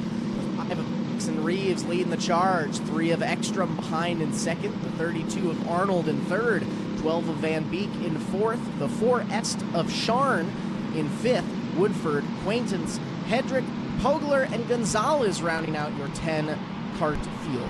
A big thanks to those of you who are following us online. Melissa Force Devil says, way to go, Rem. If you've got some comments, make sure you toss them up to MBTVsports.coms and all of our social media platforms. Back to green action, battle for 2nd, 3rd, 4th, as we have our 2nd place rider going all the way off the pace. Looks looks like that was the 12 of Van Beek. Yeah, Van Beek got out of the groove in turn 3, and 3 carts just snuck underneath. As a matter of fact, we were side by side a couple of times there. Your race leader continues to be the 5 of Jackson Reeves, but he's got company because Kaylor Ekstrom is right behind him, trying to find an opportunity to challenge for the top spot. Just 0.17 seconds in between our top 2 riders. Then we have a full second gap back to our 3rd place rider. A nice little battle going for 3rd and 4th. 32 of Quaintance. Then they're side by side for 5th. 3-cart battle for 5th, 6th, and 7th. Moving up into the 5th spot with a pass into turn number 1 is the 4S of Easton Sharn. Honestly, we've got great battles going on all throughout here. Side by side for 1st and 2nd, side by side second for 3rd and 4th, side by side for 5th, 6th, and 7th, another for 8th and 9th. It's all side by side action here. Cross flags are on display this time at the start-finish line, halfway through this 15-lap feature, and just like, we had a challenge and a change in the lead, but the caution comes out with a tire on the track at the exit of turn number 2 and a cart down in the infield. Will that pass for the lead stick or not? I'm not sure because the entire field did not cross the line. Wow. However that turns out, it is going to be just what one of them needed. Either that is going to be the save that the 5 of Reeves needed, or the saving grace for the 3 of Ekstrom. But making that pass for the lead just past the checkered flag, it's a who's who at this point. Kaylor Ekstrom is going to line up just behind the 5 of Jackson Reeves. And then just behind Reeves will be Woodford in the 11Z. How about a tip of the cap to Ekstrom? Started inside of the 2nd row, has been able to stay with our leader through these opening 6 laps. Come back up to speed. Green flag is in the air. Top 3 trying to pull away from 4th. Single file throughout the field. Nice little change of position. Trying to go on there for 4th and 5th, for 5th and 6th. Battle still out front though. Ekstrom looking down to the inside of Reeves. Nothing going there, but we've got company behind from Woodford in 3rd. Yeah, Woodford is now trying to set up an opportunity maybe to unsettle the rear end of the number 3 of Ekstrom to open up that inside run. Meanwhile, Ekstrom took a peek to the inside of the race leader on the back straightaway. No luck this time. Cross flags were out last time, halfway through this main event. Reeves, Ekstrom still 1 and 2. Ekstrom tries to look to the inside on the back straightaway, nothing there. Bumping and banging through 3 and 4. That gives the 11C of Woodford a chance to move up. Woodford now up to 2nd. Ekstrom back to 3rd. Wow, I thought that Ekstrom may be the faster cart out there, but he got unsettled in turn number 2. That allowed Woodford to sneak underneath him. Reeves, still your race leader. Reeves, Woodford, Ekstrom, Quaintance, 1, 2, 3, 4. We got the 4S of Sharn now trying to get up into the mix. We've got a 5-cart battle for 1st through 5th. Yeah, your race leader trying to pull away. A legitimate 4 carts right behind, trying to close the gap. Woodford coming up on our race leader as the 2-to-go signal is displayed at the field on the front straightaway. Reeves now pulling away from the rest of the field. The battle is going to be for 2nd and 3rd, and 4th and 5th. White flag is out. 1 more lap to go for the 5 of Reeves. Jackson Reeves starting on the pole has led this entire main event, and he's pulling away in the closing laps. Woodford with a great run in 2nd. Checkered flag is in the air. Jackson Reeves picks up the W in our Junior 1 Green Plate Clone main event. Reeves with the win. The 11Z of Zachary Woodford going to finish 2nd. The 3 of Kaylor Ekstrom in 3rd. The 42 of Quaintance and the 4S of Sharn are going to round out your top 5 as we give the 5 of Jackson Reeves a chance to take some pictures in victory lane. We'll get things all started off for race number 6, our non-qualifier for the adult clone 375 class. Now we have a non-qualifier and an A feature for this class. No racers will be transferring up to the A. So we have 9 racers going into the non-qualifier, and starting off inside of row number 1, we have the 98 of Logan Webb out of Dalton City, Illinois, alongside the 777 of Kirk Weber from Newton, Iowa. Lining up inside of row number 2 will be Des Moines, Iowa's Stevie Smith with a 41. Alongside of Stevie will be Taylor Alton from New Richmond, Wisconsin, with the 30. Inside row number 3, We have the 1 machine of Jackson Clark out of Alexandria, Minnesota, next to the 22D of Devin Dorn from Abrams, Wisconsin. Lining up inside of row number 4, Rice Lake, Wisconsin's Davin Hauk with a 22, and alongside of Davin, Declan Whitney from Ham Lake, Minnesota with a 6. And rounding out this 9-cart non-qualifier field, we have the 17 of Michael Lambert racing from Atwater, Minnesota. 9 racers, 15 laps for our adult clone 375 non-qualifier. What about a great turnout? What about a tip of the cap to these racers? 25 strong in the adult clone 375 class. It was fun watching them qualify. Top 16 transferred directly into the A main. The final 9 are going to do battle in this non-qualifier event. But I got to tell you, when you get this number of carts in a class, you do kind of, to a certain extent, need to be proud of however you run, whether you get into that A main. I know everyone who races wants to be in that A main, wants to be the feature winner. But if you can just put together a solid performance in a class this large, hey, it's a good day at the track. Exactly.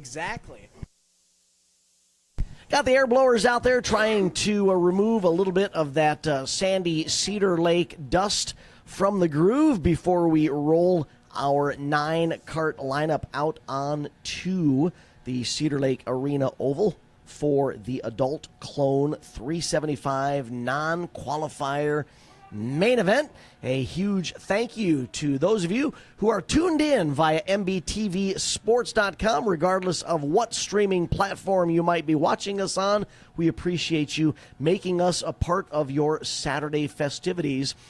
We love it when we can welcome race fans from elsewhere who maybe are not in the area, not a member of one of these teams, couldn't make the travel arrangements to be here at Cedar Lake Arena. So thank you for welcoming us into your living room. I got to say, your house is looking pretty nice. Our house is looking pretty fast. Now you're talking about viewers from all around, and I mean, this non-qualifier right here, we have racers from 4 different states here. We have Illinois, Iowa, Wisconsin, Minnesota.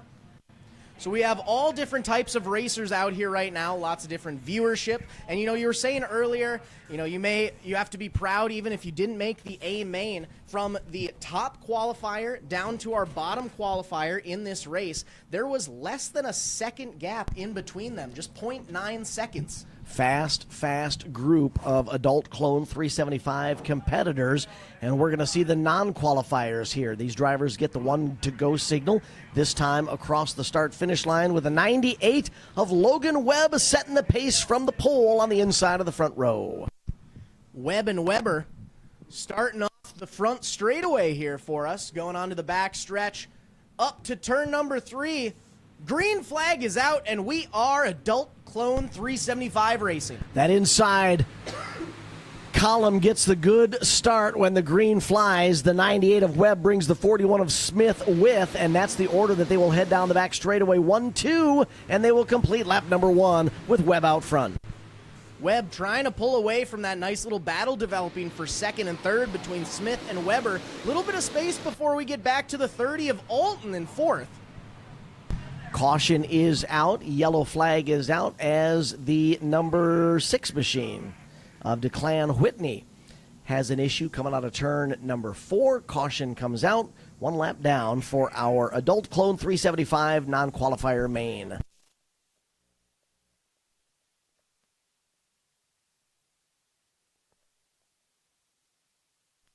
We'll get our racers back in their correct starting order. Looks like we will be doing a single file restart. Full restart seems to be. We have the 98 of Webb leading the charge. Right behind him, the 777 of Weber. The 41 of Smith. The 30 of Alton. The 1 of Clark. The 22D of Dorn. The 22 of Hawk. The 6 of Whitney, and the 17 of Lambert. Looks like they're going to drop Whitney to the tail end of that line as the cause of that caution. Otherwise, the lineup stands as Zach just mentioned.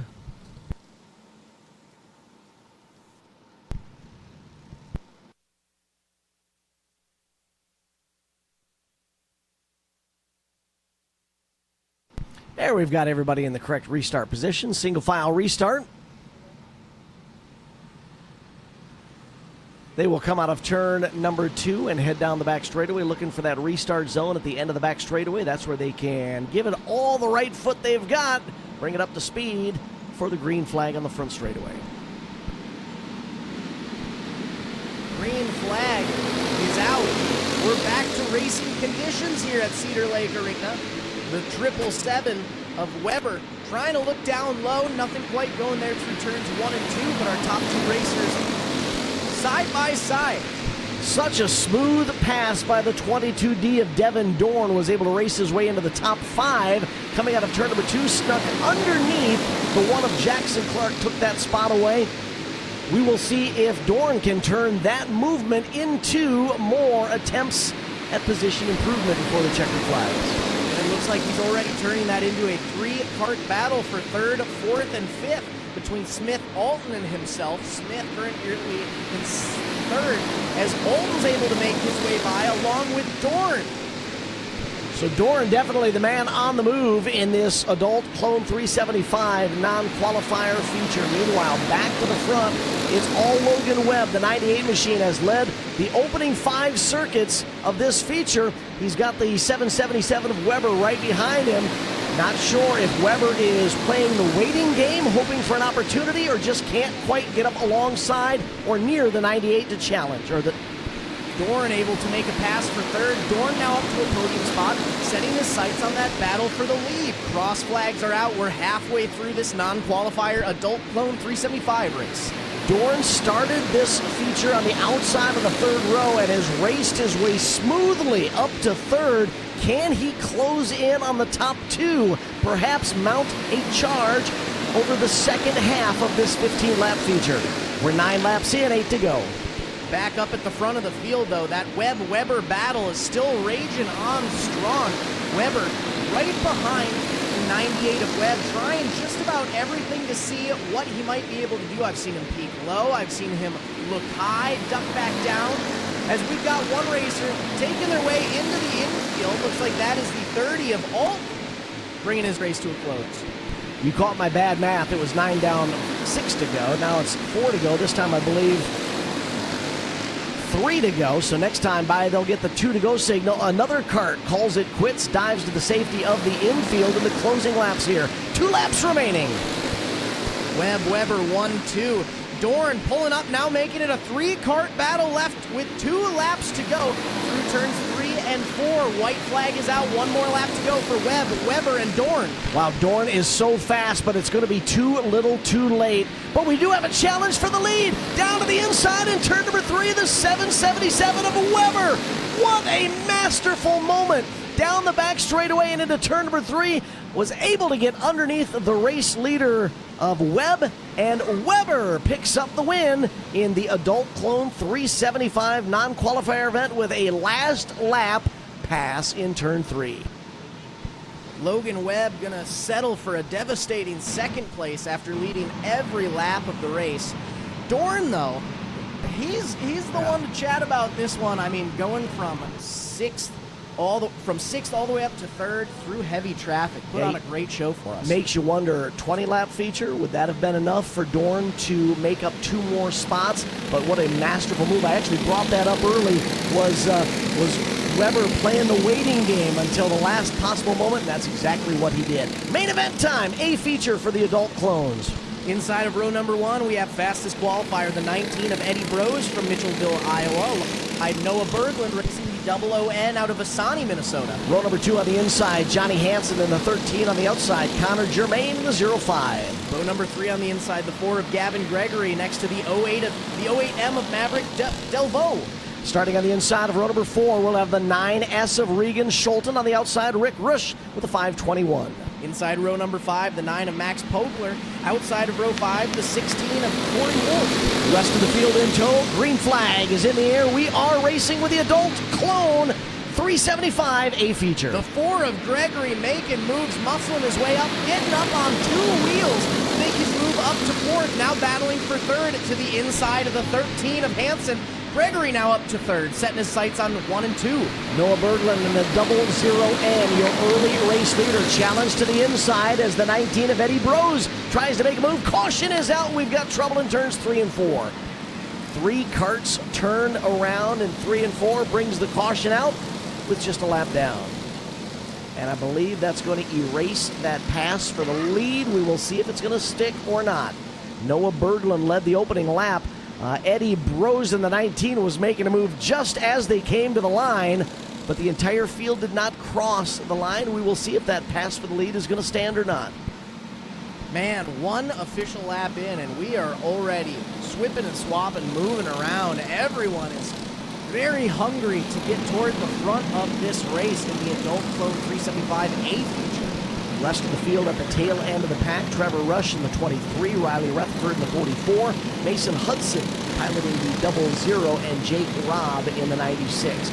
Looks like that lead is indeed going to go back to Noah Berglund with a 00N. Eddie Brose, unfortunately, since we go back to the last completed lap, that's standard in motorsports, the last completed lap is going to set the restart. So Brose loses that pass for the lead and will have to restart second. Lucky for Brose, though, we're 1 lap into this 25-lap Adult Clone main, so, better for this to happen to him at the very beginning than it would be to do on the very last lap.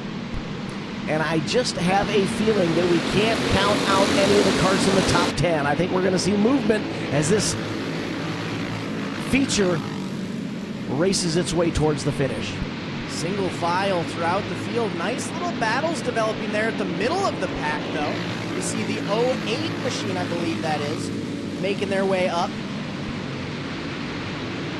Brose all over the rear end of your race leader, Berglund. Love seeing. Oh, we've got another cart around in turn number 4. We're staying green for now. For now. Nope, caution comes out. It was the 16 machine at the tail end of the field, sideways. Collected a fellow competitor there, and the caution comes out to slow us down. 44 mixed up in that one, Riley Rutherford.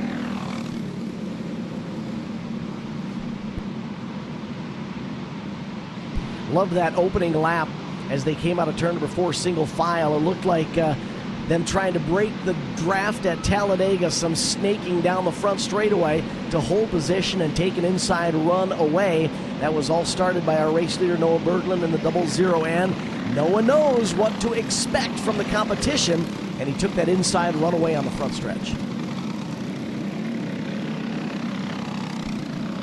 Making sure our racers are in their correct starting format before we get back to some green flag action here. 16 racers. Field getting the one-to-go signal, this time at the line. We will try to start them next time by with 2 laps down in this Adult Clone 375A feature. 2 down, 23 to go. Plenty of action and movement to come, I'm sure. Berglund, Brose, Hansen, Gregory, Scholten going to be your top 5 as we get onto the back straightaway. Up to turn number 3. Green flag is out. We're back to green flag action in our Adult Clone 375 class. Ooh, that time Brose took a look to the outside down the front straightaway. Knew that Berglund was going to drive defensively coming out of 4. Crossover on the back straightaway, and in turn 3 and 4, we have got a new leader, Eddie Brose, out front with a 19. Brose able to make that pass for the lead along with the 4th. Gregory able to move from 5th up to 3rd at the exact same time. Battles throughout the top end of our field. 2 carts spinning in 3 and 4, and the caution comes out again. Swept into that one. The number 5 of Reese Whitney. And the other cart getting swept into that one, I believe the 23 machine of Trevor Resch. So another caution comes out, this time just 3 laps down. If we could string together several consecutive laps, I think it would give these drivers an opportunity to build up a little rhythm and perhaps sew together more than just the onesie twosie laps that we've seen thus far. Exactly. I mean, we've been talking all day about, especially during qualifying, you get that momentum going, you get your racing feel going, and with 1 lap at a time, they're almost setting themselves up for failure, not ready to get back into that rhythm. But I do have a feeling once we're able to get, 3 laps in a row, we might get more cautions after that.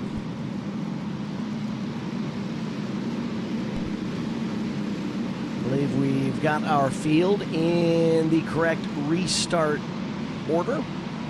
Bros, your race leader. Berglund going to start second. Gavin Gregory third. Regan Schulten fourth. And Connor Germain rounding out the top 5 for this restart.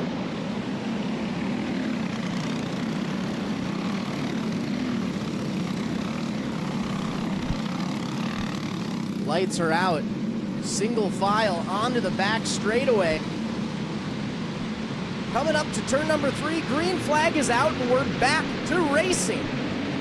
Eddie Bros taking that outside lane down the front straightaway to give him a gentle entry into turn number 1. Allows him to build up some speed out of the back straightaway as well. He will lead the lap. Single file down the front stretch. We've got one kart spinning in turn number 4 and another caution flies.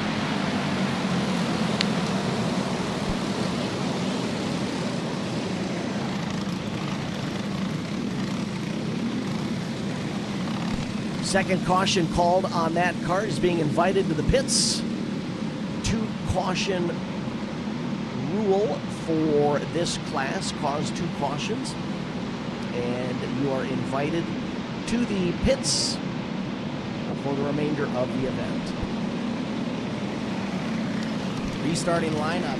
19 of Bros, 00N of Berglund, 4 of Gregory, 9S of Schulten, and now the 05 of Germain. Going to be your top 5 as we make our way onto the back straightaway.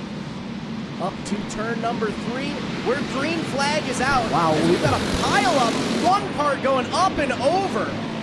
We had 2 karts hooked together on the back straightaway before we even got the green light. That other kart goes up and over in turn number 4. It's Germain, I believe.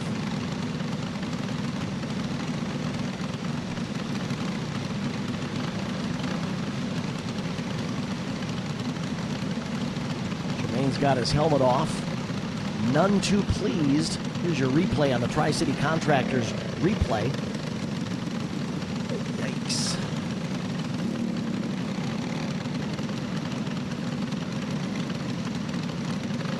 That started early in the field with the front runners not picking up the speed, not picking up the pace, and everybody just kind of nose to tail. It's like an accordion closing up.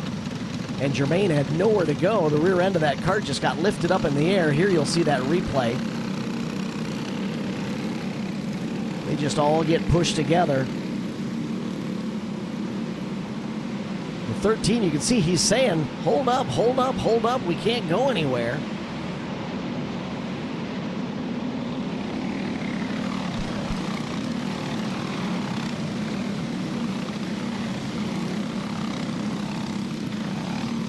Lineup is good to go.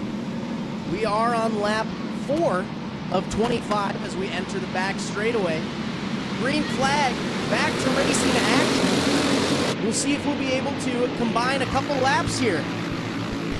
Bros, your leader, Berglund, trying to fend off a challenge from Gavin Gregory in the number 4 machine.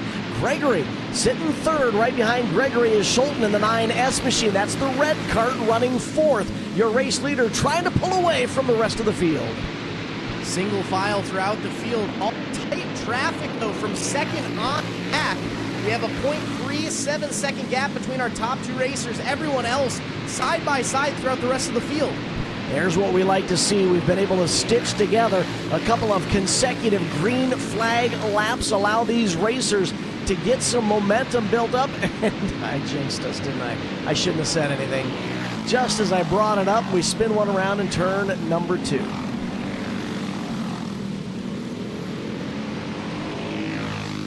$119X of Manderfeld going around in turn 2.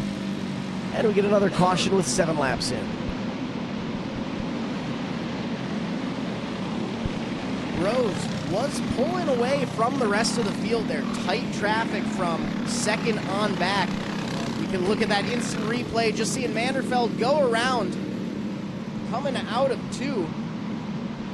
Tight traffic all throughout the field. Bumping and banging ahead of him. Went into a bit of an avoidance spin. May have had a little bit of pressure from behind him.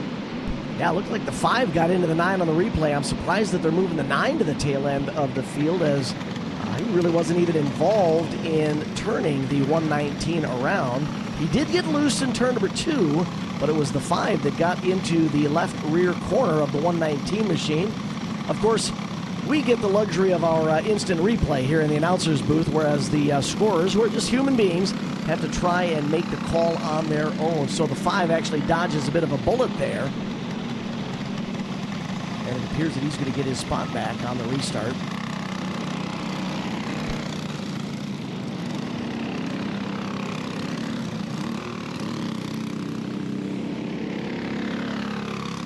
Looks like we do have our starting order back.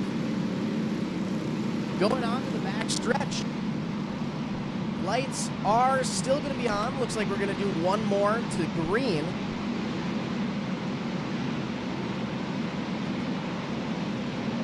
Single pedal.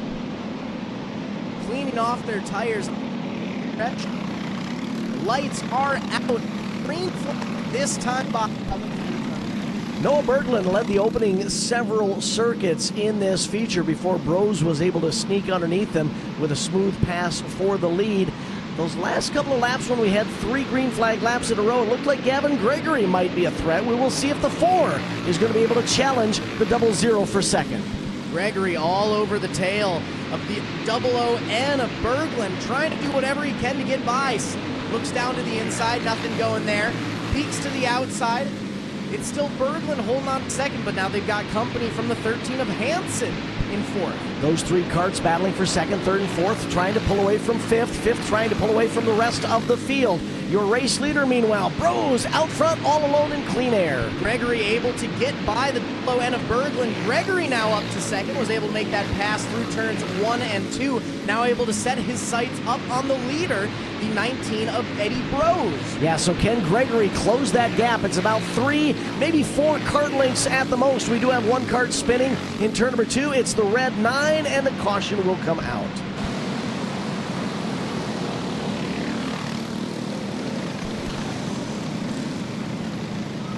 Boy, it's not very often, Zach, that I can say this, but I think I called it. The 4 of Gavin Gregory was able to make a move on the 00 of Noah Berglund, was perhaps a bit quicker. It was a very smooth, clean pass for that number 2 spot. Now with another restart here, gets to start just off the rear of your race leader, Eddie Brose. Is the 4 the quickest kart out there? We're not sure. These remaining laps will let us know. And, I mean, he's even fighting an uphill battle there. I mean, to be able to gain 3 positions, he started 5th, he's now up to 2nd. With all of this on and off, you know, we're talking about momentum, the feelings that you get from that, and how it works towards your advantage. With having these broken up races, I believe he might be one of the only racers out there to gain quite a few spots. Wow, we had the 16 machine jump about 4 positions coming to the restart zone. It'll be interesting to see how they call that. Top 2 pulling away, and indeed the 4 of Gregory is staying with your race leader, Eddie Brose. A nice 2-kart battle for the lead. Top 2 racers take a little bit of space before we get back to another nose-to-tail battle for 3rd and 4th, and another for 5th and 6th behind them. Smooth sailing, single file through the field. 2 karts battling for the lead, 2 karts battling for 3rd, 2 karts battling for 5th. Then a 4-kart battle from 7th on back. Our top 2 racers pulling away from the rest of the field. Almost half a second advantage from 2nd on to 3rd. 15 laps down that time across the line. 10 to go for our adult clone 375A feature. It's Eddie Brose, your race leader, Gavin Gregory. Just staying with him. Probably, maybe, I'm guessing, waiting until the closing laps to see if he can set up a pass for the lead. Now, one thing to notice there, it is Gregory that keeps having the fastest lap each time by. Brose in the lead. Gregory able to hold on to him, though, even gain a little bit of ground with only half a kart length in between the 2 of them. Former race leader Noah Berglund gives up the number 3 spot. Johnny Hansen running 3rd in that black kart. Berglund running 4th in the white 00. Then rounding out the top 5 is Max Pogeller, in the number 9. A 1 second gap developing between 2nd and 3rd. Now we might even be seeing a what could be 4-cart battle for 3rd, 4th, 5th, and 6th. Maybe more a battle for 3rd and a battle for 5th. But that battle up front still raging on. Gregory right on Brose's tail. Boy, Gregory is most, he can taste that lead. He's not quite there, but he knows that he's got a wisp of it right behind Brose's number 19 machine. Is he hoping for an opportunity, or is there ever an opportunity going to present itself? 2 to go for the top 2. In turn 1 and 2, a little bit of bumping and banging between our top 2. Nose to tail battle through 3 and 4. White flag out. 1 more lap to go. Will it be Gregory? Final time out of turn number 2, down the back straightaway. Gregory takes a look to the inside. Here comes the move for the lead. They change positions in 3 and 4. Checkered flag is out, and Gavin Gregory celebrates the A feature win with a last lap pass at the end of the back straightaway and into turn 3. My goodness, boy, we can almost feel that coming. What a smooth pass. I did not see him tap him. I did not see him bump him out of the groove. He just had that momentum coming through 1 and 2 and was able to sneak underneath him on the back straightaway and set him up into 3. Exactly. And I mean, it's big to show because Rose led every single lap of that race. We kept saying that Gregory's times were, a lot better, but it isn't about who's leading throughout the race. It's who's leading when it comes up to the checkered flag. Boy, those are the sort of late race passes you enjoy seeing. Nothing, nothing bad in that maneuver. He didn't move anyone out of the way, just was able to wait for that opportunity and pounce when it presented himself, snuck underneath him on the backstretch for a last lap pass. That's actually the second last lap pass for a feature win that we've seen already here today. And we're only 6 features into this thing. We still have a few left to go. Up next, our rookie cage class. We have 3 competitors hitting the track for this class. The A feature in our rookie cage, starting on the side of row number 1, we have the 16B flicking from Spicer, Minnesota, looking to make the clean sweep here today. Won both of his heat races, looking to do the same in the main event. We have the 22 of Theo LeBlanc from Menominee, Wisconsin on the outside of row number 1. And rounding out your 3-cart field, the 37 JR of Briar Whitaker. It's going to be a 12-lap feature for our rookie cage racer. And a quick reminder, these are the youngsters who are just getting started. Their age, again, Zach, is surprising to anyone who's never raced a cart, how young they can get started. Exactly. The racer's just 5 to 6 years old. I mean, that's kindergarten and 1st grade. These kids are out here racing go-karts at age 5 and 6. Well, we were eating crayons at age 5 and 6. The 22 of Theo LeBlanc has a great start and is able to jump out to the early race lead down the back straightaway ahead of the 16B of Benjamin Flickerman, who's holding on to 2nd. Flickerman, though, has got a lot of speed coming out of 4. Going to try and close the gap on the race leader, maybe challenge for the top spot. Both racers going pretty high. Taking that high line through the flower, holding on strong. Side by side through turns 3 and 4. Battle for the lead developing up to the start-finish line. It's LeBlanc with the slight advantage. Flickinger just to the outside. Flickinger committed to that outside run, but LeBlanc is also running a mid to high groove, and that's forcing the 16B of Flickinger to run even higher, but that did not slow him down. Flickinger and the 16B able to take over the lead.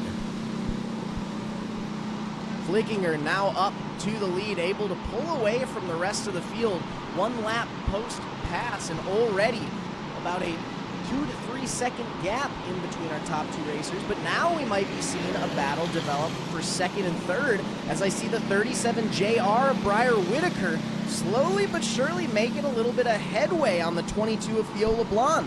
Yeah, Whitaker did close the gap a little bit there on the 22. The 22 of LeBlanc maybe a bit more comfortable at the end of the front straightaway and into turn number 1. Oh, our race leader is slow. Coming out of turn number 4, the 16B of Flickinger is slow. And the caution is going to come out.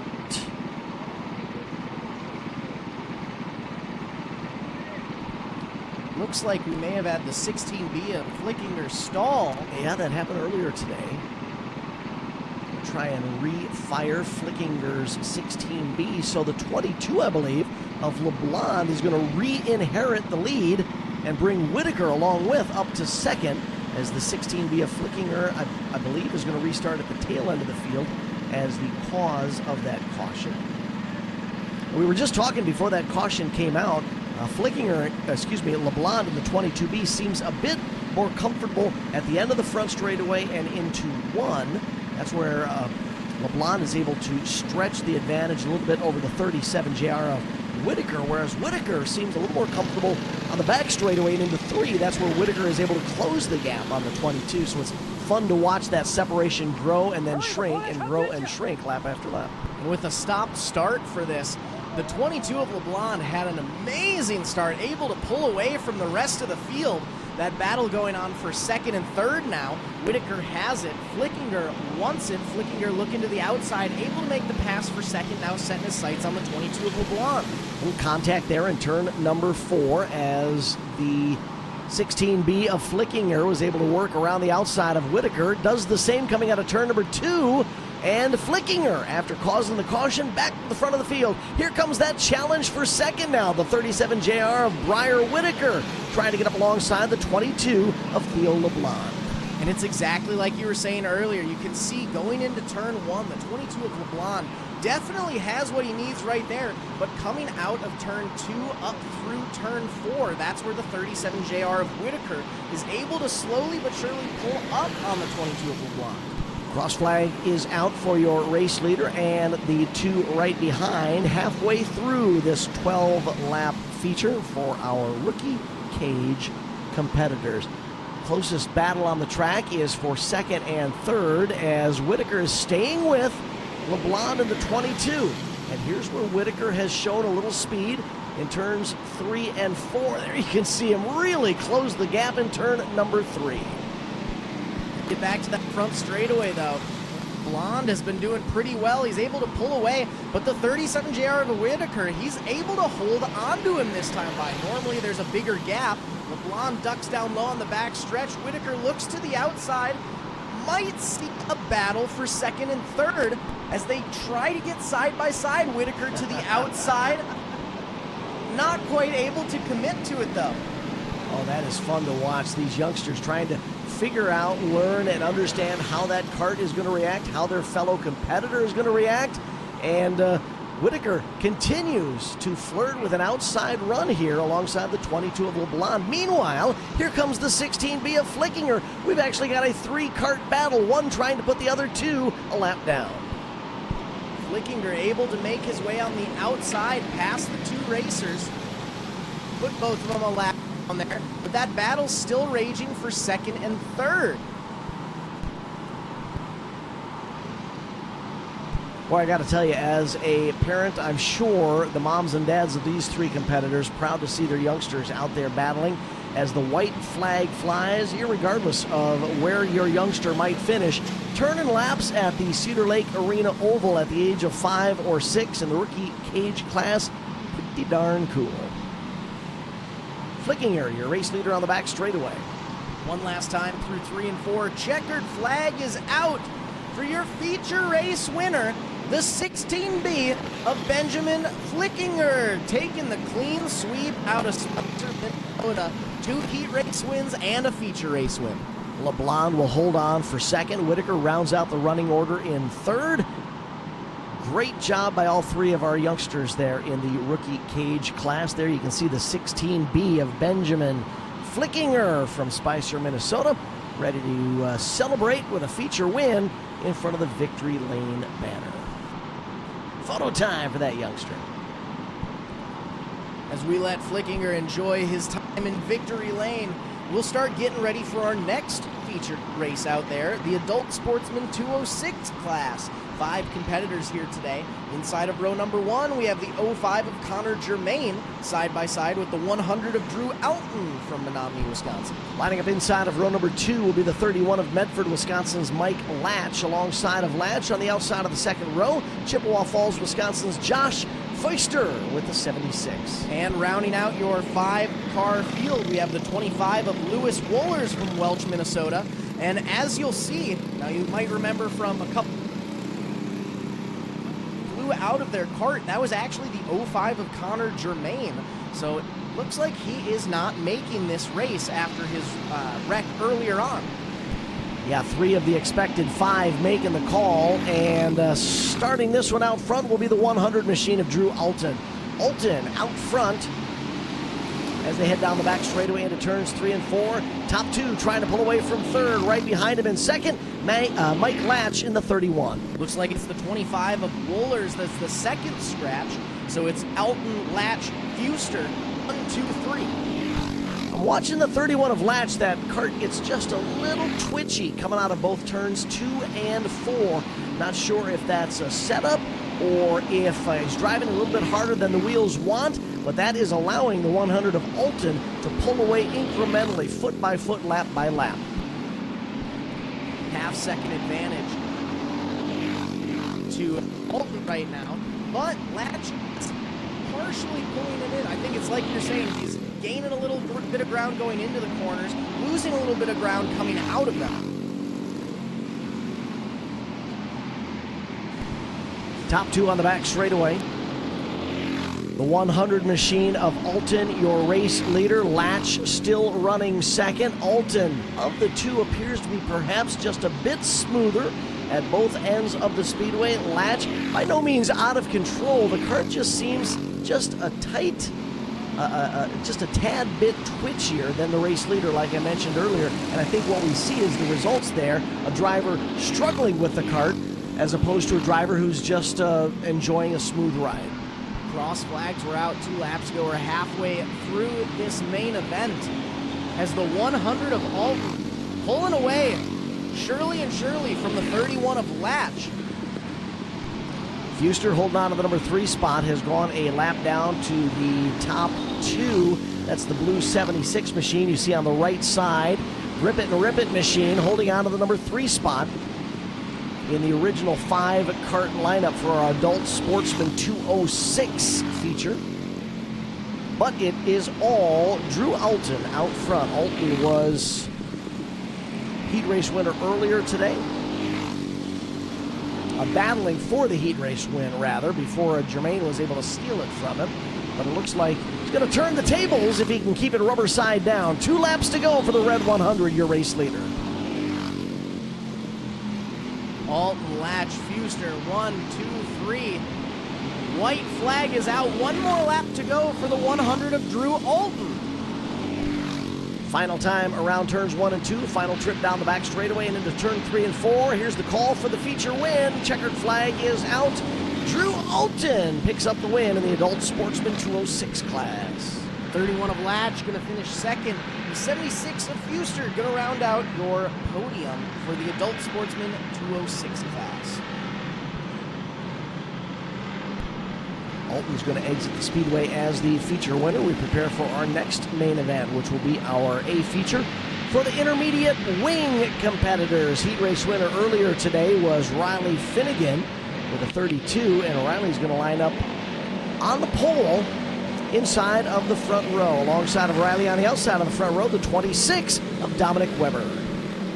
And rounding out our 3-cart field, we have the 611 of Trevin Bush out of Rice Lake, Wisconsin. In the heats, we had 4. Ashton Martin in the 2024 not making the call for that heat and also for this main event. So a 3-cart feature for the intermediate wing class. Green light out, and the 611 of Bush able to rocket past the 26 of Weber. Bush now up to second, Weber back to third as Bush sets their sights on the 32 of Finnegan. Well, I've got to tell you, some quick laps for these 3 carts as they bring them up to speed. And they are looking fast. Second and third up for grabs. Perhaps that's the closest battle on the field as your race leader continues to pull away. Riley Finnegan in the 32 out front. 3 laps in and already a second advantage from first to second. Looks like the 26 of Weber is off the pace, going to pull into the infield. Weber's race has come to a close. We're now down to a 2-cart battle for your top 2 spots. Unfortunate turn of events for Weber there as the cart gave up the ghost down in turn number 2. Weber, minding his P's and Q's though, knew that something was up rather than cause additional damage to that cart. pulled it right down into the infield. Save it to race another day.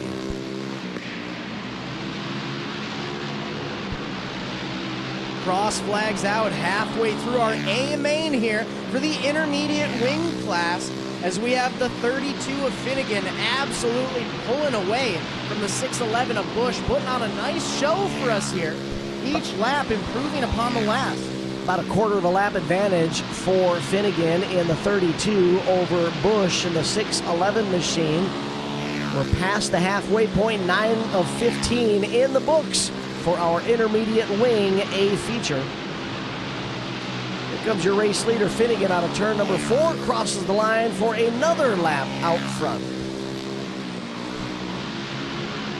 Last 3 laps been doing pretty solid, improving upon his times each time. Last lap was Finnegan's fastest lap with a 10.663 second lap.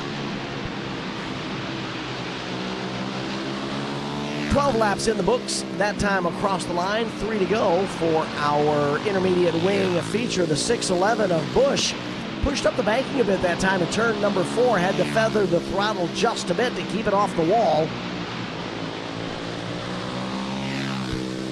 White flag is out, 1 more lap to go for the 32 of Riley Finnegan, with a half a lap advantage over the 611 of Trevin Bush.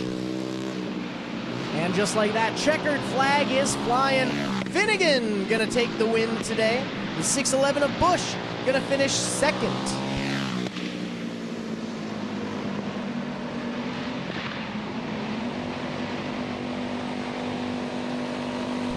Finnegan's going to head to the back straightaway for a photo op in front of the Victory Lane banner, and we will prepare for our Junior Predator A feature.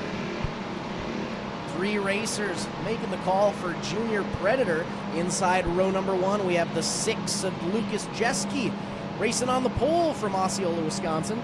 Side by side with the 91 of Austin Lockburner out of Bruce, Wisconsin. And inside that second and final row, we have the 2A of Audrey Traceth out of Birchwood, Wisconsin. 3 racers, 15 laps for our Junior Predator class here at the 7th Annual Spring Thaw as part of the Rumble at the Arena here at Cedar Lake Arena in beautiful New Richmond, Wisconsin. As a reminder, we have been live streaming today's events for free on MBTVsports.com and through the MBTV Sports Facebook, YouTube, and Twitter pages. For those of you watching today's racing action, thanks for joining us. And there's still time. We have quite a few feature races left in the day. We are on race 10 of 18 classes. So feel free to still send those links over to your friends and family who may not have been able to be here at Cedar Lake Arena for some amazing side-by-side kart racing all day long. Green flag is out, and we're racing through turns 1 and 2.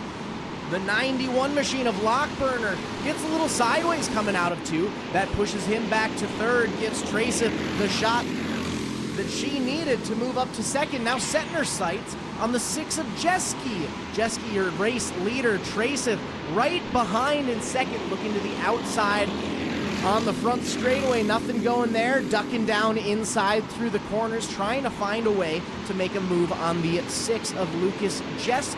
Now we do have 15 laps in this race. We just completed our 3rd lap, so still quite a bit of time for Traceth to be able to make a move. We've seen this in a couple of our other classes today, have a leader out front for most of the race and go for a last lap pass. I wonder if we're setting ourselves up for something like that yet again here. It's Jeske, Traceth, Lockburner, 1, 2, 3.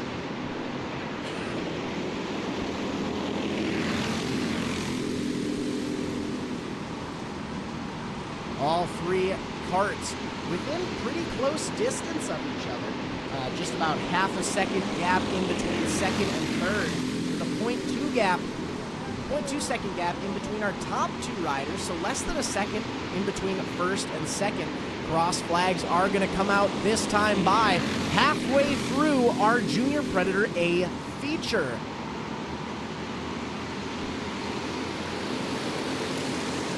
Another lap in the books for Jeske. Traceth starting to drop back ever so slightly. was nose to tail for the first about 5 laps there. Now still only a kart length in between our top 2 racers, now half a kart length. Pulling back up, Traceth looks down low, trying to make some moves on Jeske, trying to see, what the best option might be to make this pass viable for the 2A machine. But this battle is giving the 91 of Lockburner a chance to slowly but surely make up some ground on our top 2 competitors. There's a possible chance we might see a 3-kart battle for 1, 2, and 3 developing here.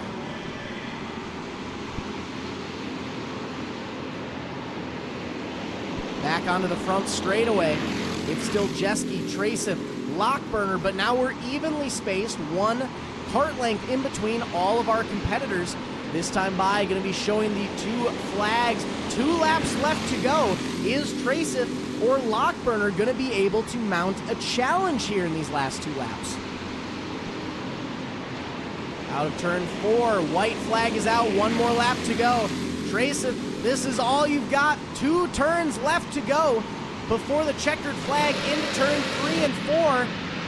Bumping, but no battle able to ensure. Checkered flag is out.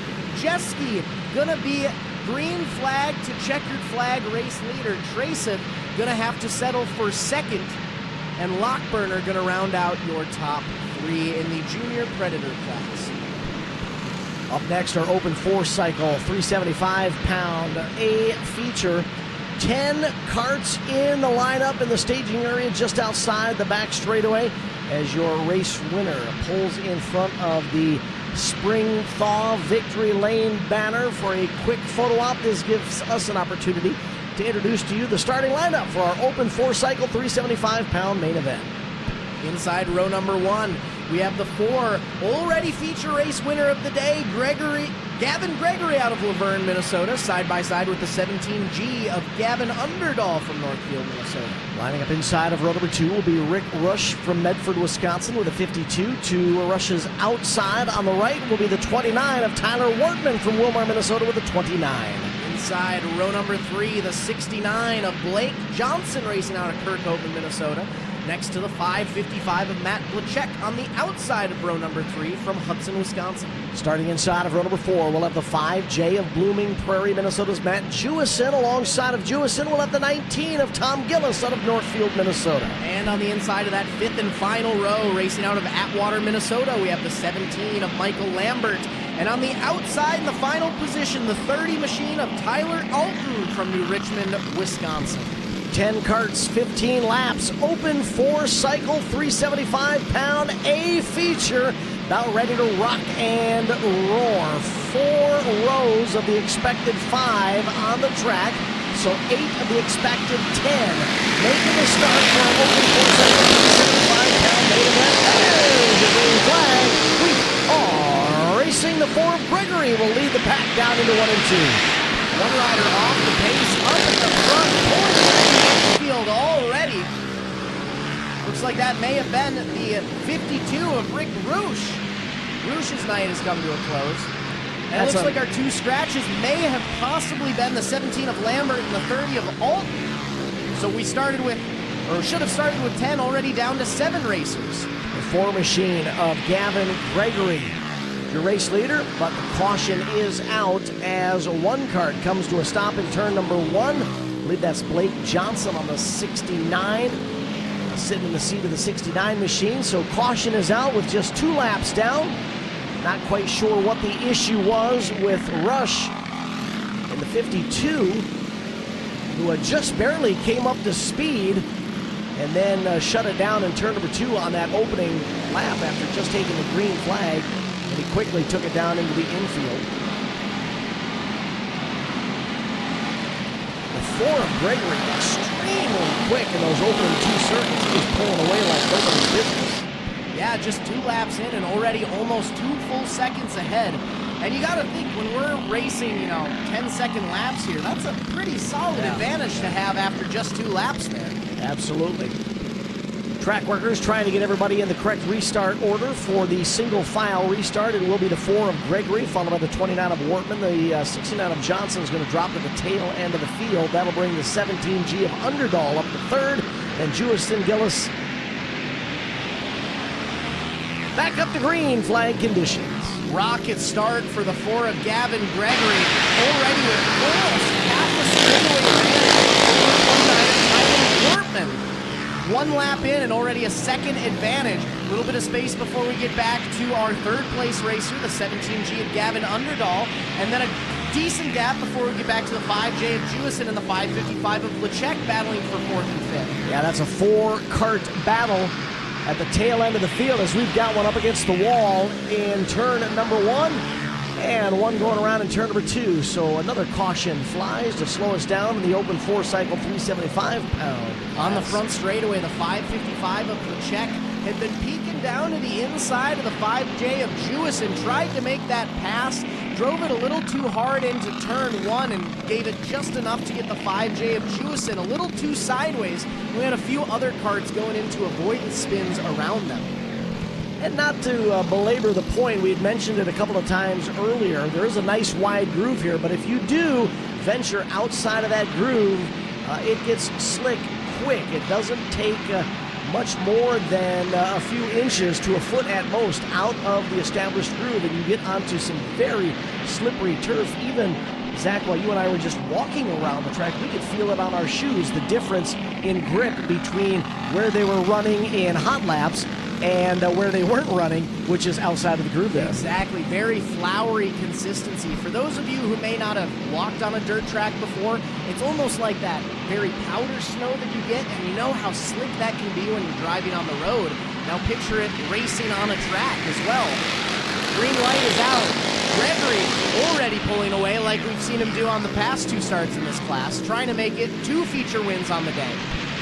So it sure appears that other than that 4-cart battle at the tail of the field, the other close battle for position is going to be for 2nd and 3rd. Tyler Warman in the 29 and Gavin Underdahl with the 17G. Underdahl running 3rd, Warman running 2nd. They've spent the opening 6 circuits relatively close, unfortunately losing ground on the race leader, Gregory, on the 4.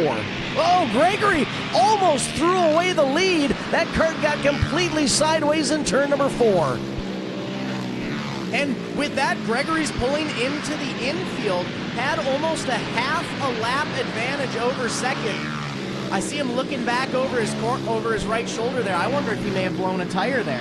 Either that or maybe got into some of his own fluid and he recognized that situation and shut it down before it could cause any more damage to the engine. Is it a flat? Is it an engine issue? We're not quite sure, because we can't see that right rear tire, if it was that went down or if the engine went south. I don't see the telltale sign of fluid on the track anywhere.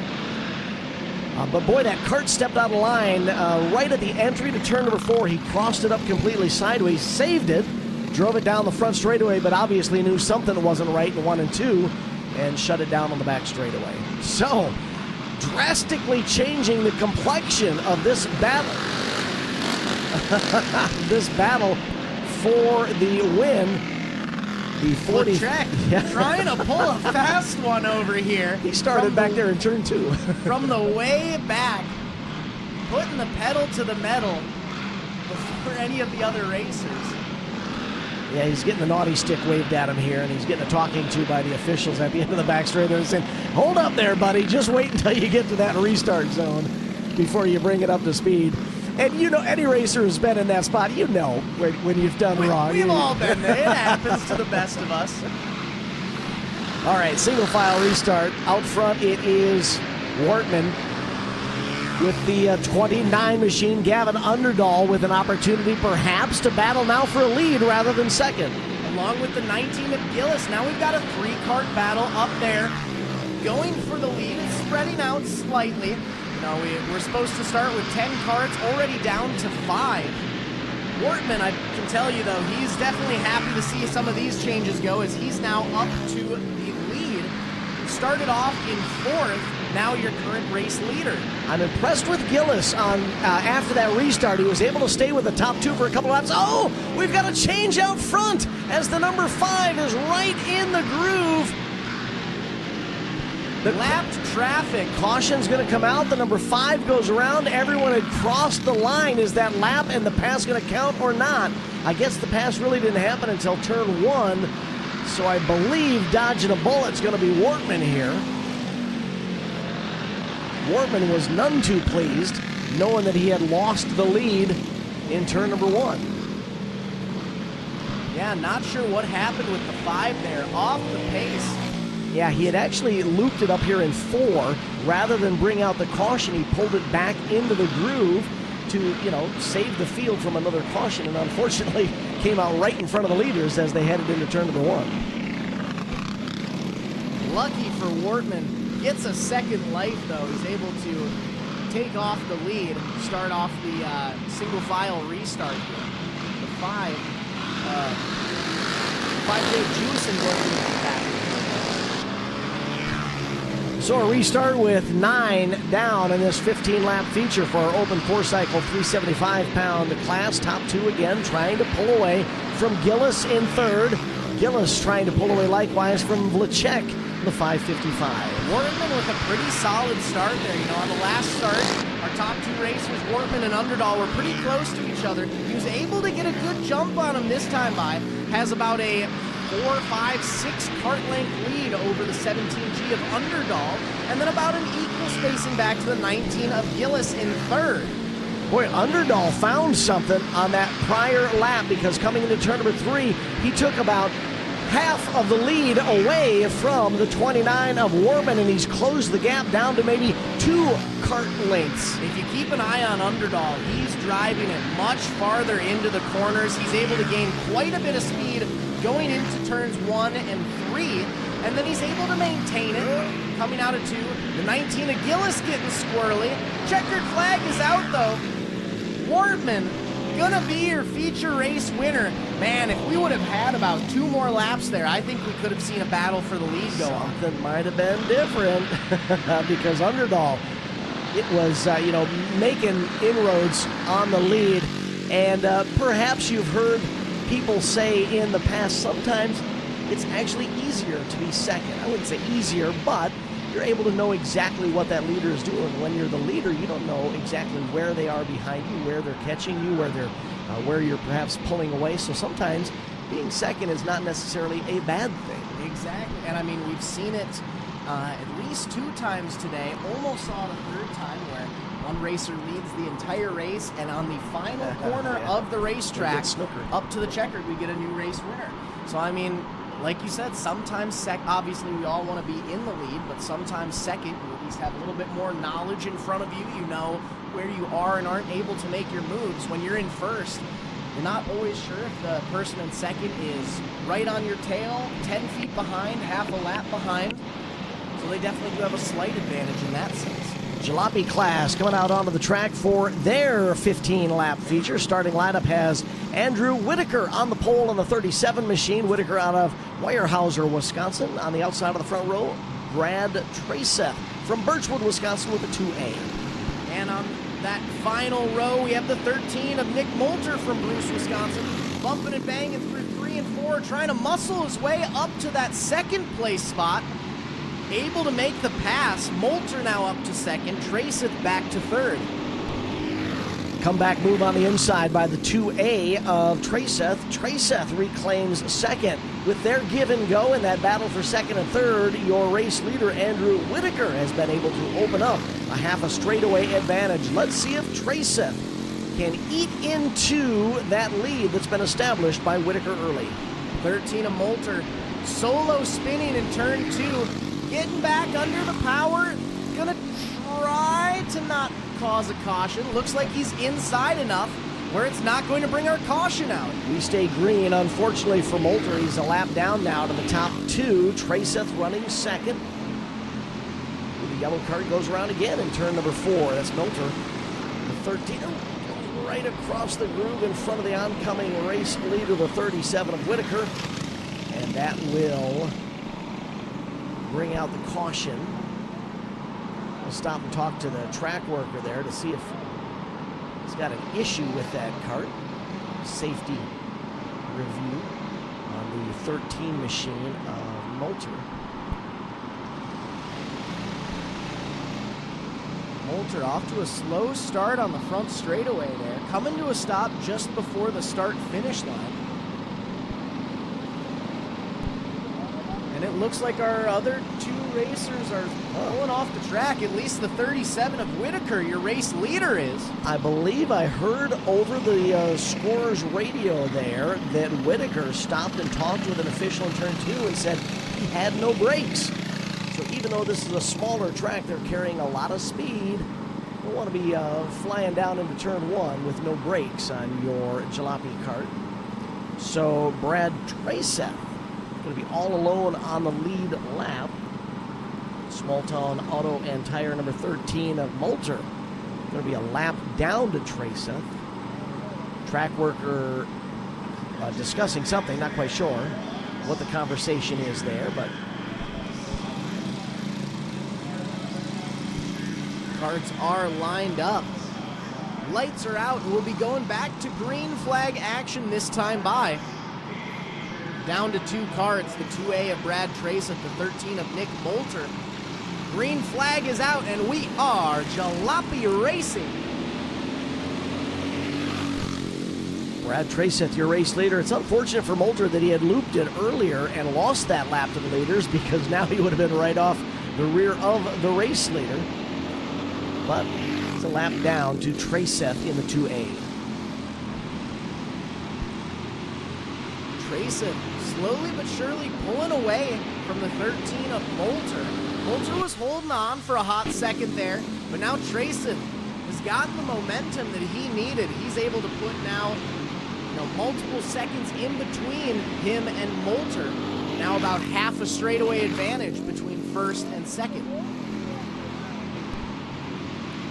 Looks like the character in turn 2 is beginning to show itself. See these carts bouncing a bit through that second turn if they hit the bumps just wrong. Cross flags were out last time across the line. Halfway through this 15-lap feature. We're now 8 laps down, 6 to go. 8 laps down, 7 to go.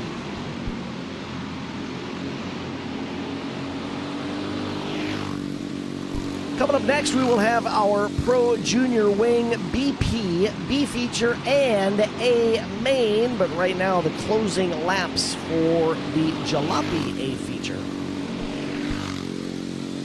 Traceth with a nice pace there. 11.74 second lap last time by. Moulter just shy of that, 11.835. So, they are running a pretty similar pace here out on the track, but, Traceth is able to just put it together a little bit more smoother and lap by lap pull ahead a little bit more. This time by. 2 laps left to go for Brad Traceth in the 2A. Next time by, it'll be the white flag for the 2A of Traceth. One more trip around the Cedar Lake Arena oval. And he will be an A feature winner in the Jalapy class. Final time through 3 and 4. Checkered flag will greet Brad Traceth on the front straightaway. Traceth, main event winner. We'll give Brad Traceth a chance to get some shots here in victory lane before we get into our next B feature of the day, the Pro Junior Wing BP class. Now, this is definitely going to be a race to watch, as we have 8 racers out there for 10 laps. Top 2 racers are going to be transferring directly into the A main after this. So we're going to be wanting to watch those top 2 transfer positions. We want to talk about some cutthroat racing, huh? Only the top 2 of 8 going to make it into the A main. Which shows we will be having some heated battles, so to say, for the next 10 laps at the very least. We'll bring the blowers out onto the Cedar Lake Arena micro oval to clear away some of that dust that may have made its way down into the racing groove. And while they do that, we will give you the starting lineup for the B feature in the Pro Junior Wing BP class. Starting off on the inside of row number 1, we have the 11 of Jackson Godfrey out of Ironton, Minnesota, side by side with Mason Lockburn piloting the 20 machine out of Bruce, Wisconsin. Scheduled to start inside of row number 2 will be the Herman, Minnesota racer named Bentley Kramer behind the wheel of number 10. On the outside of that second row, the 32 of Regan Finnegan out of Osceola, Wisconsin.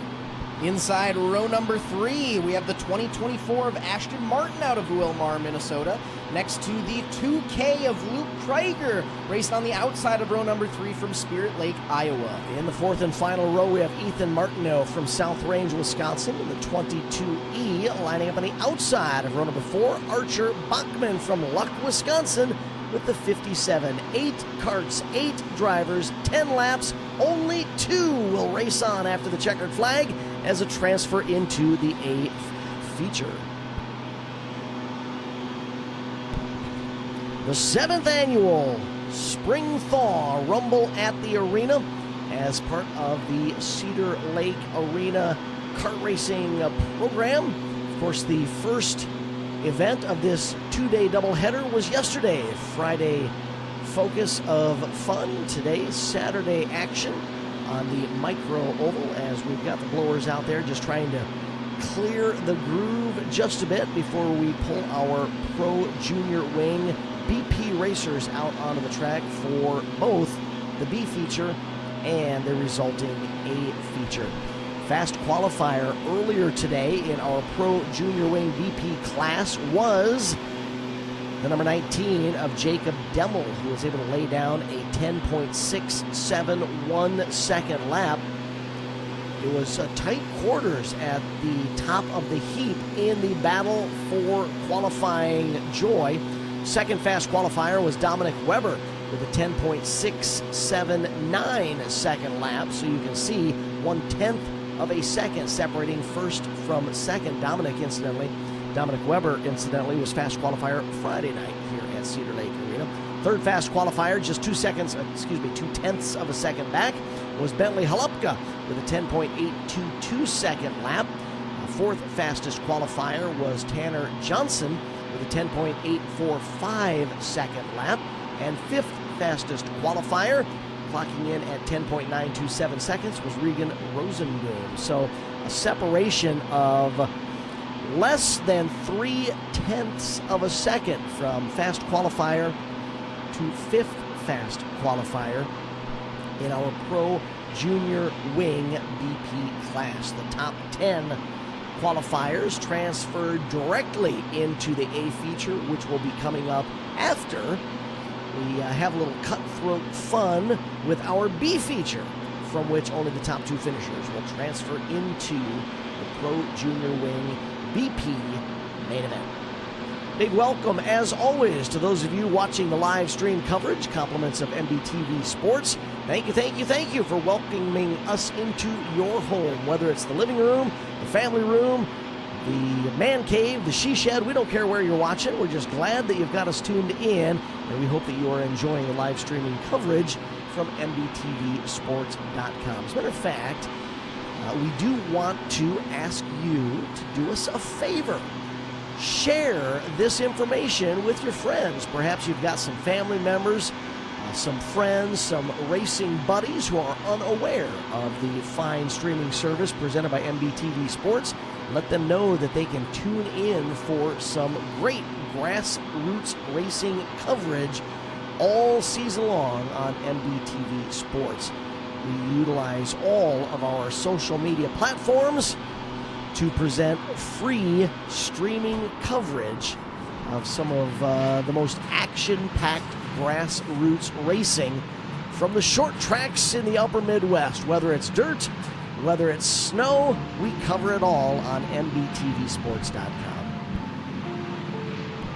Looks like our karts are getting out onto the track, entering through turn 3 and 4.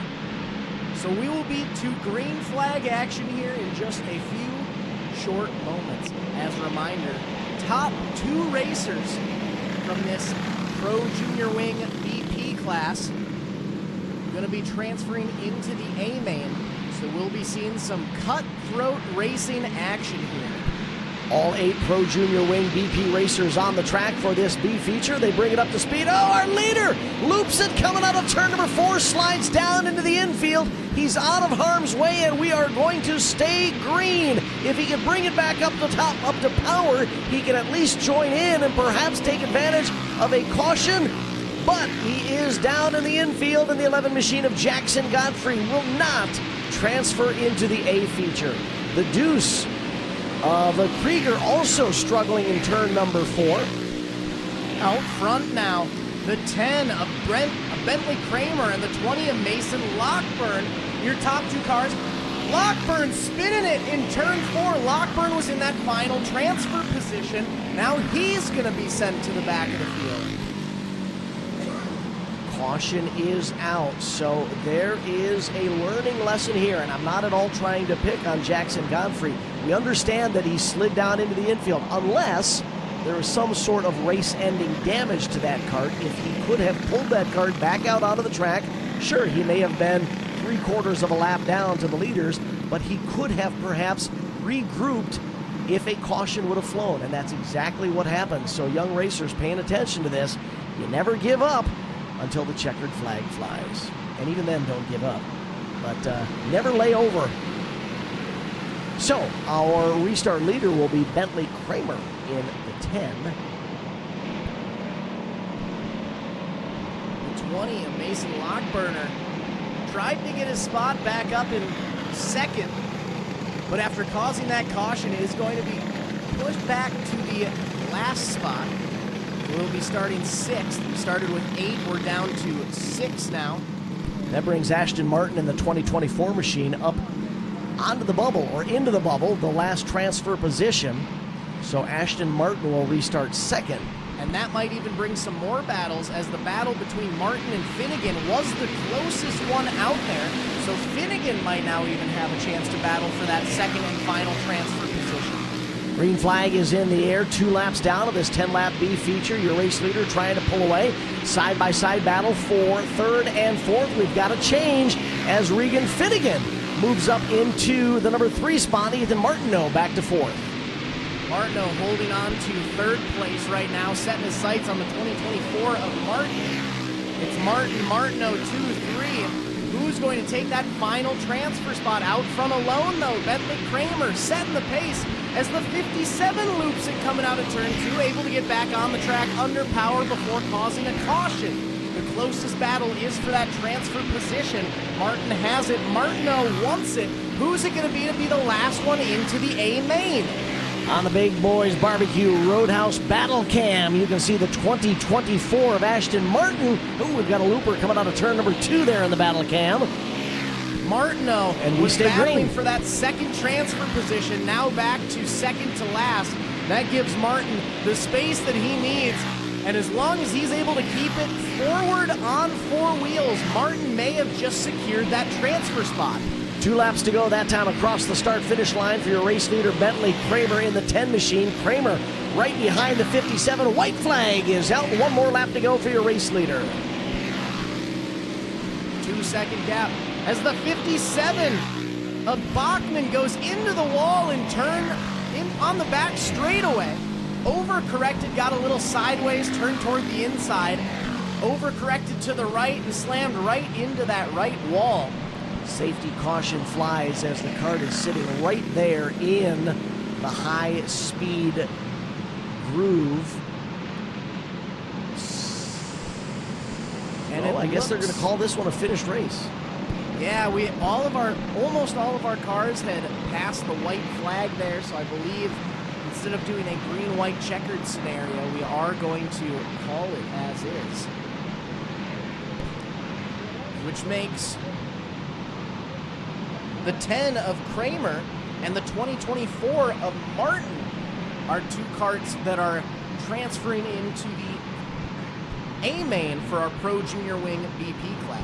We'll give those 2 racers an opportunity to make their way through the pits and towards the staging area, which is just out behind the back straightaway. Just see them there at the top of the screen making their way towards the staging area outside the back stretch. They will fall in line at the tail end of the field. This will give Zach and myself an opportunity to introduce you to the starting lineup for tonight's Pro Junior Wing BPA feature. Starting off on the inside of row number 1, we have the 19 of Jacob Demmel out of Owatonna, Minnesota. Outside of row number 1 sees the 26 of Dresser, Wisconsin's Dominic Weber. Starting inside of row number 2, the 99 of Wheeler, Wisconsin's Bentley Jalapy. On the outside, the 1T of Superior, Wisconsin's Tanner Johnson.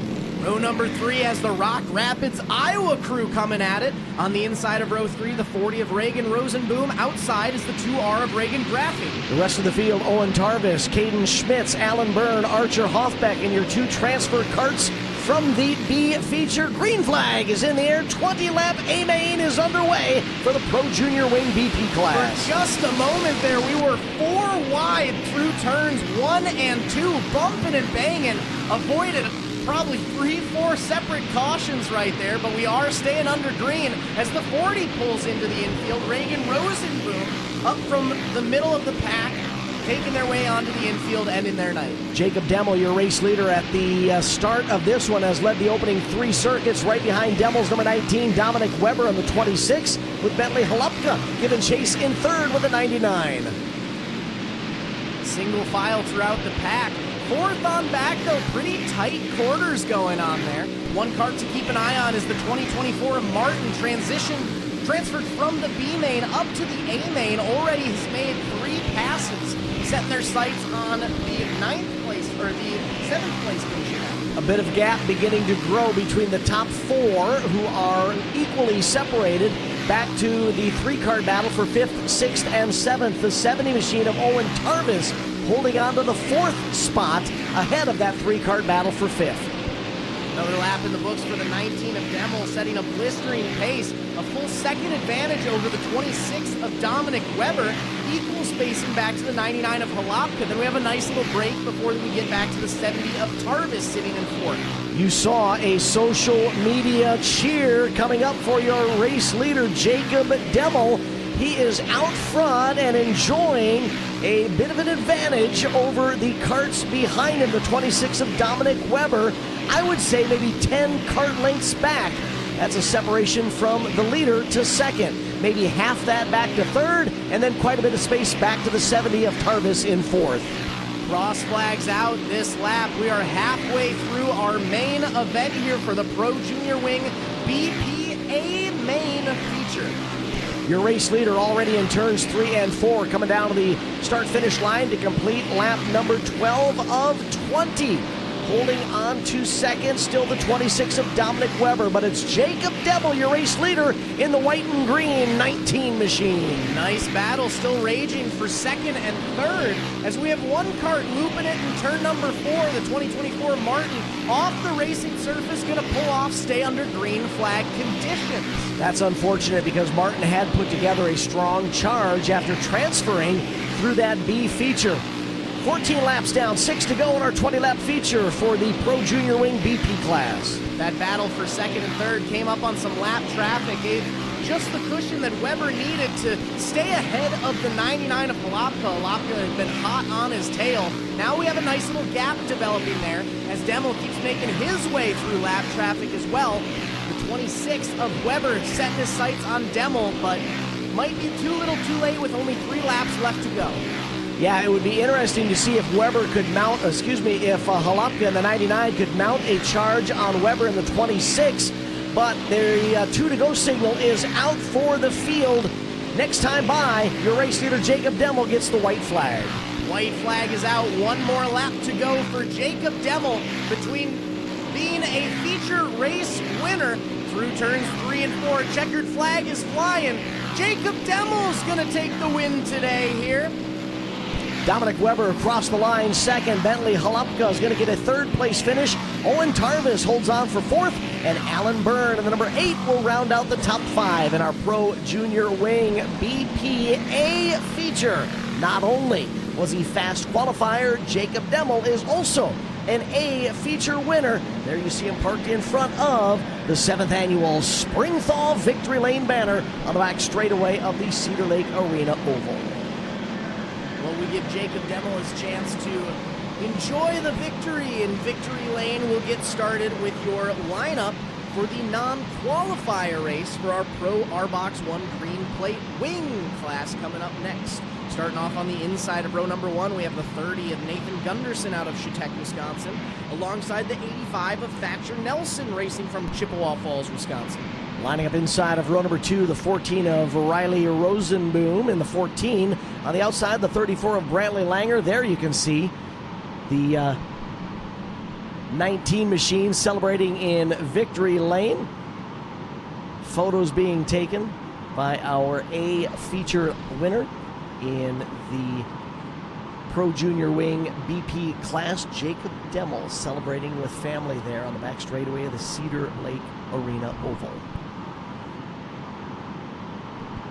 Row number 3 for the non-qualifier event has Dirks LeBlanc starting on the inside with the 23. Dirks racing out of Menominee, Wisconsin, and rounding out this 6-car field will be Garrett Boise from Trago, Wisconsin with a 54. 6 carts, 10 laps for our Pro R-Box 1 Green Plate Wing non-qualifier event. Now, unlike the last class, our Pro Junior Wing class, now this is not going to be a B feature, so we will not be having any transfers up to the A main after this. So this is just a non-qualifier Consi race between these 6 riders, still duking it out so they can get a little bit more track time, a little bit more racing action under their belts. But we will not be seeing any transfers from this race up to the A mains. Racers are lined up and ready to go. On the back straightaway up to turn number 3. Green flag is out, and we are Pro R-Box 1 Green Plate Wing Racing. Non-qualifier event is underway. There is your race leader out front as he exits turn number 2. The 30 machine of Chetek, Wisconsin's Nathan Gunderson. Gunderson looking quick in that rainbow-colored number 30 machine. Single file through the field, all the way back to the 34, the 54, excuse me, or yeah, the 34 of Brantley Langer in 6th. Almost even spacing throughout all 6 of our racers out there.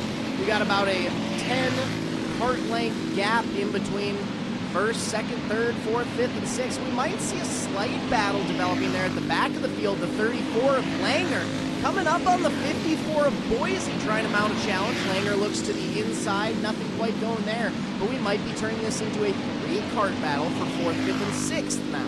Yeah, they're going to be duking it out for bragging rights at the tail end of the field, but that's what you like to see. You like to see everybody battling for position, regardless of whether or not it's for a win, or for second, or for dead last in the non-qualifier event. They're giving it their all, and they want to pass the competition. And honestly, especially in these non-qualifier races, bumping and banging through 1 and 2. The 54 Boise moving back, gonna battle back again on Langer. Boise from 5th back to 6th, back up to 5th once again.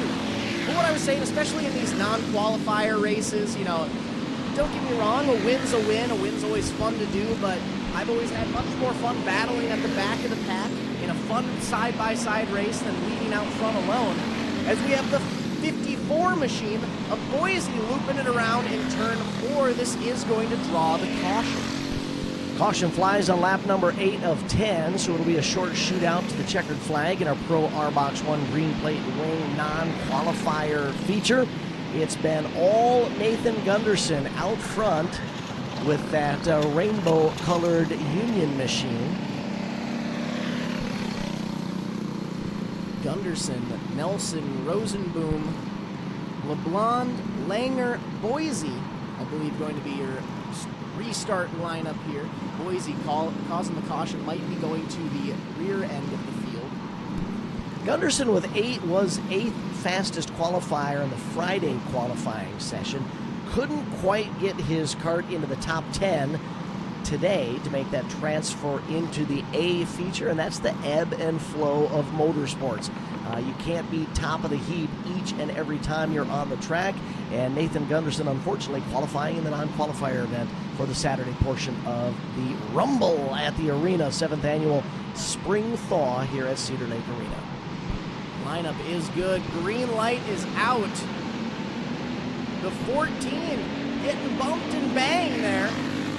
Gonna keep it under green flag conditions, though. Rough restart for Rosenboom, however. Yeah, the 22 of LeBlond worked underneath him, and I think they bumped tires there right as they were beginning to set for turn 3. That turned the 14 sideways to the right, which is always a breathtaking moment. He was able to race out of it, bring it back under control. Unfortunately, not before losing touch with the rest of the field. White flag is out. One more lap to go for Gunderson. One final time onto the back straightaway through turns 3 and 4. Checkered flag is flying, and the Nathan Gunderson number 30 is going to be a feature race winning machine here today. Gunderson taking the win in the non-qualifier Pro R-Box 1 green plate wing class. The 85 of Thatcher Nelson going to finish second. The 22 of LeBlond going to round out your top 3. Right before the checkered flag came out, we did have the 54 of Garrett Boise going around in turn 4. There's Nathan Gunderson in front of the victory lane banner, getting a non-qualifier photo taken from the track photographer. And we will begin the preparations now for our Pro R-Box 1 green plate wing main event. 10 carts going to line up for this 20-lap feature. Starting off in row number 1 on the pole, we have the 3R of Remington Kipka out of Foley, Minnesota, side by side with Rock Rapids, Iowa's number 2 of Case Holmes. Lining up inside of row number 2 will be Superior, Wisconsin's Toretto Flynn behind the wheel of the 29F. To Toretto's right will be the 5 machine of Cherokee, Iowa's Dakota Schlief. Inside row number 3, the 1R of River Grafing on the inside. On the outside, the 23 of Wheeler, Wisconsin's Harper Halapka. Lining up inside of row number 4, out of Spring Valley, Minnesota, we'll have the 26 of Kimber Zimmer. Alongside of Kimber on the outside of the 4th row, the 16 of Colfax, Wisconsin's Oakley Booth. And rounding out your 5-row field on the inside of row number 5 from Grove City, Minnesota, we have the 38J of Jace Frericks. And on the outside, the 2H of Oliver Holmes from Rock Rapids, Iowa. Lining up on the pole, compliments of fast qualifying time is Remington Kipka, an 11.881 second circuit around the Cedar Lake Arena Micro Oval, allowed Remington to take the pole starting position for this 20-lap feature. Second fast qualifier alongside of him, Case Holmes with an 11.931 second lap. Light is green, and our R-Box Pro 1 green plate wing main event is underway. Not the start the 2 of Case Holmes wanted to see there. Already spinning it around in 2. All those riders able to avoid perfectly. I thought we were going to see a head-on collision there too, but the rest of the racers able to fall in suit perfectly. Some heads-up driving there. That lets you know that these racers are doing what they should be doing. They're looking far enough ahead that they saw that spin develop. They were able to split the difference, either sneak to the inside or the outside, and no residual contact occurred after that spin. You know, you had mentioned that it wasn't the start that he had hoped for in the number 2 machine for Case Holmes. Case is able to dodge a bullet there with a quick caution.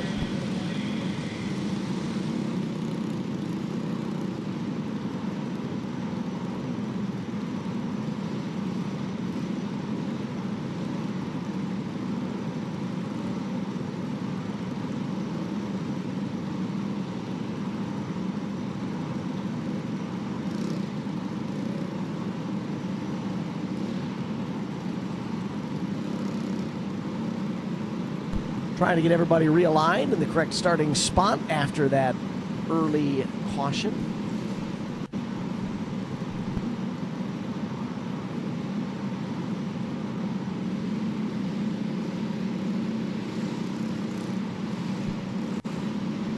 Getting our carts re-lined up in their correct starting order here. Seems to be all good to go, so we are setting them out onto the back straightaway. Lights are out. Green flag once they hit turn number 3. Green is out. And we're back to racing. Case Holmes looks to the inside, steps back to third, trying to battle for second, not quite doing it there, and it's the 29F of Flynn who's able to make it up and move up to that second place spot. Remington Kipka struggling with a tight cart coming out of turn number 4 that time. Really opened up the inside lane to Toretto Flynn. Flynn was not able to capitalize. Flynn settles back into second. The lead of a 3-cart battle for second, third, and fourth. Oh, look out, look out, look out, look out, look out. The 1R of Graphing goes around on the front straightaway, got hooked on the right front corner of a competitor there. Turns the 1R around down into the infield. Caution flies.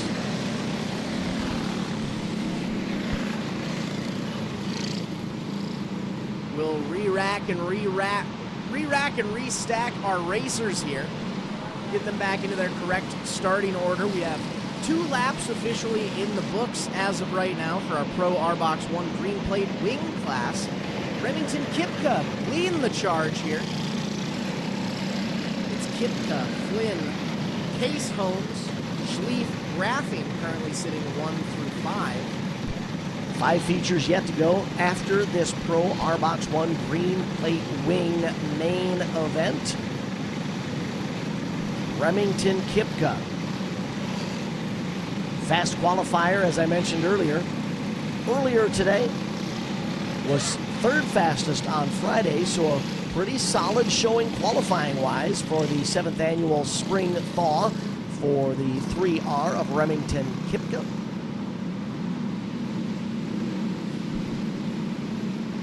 Lineup seems to be good. So we're moving on to the back straightaway. Green flag this time by.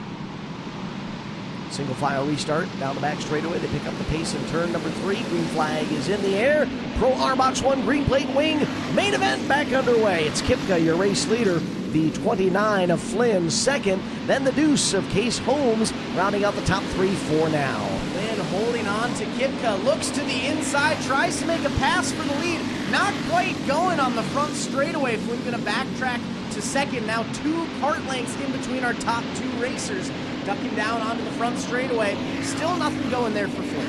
The number 5 of Dakota Schlief trying to make some moves to the inside of the 2 of Case Holmes. Hasn't quite been able to complete that pass. Right behind them, another 2-cart battle for position between the 1R of Graphing and the 16 of Booth. And behind them, another 2-rider battle for 6th and 7th between the 38J of Frericks and the 23 of Jalapy. So we've got side-by-side or nose-to-tail battles going on all throughout the field here. We might even be seeing now a 3-cart battle raging on for 3rd, 4th, and 5th as the 1R machine of Graphing is able to come up and try to make that a 3-cart battle for 3rd, 4th, and 5th. There's your race leader across the line and down into turn number 1. You can see him on the leaderboard on the left side, left display of the MBTV Sports stream coverage. And across the line to complete another lap, Remington Kipka out front in the 3R machine. And just like that, Schlief able to make the move up to 3rd place. Schlief now in 3rd. Case Holmes back to 4th. Tri-City Contractors Battle Cam showing that shootout for 3rd on back as they make their way down the back straightaway and into turn number 3. It's Schlief in 3rd, Case Holmes 4th, River Graphing rounding out the top 5. 1 second in between our top 2 racers. Then we've got about a 3-second gap back to our 3rd place racer. It's Kipka, Flynn, Schlief, Holmes, Graphing, 1, 2, 3, 4, 5. This field encircling the Cedar Lake Arena oval. You got drivers in turns 1, 2, 3, 4. Drivers on the front stretch, drivers on the back stretch. Your race leader is exiting turn number 2 and headed down the back straightaway in front of the Victory Lane banner. Making his way through lap traffic and making it look easy. Kipka slowly but surely even pulling away from the 29F of Flynn in 2nd. Yeah, Toretto Flynn at least has done a good job of keeping the leader within sight. He really has not been there to challenge for the position, but at least if you can see that competitor ahead of you, if something happens, you might have an opportunity to close the gap and throw a challenge at him. Flynn has to work through lap traffic, and that does allow Kipka to extend the advantage down the back straightaway. This might be exactly what Kipka needed, as Flynn is having some issues getting around that one-lap rider, the 38J of Frericks, not letting Flynn by. White flag is out. One more lap to go for Remington Kipka. Looks like Kipka's got this one in the bags, as the 29 of Flynn has not been able to clear Frericks. Checkered flag is in the air. Kipka is your feature winner. Remington Kipka in the 3R picks up the Pro R Box 1 green plate wing feature win. The 29F of Toretto Flynn going to settle for second. The 5 of Dakota Schlief rounding out your podium for the Pro R Box 1 green plate wing class.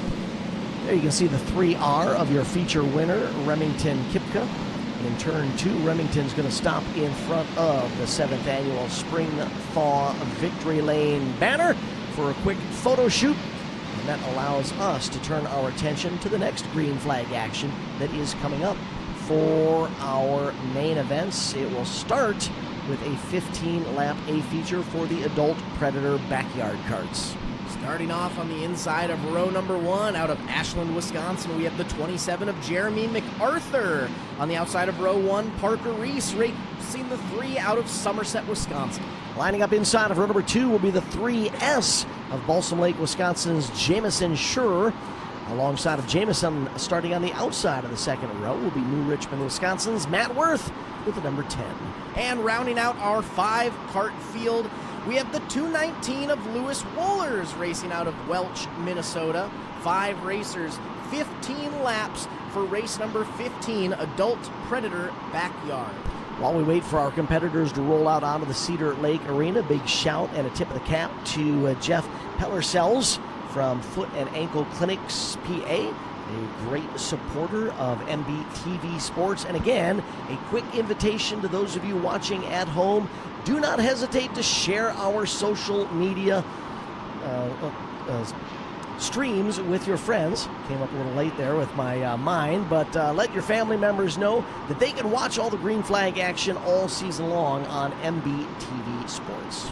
We do still have 5 races left this evening here at Cedar Lake Arena, so there is still time to like and share and subscribe. Feel free to do so. In the meantime, wanted to send another quick shout out to a few more of our sponsors here who were able to make the 7th Annual Spring Thaw possible here for the Rumble at the Arena. I want to give a big shout out to Whiplash Design and Graphics, DRE Horsepower, Somerset Amphitheater, Maxxis Goldspeed USA, ABR, that is Arnold Brothers Racing, and AJC Racing Tires. We want to send a big shout out. Thank you for their support. Make sure if you are in the area to give those companies a big shout out, help support them, because they are part of the reason we are able to bring some beautiful racing action out here for you guys for the 7th Annual Spring Thaw as part of the Rumble at the Arena here at Cedar Lake Arena. You know, additionally, we enjoy you tuning in to MBTV Sports live stream coverage. I want to let you know that you can also keep up to date not only with live timing and scoring via the My Race Pass app, but you can also check current results, past event results, and it's absolutely free. It's an app that you can put on your phone, your tablet, your computer, and keep up to date with racing results as they happen. Right now, though, our Adult Predator backyard carts roll out onto the track for their 15-lap feature. 5 of 5. 5 carts, 15 laps. Adult Predator backyard carts on the Cedar Lake Arena Oval. Looks like their lineup is good. Lights are out. I believe we'll be going green this time by. We make our way onto the back straightaway up to turn number 3. And just like that, green light is out and we are back to Adult Predator backyard racing. 27 machine of Jeremy MacArthur is able to sneak away from the competition, immediately establishes a 3-cart length advantage. Right behind him, the 3 of Reese holding on to the number 2 spot, at least for now. As they cross the line, it is MacArthur. Well, Reese actually drops back to 3rd, Sure up to 2nd with the 3S. Top 4 racers, all just about 2 cart lengths in between them. MacArthur, Sure, Reese, Worth, 1, 2, 3, 4. Then we get a little bit of space before we get back to the 219 of Lewis Wohlers. Top 4 running in line. Your race leader trying to pull away from 2nd, 3rd, and 4th. They've got a nice battle for 2nd, 3rd, and 4th, and it looks like Worth wants to step out of line, try to get up alongside of Reese's number 3 machine. Hasn't quite been able to make the magic work for him as of yet. Getting into lap traffic, able to get through nice and clean. Worth trying just about everything possible to get up to that podium position. I've seen him peek to the outside, duck down low. Right now he's looking at that high line through 1 and 2, but he's trying to make sure he doesn't get into that flowery dust that's up there in the corners outside of the racing group. The split screen action, leader on the left, Battle Cam on the right, 2nd, 3rd, and 4th in the Battle Cam. It is Jamison Shure holding on to 2nd in that red, white, and blue stars and stripes Adult Predator backyard cart. Parker Reese running 3rd in the 3, and Matt Worth running 4th in the 10. Single file action throughout the field, but that battle for 2nd, 3rd, and 4th rages on. The double 3s up front. 3S of Shure currently holding on to 2nd. The 3 of Reese holding on to 3rd. Reese looks to the inside, side by side, pass for 2nd. Reese now up to 2nd. Shure back to 3rd. Worth looking to do the same on the backstretch. Worth side by side. Worth now up to 3rd. Yeah, that all started back at the transition between turns 3 and 4. When the 3S of Jamison Shure got just a little twitchy. The cart, he had to kind of chase the cart up the banking, up the groove in turn 4, and that allowed everybody to sneak underneath him. You can see Louis Wohlers slowing down on the front straightaway. Louis pulls down into the infield. Feature done for the 219. It's MacArthur, Reese, Shure, Worth. Off the pace, though. I believe he may have spun it in 3. Able to get back under, but not before the 27 of MacArthur catches up behind him, about to put him 1 lap down. Yeah, technically Worth still on the lead lap here, so if there were to be a very late race caution, he could benefit from it. However, the white flag is out now. 1 more trip around the micro oval here at the Cedar Lake Arena. Checkered flag is out. The 27 of Jeremy MacArthur going to take your race win today. The 3 of Reese finishing 2nd, and it's the 3S of Jamison Shure who's going to be rounding out your podium in the Adult Predator backyard class, where we give Jeremy MacArthur his moment of glory in victory lane. We'll start off with our lineups for race number 16, our Pro Junior 2 Blue Plate Clone class. Starting on the pole will be fast qualifier. Earlier today, Carter Brown out of Elko, Newmarket, Minnesota with the number 3 machine. Carter ripped a 10-second lap. 10.783 gave him fast qualifying honors in the Pro Junior 2 Blue Plate Clone Cart class. So Carter will be lining up on the pole inside of the front row alongside of Carter Brown. Starting on the outside of the front row, 2nd fastest qualifier out of Stanhope, Iowa, the 72 of Henry Arnold. Inside row number 2, we have the 100 of Menominee, Wisconsin's Drew Alton.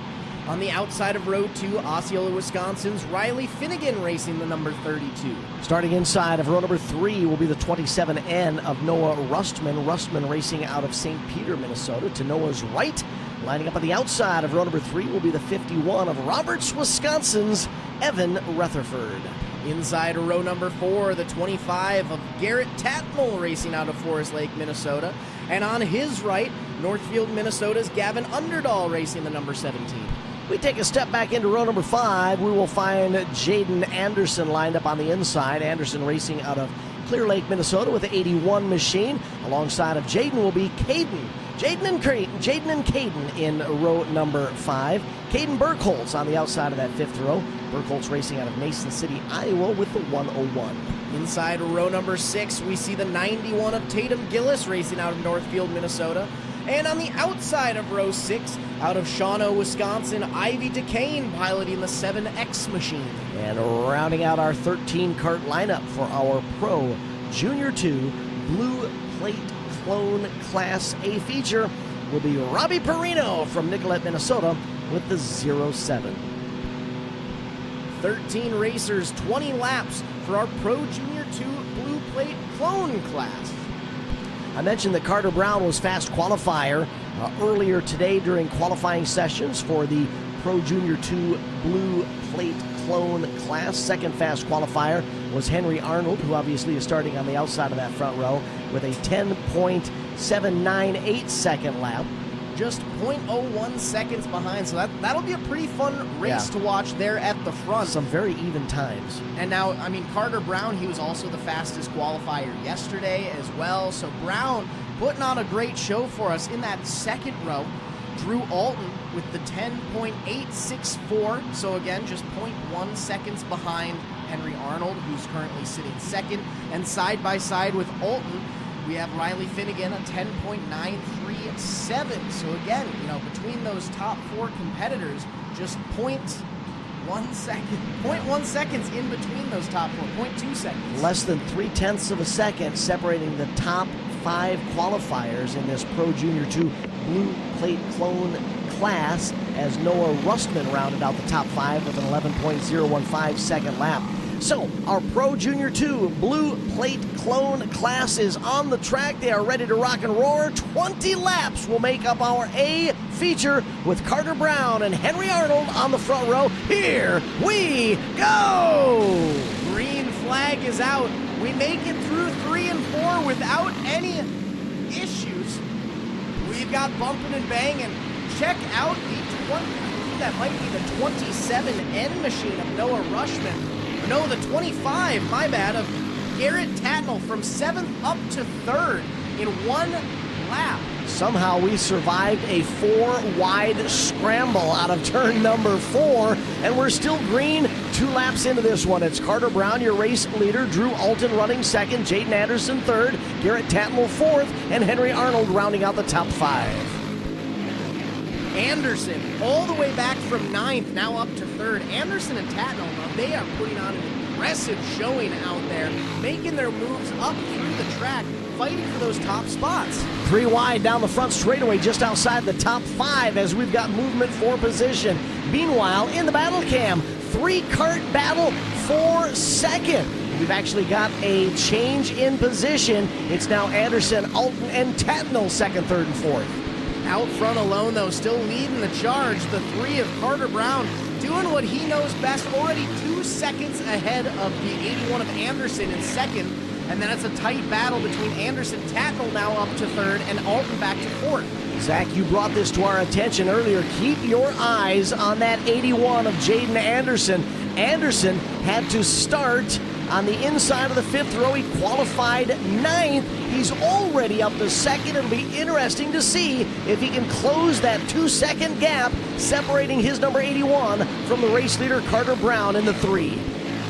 One racer going through the infield, cutting his way through, just barely in front of racers there, almost taking down one of our flagmen.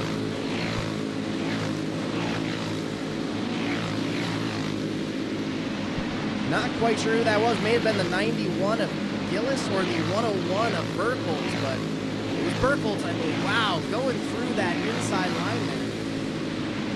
Back up at the front, though, Carter Brown still putting on an impressive show there, leading the charge. Anderson, Tatnell, Alton in 2nd, 3rd, and 4th. Brown has to work his way through racers at the tail end of the field. 2 carts now separating your race leader from Jaden Anderson in the 81 running 2nd. Right behind Anderson is Garrett Tatnell in the red 25 cart. Oh, we've got a spinner coming out of turn number 4. Look out, look out, look out, look out, look out. Caution on the racetrack. Yellow flag is out. 91 of Gillis, the one going around there coming out of 4. Well, you may not have seen, I'm not sure if we caught it on camera, but we had a cart Makes me wonder if we had a stuck throttle or no brakes, but shot down through the infield at speed and then slid off the track in turn number 4. That's why you may have heard some shouting behind the scenes here. Caught all of us off guard. It was an eyes wide open moment there. Somehow safely made it through the heavy traffic in turn number 4. My goodness. Had all of us catching our breath. So a caution just past the halfway point of this feature, 13 laps down of this 20-lap feature, is going to tighten up the pack. And is this going to play into the possibilities of Jaden Anderson maybe creating a challenge for the lead against Carter Brown? Lineup seems to be good. It's going to be Brown, Anderson, Tatnall, Alton, Arnold, 1, 2, 3, 4, 5, making their way onto the back straightaway before we get back to green flag action. The second set of 5s, Robbie Perino in the 07, Riley Finnegan in the 32, Evan Rutherford, Noah Rustman, and Gavin Underdahl starting 10th. Green flag back in the air, and it's Carter Brown, your race leader. Brown already slightly pulling away, but keep an eye on that 81 of Anderson, trying to keep him in tow. He'd been about 2 seconds behind before we did this restart. He's holding on easy to Brown, though. Now that he's not having to snake his way through from 9th up to 2nd, we might see a battle for the lead possibly develop here. Opening laps under green after that restart is showing us that all of these karts remaining on the track have speed. We haven't seen any huge gaps opening up thus far. We're already at lap 16, 4 to go as we are in the closing laps of this Pro Junior 2 Blue Plate Clone feature. Single file throughout the field. Brown, Anderson, Tatnall, Alton, Arnold, Perino, Finnegan, Rutherford, Underdahl, Rustman, your top 10. We thought that maybe Anderson might be able to throw a challenge at the race leader, but Brown is just too smooth, too fast, too quick. White flag is in the air. One more lap to go for Carter Brown. One last time onto the back straightaway. Through turns 3 and 4, showing the number 1 sign. Coming out of 4, checkered flag is out. Leg up in the air. Carter Brown is your Pro Junior 2 Blue Plate Clone feature race winner.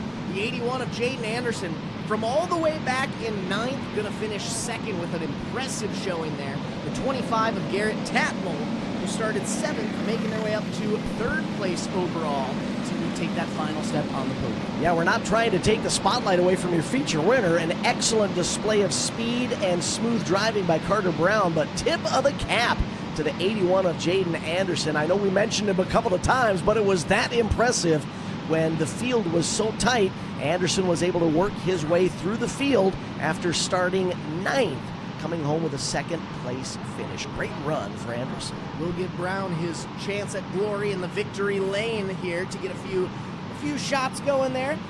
But in the meantime, we'll get our starting lineup ready to go for race 17, our Pro Junior 1 Green Plate Clone class. Starting off on the inside of row number 1, we have Dayton Van Beek piloting the number 12 machine out of Primgar, Iowa, alongside the 5 of Truro, Iowa's Jackson Reeves. Row number 2 has Easton Quaintance on the inside, the 42, Kaylor Ekstrom on the outside, and the number 3.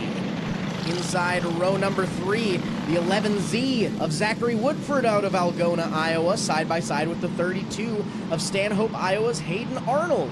Row number 4, the 85X of Emmett Gonzalez on the inside, the T19 of Tori Hedrick on the outside, Easton Sharn and Macy Pogeller round out the field. No start this time. They were bringing them up to speed, but they were all sorts of out of order, so we're going to give them another shot here.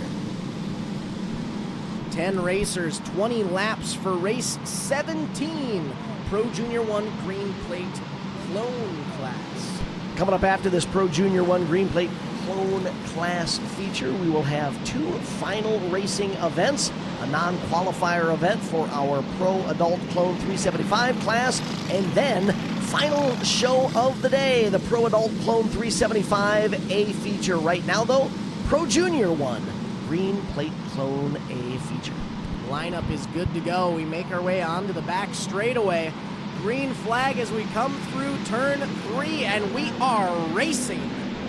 Green flag is in the air. Your pole sitter is going to squirt out to the early lead. Dayton Van Beek out front. Side-by-side battle for fourth as the top three try to pull away. That cart on the outside, backsliding. Unfortunately, the 5 of Jackson Reeves got hung out to dry and hemorrhaged not 1, not 2, and not 3, but 4 positions. That's exactly Oh, what look out. Cart up in the air in turn number 3. Somehow bounces and bangs his way back down to terra firma. That was a rough ride in turn 3. The battle cam shows the cart coming to a stop at the top of the banking in between turns 3 and 4. There was the lightest of contact, got that cart sideways. Here you'll see the replay. Climbed up the rear wheel of the cart ahead of him and then bounced back down to the ground. Rough ride. 5X of Emmett Gonzalez.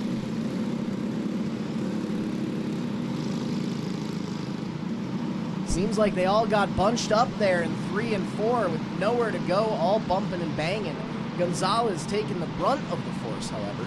Shaken, not stirred, rattled and roughed up, but back in the field at the tail end of the pack. We go back to Green Flag Racing, our Pro Junior 1 Green Plate clone feature underway.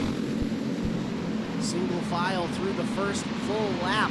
Van Beek still your race leader. The 42 of Acquaintance, though, just outside in second, holding on to the 12 of Van Beek, ahead of a 2-cart battle for third and fourth.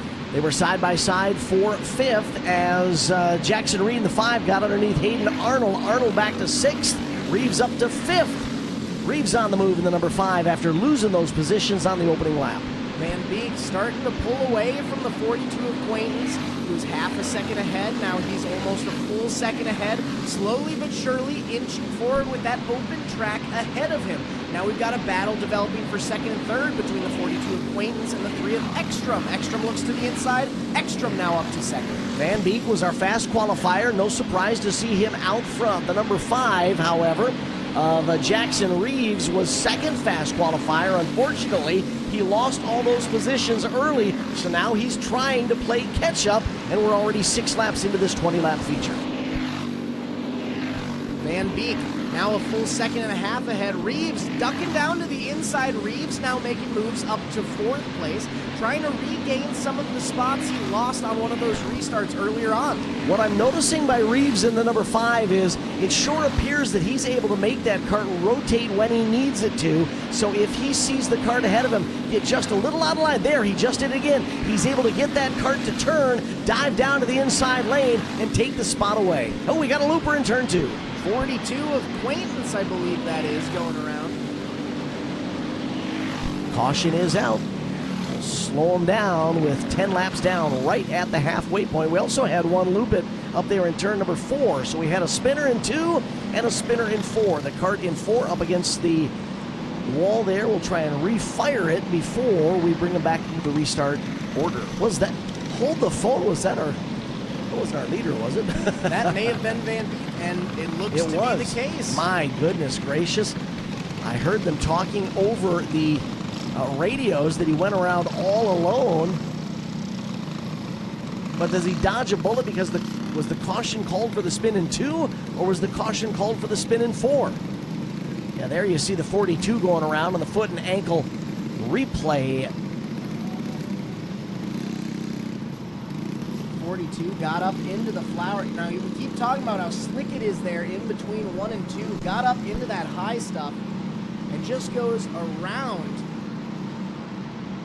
And that is the saving grace for the 12 of Van Beek, who's able to take his lead spot back.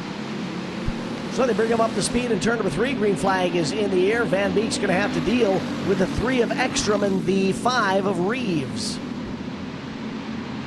Van Beek, Ekstrom, Reeves, Woodford, Arnold, 1, 2, 3, 4, 5. As the cross flags come out, we're halfway through this main event. 10 laps down, 10 to go in this 20-lap Pro Junior 1 Green Plate Clone A feature. It's been Van Beek since the start. Thought Reeves was looking quick, but he's lost touch with the top 2. 2, maybe 3 cart lengths separating the top 2 from 3rd on back. Ekstrom looking solid, though, right on the tail of the 12 of Van Beek. He ducks a little bit back there, but he's able to regain the ground. Just about 1 cart length separating our top 2 racers. And now there. Check it out. The 5 of Reed slowly but surely pulling in those top 2 racers. And look at the battle cam coverage on the right side of your screen. That is a knockdown, drag-out fight for 4th, 5th, 6th, and 7th. They've been trading bumper paint for the last couple of laps. They do it again as they race into turns 1 and 2. Van Beek, Ekstrom, Reeves. 1, 2, 3, a little bit of space before we get back to that 4-cart battle. Now we've got a change for position in 5th as the 4S of Charm is able to make his way up past the 32 of Arnold. Looks like Jackson Reeves has stalled out just a bit, is not able to keep the pace with the top 2. We're into the final 4 circuits of the micro oval here. It's Van Beek, your race leader, Ekstrom right behind him in the number 3. In that battle for 4th and 5th, though, the 4S of Charm bumping and banging that tail end of the 11Z of Woodford, trying everything to get by. Flags are out, 2 laps left to go in this main event. Wow, that bumping and banging in that battle for 4th finally boiled over the 11 machine of Woodford, sent all the way down to the apron on the front straightaway. Meanwhile, white flag is out, 1 more lap to go for Van Beek. One last time through 3 and 4, checkered flag is flying for your feature race winner, the 12 of Dayton Van Beek, taking the win today. The 3 of Kaler Ekstrom going to finish 2nd, and it'll be the 5 of Jackson Reeves rounding out your podium. Pretty exciting main event for our Pro Junior 1 Green Plate Clone competitors. Primgar, Iowa's Dayton Van Beek is going to fend off all challengers and pick up the feature win at the end of that 20-lap run. He will pull that number 12 in front of the 7th Annual Spring Thaw Rumble at the Arena Victory Lane banner on the back straightaway for a quick photo op and a celebration before we get into our final 2 races of the weekend. Up next, our final non-qualifier of the night. We have 8 racers, 15 laps for our Pro Adult Clone 375 non-qualifier race. Starting off on the pole, the number 4 of Gavin Gregory out of Laverne, Minnesota. And to his right, from Green Bay, Wisconsin, Trevor Roosh racing the 23. Lining up inside of row number 2, we'll have the 777, the 777 of Newton, Iowa's Kirk Weber.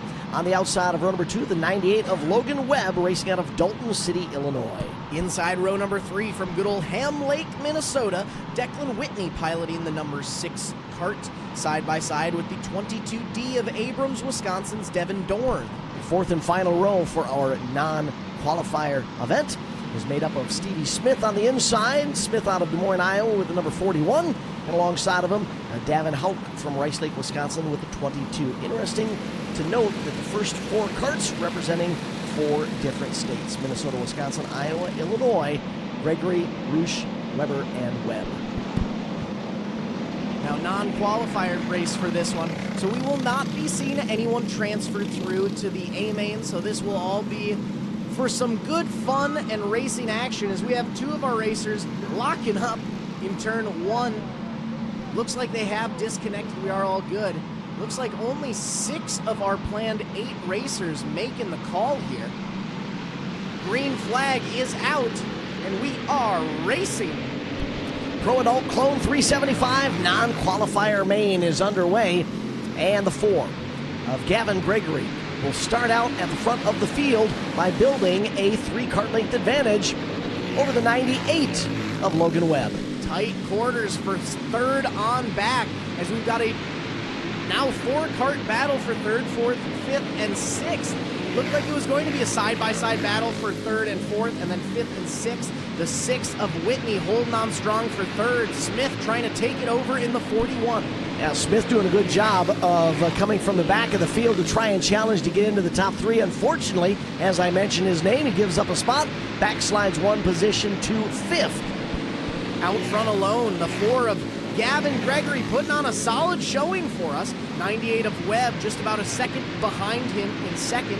And then a 1.5 seconds behind that, we have one now 3-cart battle for 3rd, 4th, and 5th as the 6th of Whitney pulls to the infield. Whitney's night has come to a close. Down to a 3-cart battle for 3rd, 4th, and 5th as the top 2 appear to be pulling away with what appears to be no effort. The 4 machine of Gregory out front, the 98 of Webb running 2nd. The 22D of Dorn able to get by the 41 of Smith. Dorn now up to fourth, setting his sights on the 777 of Weber. That time across the line, the entire field got the cross flags to let them know that they were halfway through this 15-lap feature, 7 laps down. This time at the line, 8 laps down. Single file throughout the track. Our top 2 racers about a full straightaway length ahead of 3rd, 4th, and 5th. Gavin Gregory, your current race leader. The 98 of Webb in 2nd. Then we got a nice 2-kart battle for 3rd and 4th between the 777 of Weber and the 22D of Dorn. So this is interesting to note that under green flag conditions, they are turning laps just as fast as when they were almost all alone on the track in qualifying. 2 karts off the pace on the back straightaway, both dropping to the infield. So now we're down to just 3. We were supposed to have 8. We started with 6. We're finishing with 3. 2 laps left to go for Gregory, Webb, and Dorn. 1, 2, 3. Gavin Gregory, your race leader. Logan Webb running second. Devin Dorn all alone in third. White flag is out. 1 more lap to go. Gavin Gregory. One final time around the Cedar Lake Arena Micro Oval. He's already been a feature race winner today, and now he's a non-qualifier race winner. Give it up for Gavin Gregory on the 4, taking the win today. The 98 of Logan Webb gonna finish second, and it'll be the 22D of Devin Dorn racing his way from 6th up to 3rd. And just like that, we've got our final race of the afternoon on the schedule. We are up to our 30-lap Pro Adult Clone 375 feature. 16 karts in the lineup, as I mentioned, 30 laps the distance. Here's your starting lineup for our final A feature of the afternoon. Starting off on the pole, the 19 of Eddie Brose out of Mitchellville, Iowa, side by side with Johnny Hansen racing the 13 from New Brighton, Minnesota. Row number 2 on the inside, the 16 of Corey Wolf on the outside, the 119X of Kyle Manderfeld. Inside row number 3, Green Bay, Wisconsin's 08M of Maverick Delvaux, and Connor Germain racing the 05. Row number 4 on the inside will be the 9 of Cherokee, Iowa's Max Pageller. On the outside, the 44 of Roberts, Wisconsin's Riley Rutherford. Row 5 sees the 5 of Reese Whitney and the 96 of Jake Robb. Lining up inside of row number 6, we'll have the 1 of Jackson Clark out of Alexandria, Minnesota on the inside. On the outside, the 00N of Isanti, Minnesota's Noah Berglund. Inside row 7, the 30 of Tyler Alton and the 00 of Mason Hudson. Ricky Roosh on the 521 and Reagan Scholten on the 9S rounding out your field. Oh, look out, look out. We've got a cart up into the wall in turn number 4.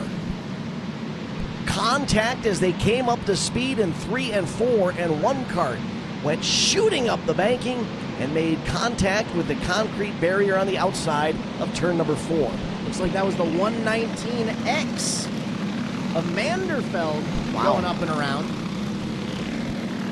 Here you can see a quick replay, bumping and banging. Just gets into that flower on the outside of 4, no way to turn around there.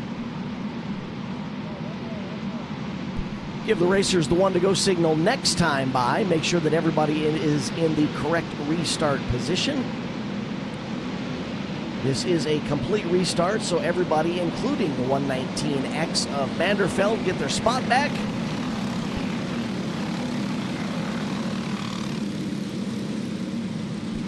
Lineup seems to be good. We're bringing them out onto the back straightaway. Green flag this time by, if I'm correct. Green flag is out, and we are Pro Adult Clone 375 racing. The 13 of Johnny Hansen immediately drops down in line behind the race leader to fend off any potential challengers. Side by side for 3rd. That battle gives up the ghost as they head onto the front straightaway. Meanwhile, the 44 machine backslides all the way to the tail end of the field after getting out of the groove. Single file through our top 5. Then we got a nice side-by-side battle for 6th and 7th. 3 wide on the front straight at the back of the pack. Right before you noticed that, they were actually 4 wide coming out of turn number 4. Somehow they all survived and made their way down the front straightaway. Out front it continues to be Eddie Brose in the 19. Our top 5 racers starting to spread themselves away from the rest of the field. 19 of Brose leading the charge, 13 of Hansen, 16 of Wolf, 08M of Delvaux, and the 05 of Germain right behind. So the field split up into 3 groups, top 2, then a 3-cart battle for 3rd, and the best of the rest from 6th on back. One thing wanted to point out, currently sitting 5th is the 05 of Connor Germain. He was the one who got up and out of his cart earlier on, missed one of his earlier races. Glad to see him back out here for the Pro Adult Clone 375 race. As we've got our 3rd place rider spinning around, bringing 4th place with. That's going to draw the caution. It's Wolf and Delvo spinning around through 3 and 4, getting into each other. 5 to 6 laps down. Another caution flies to slow the field. Let us regroup in our 30-lap Pro Adult Clone 375 feature.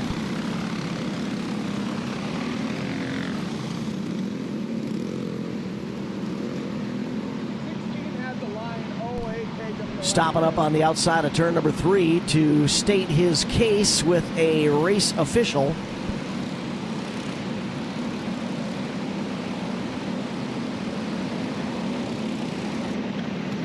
Quick shout out to the 96 of Jake Robb coming through on the social media channels, seeing the Go Jake popping up down at the bottom there. We got some friends and family rooting for you. Jake Robb currently sitting in 8th place overall, out of 16, right in the middle of the pack. Restart lineup will have Bros at the front of the pack, followed by Hansen, Wolf, Delvo, and Germain, your top 5 on the restart. That's the way they were scored at the last completed lap.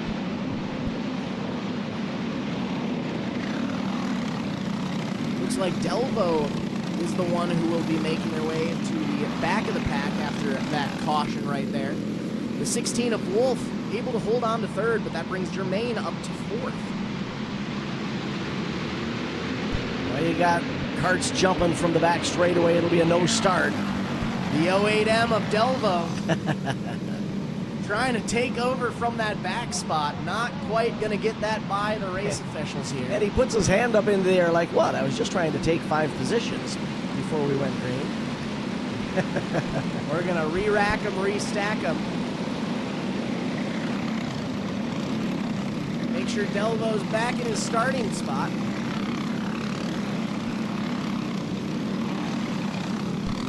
Caution lights have been turned out. Give him the 1 to go signal. No, we're actually going to go green this time. Green out of 3 and 4. 6 laps down, 24 to go. Single file throughout the field.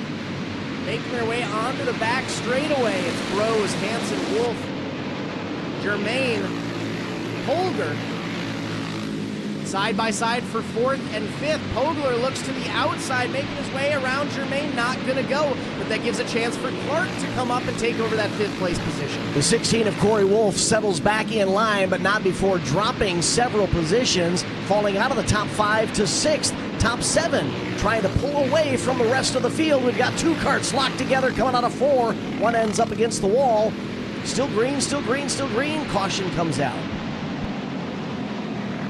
Rose and Hansen were holding on to each other there at the front of the field, pulling away from the rest of the pack. Hansen able to set the pace there and hold on to our leader, Rose. Not quite able to mount a challenge, but still right behind him there. That was the 08M of Maverick Delvo out of Green Bay, Wisconsin. Maverick has had a hair-raising feature in just these opening 8 laps. Started on the inside of the 3rd row, is going to restart back near the tail end of the field after looping it coming out of turn number 4. We've got the broom out there trying to brush some of the debris out of the groove where they exit turn number 4 if they're trying to utilize that high lane.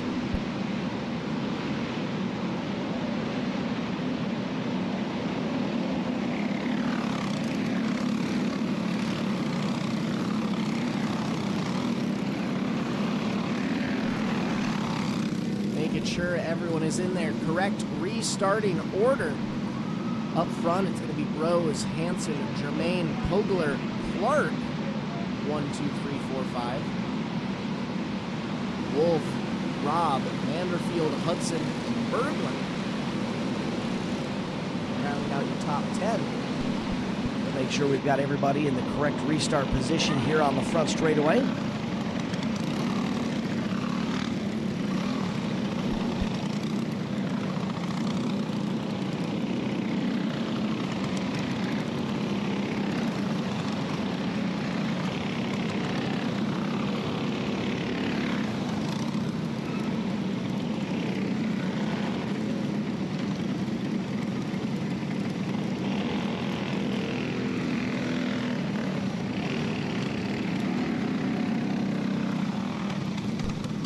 119 of Manderfeld up one position in the restart order down there in turn number 1, and it appears that we've got everybody in the correct spot as Sherry Easy says, "Go Jackson! Nana and Papa love you." Don't we love social media call-outs on MBTV Sports?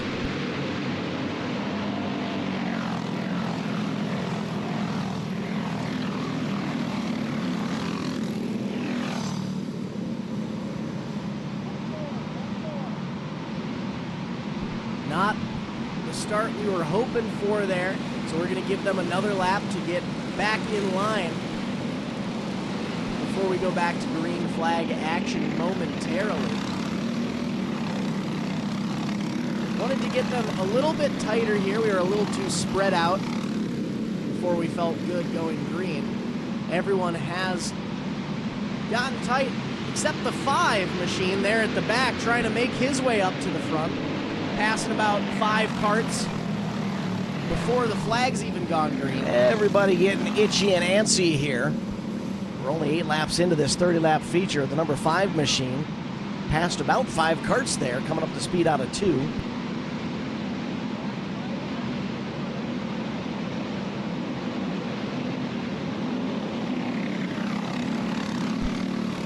We'll give it another shot here.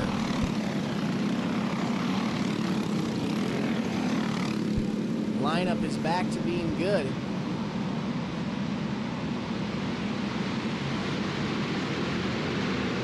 This start seems to be kosher, which means we're back to green flag action right now. Eddie Brose, your race leader, opens up a cart length advantage over the 13 of Johnny Hansen in second. Side-by-side battles outside the top 5. Everybody able to race safely down the front straightaway. We complete a lap. The 9 of Pogler backsliding quite a bit from 4th all the way back to 7th.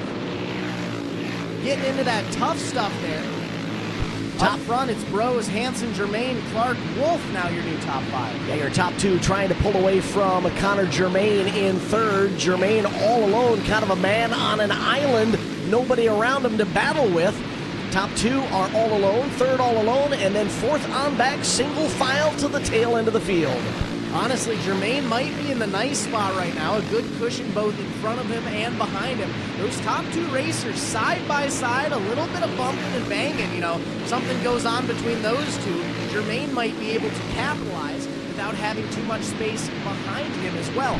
First cart at the front of the freight train from 4th on back is the one of Jackson Clark. Clark's got Wolf right behind him, and Broccoli Rob there trying to do some damage as well. This time at the line, cross flags are out, 15 down, 15 to go in our 30-lap feature.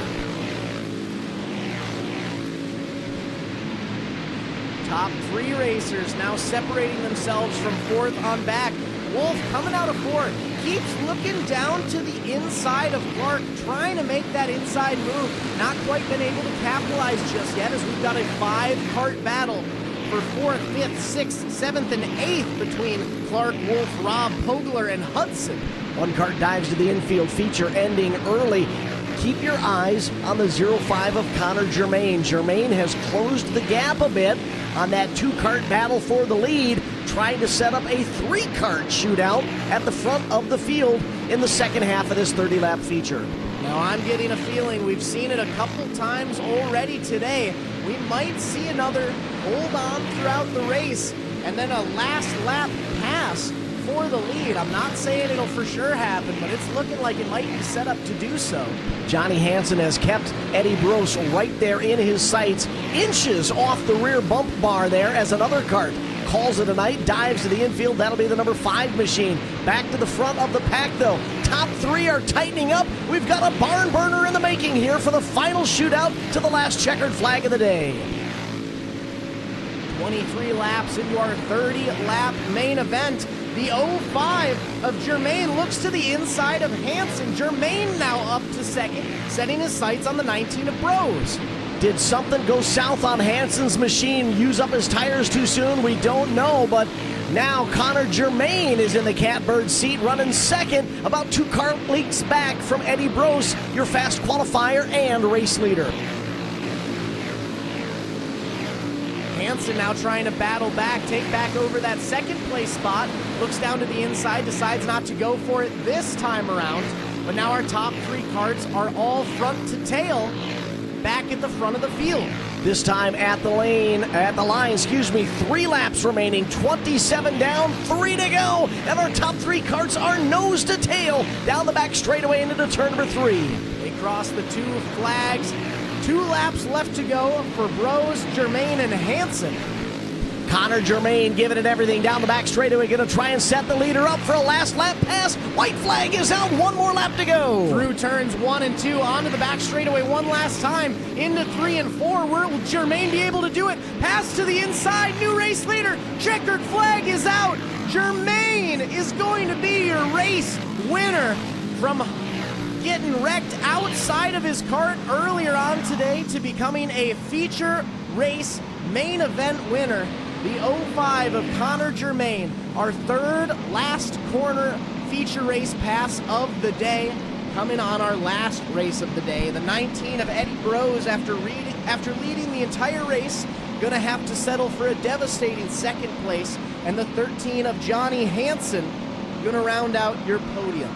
That pass for the lead and the eventual win started about 2 laps prior when he was able to sneak the number 2 spot from Johnny Hansen, then set up the race leader. He got a great run through 1 and 2, was able to sneak to the inside as they entered turn number 3. There was a little touch, but I don't think it was anything over the top, and he was able to hold on for the Pro Adult Clone 375 30-lap A-feature win. Look at that celebration in front of the 7th Annual Spring Thaw Victory Lane banner on the back straightaway.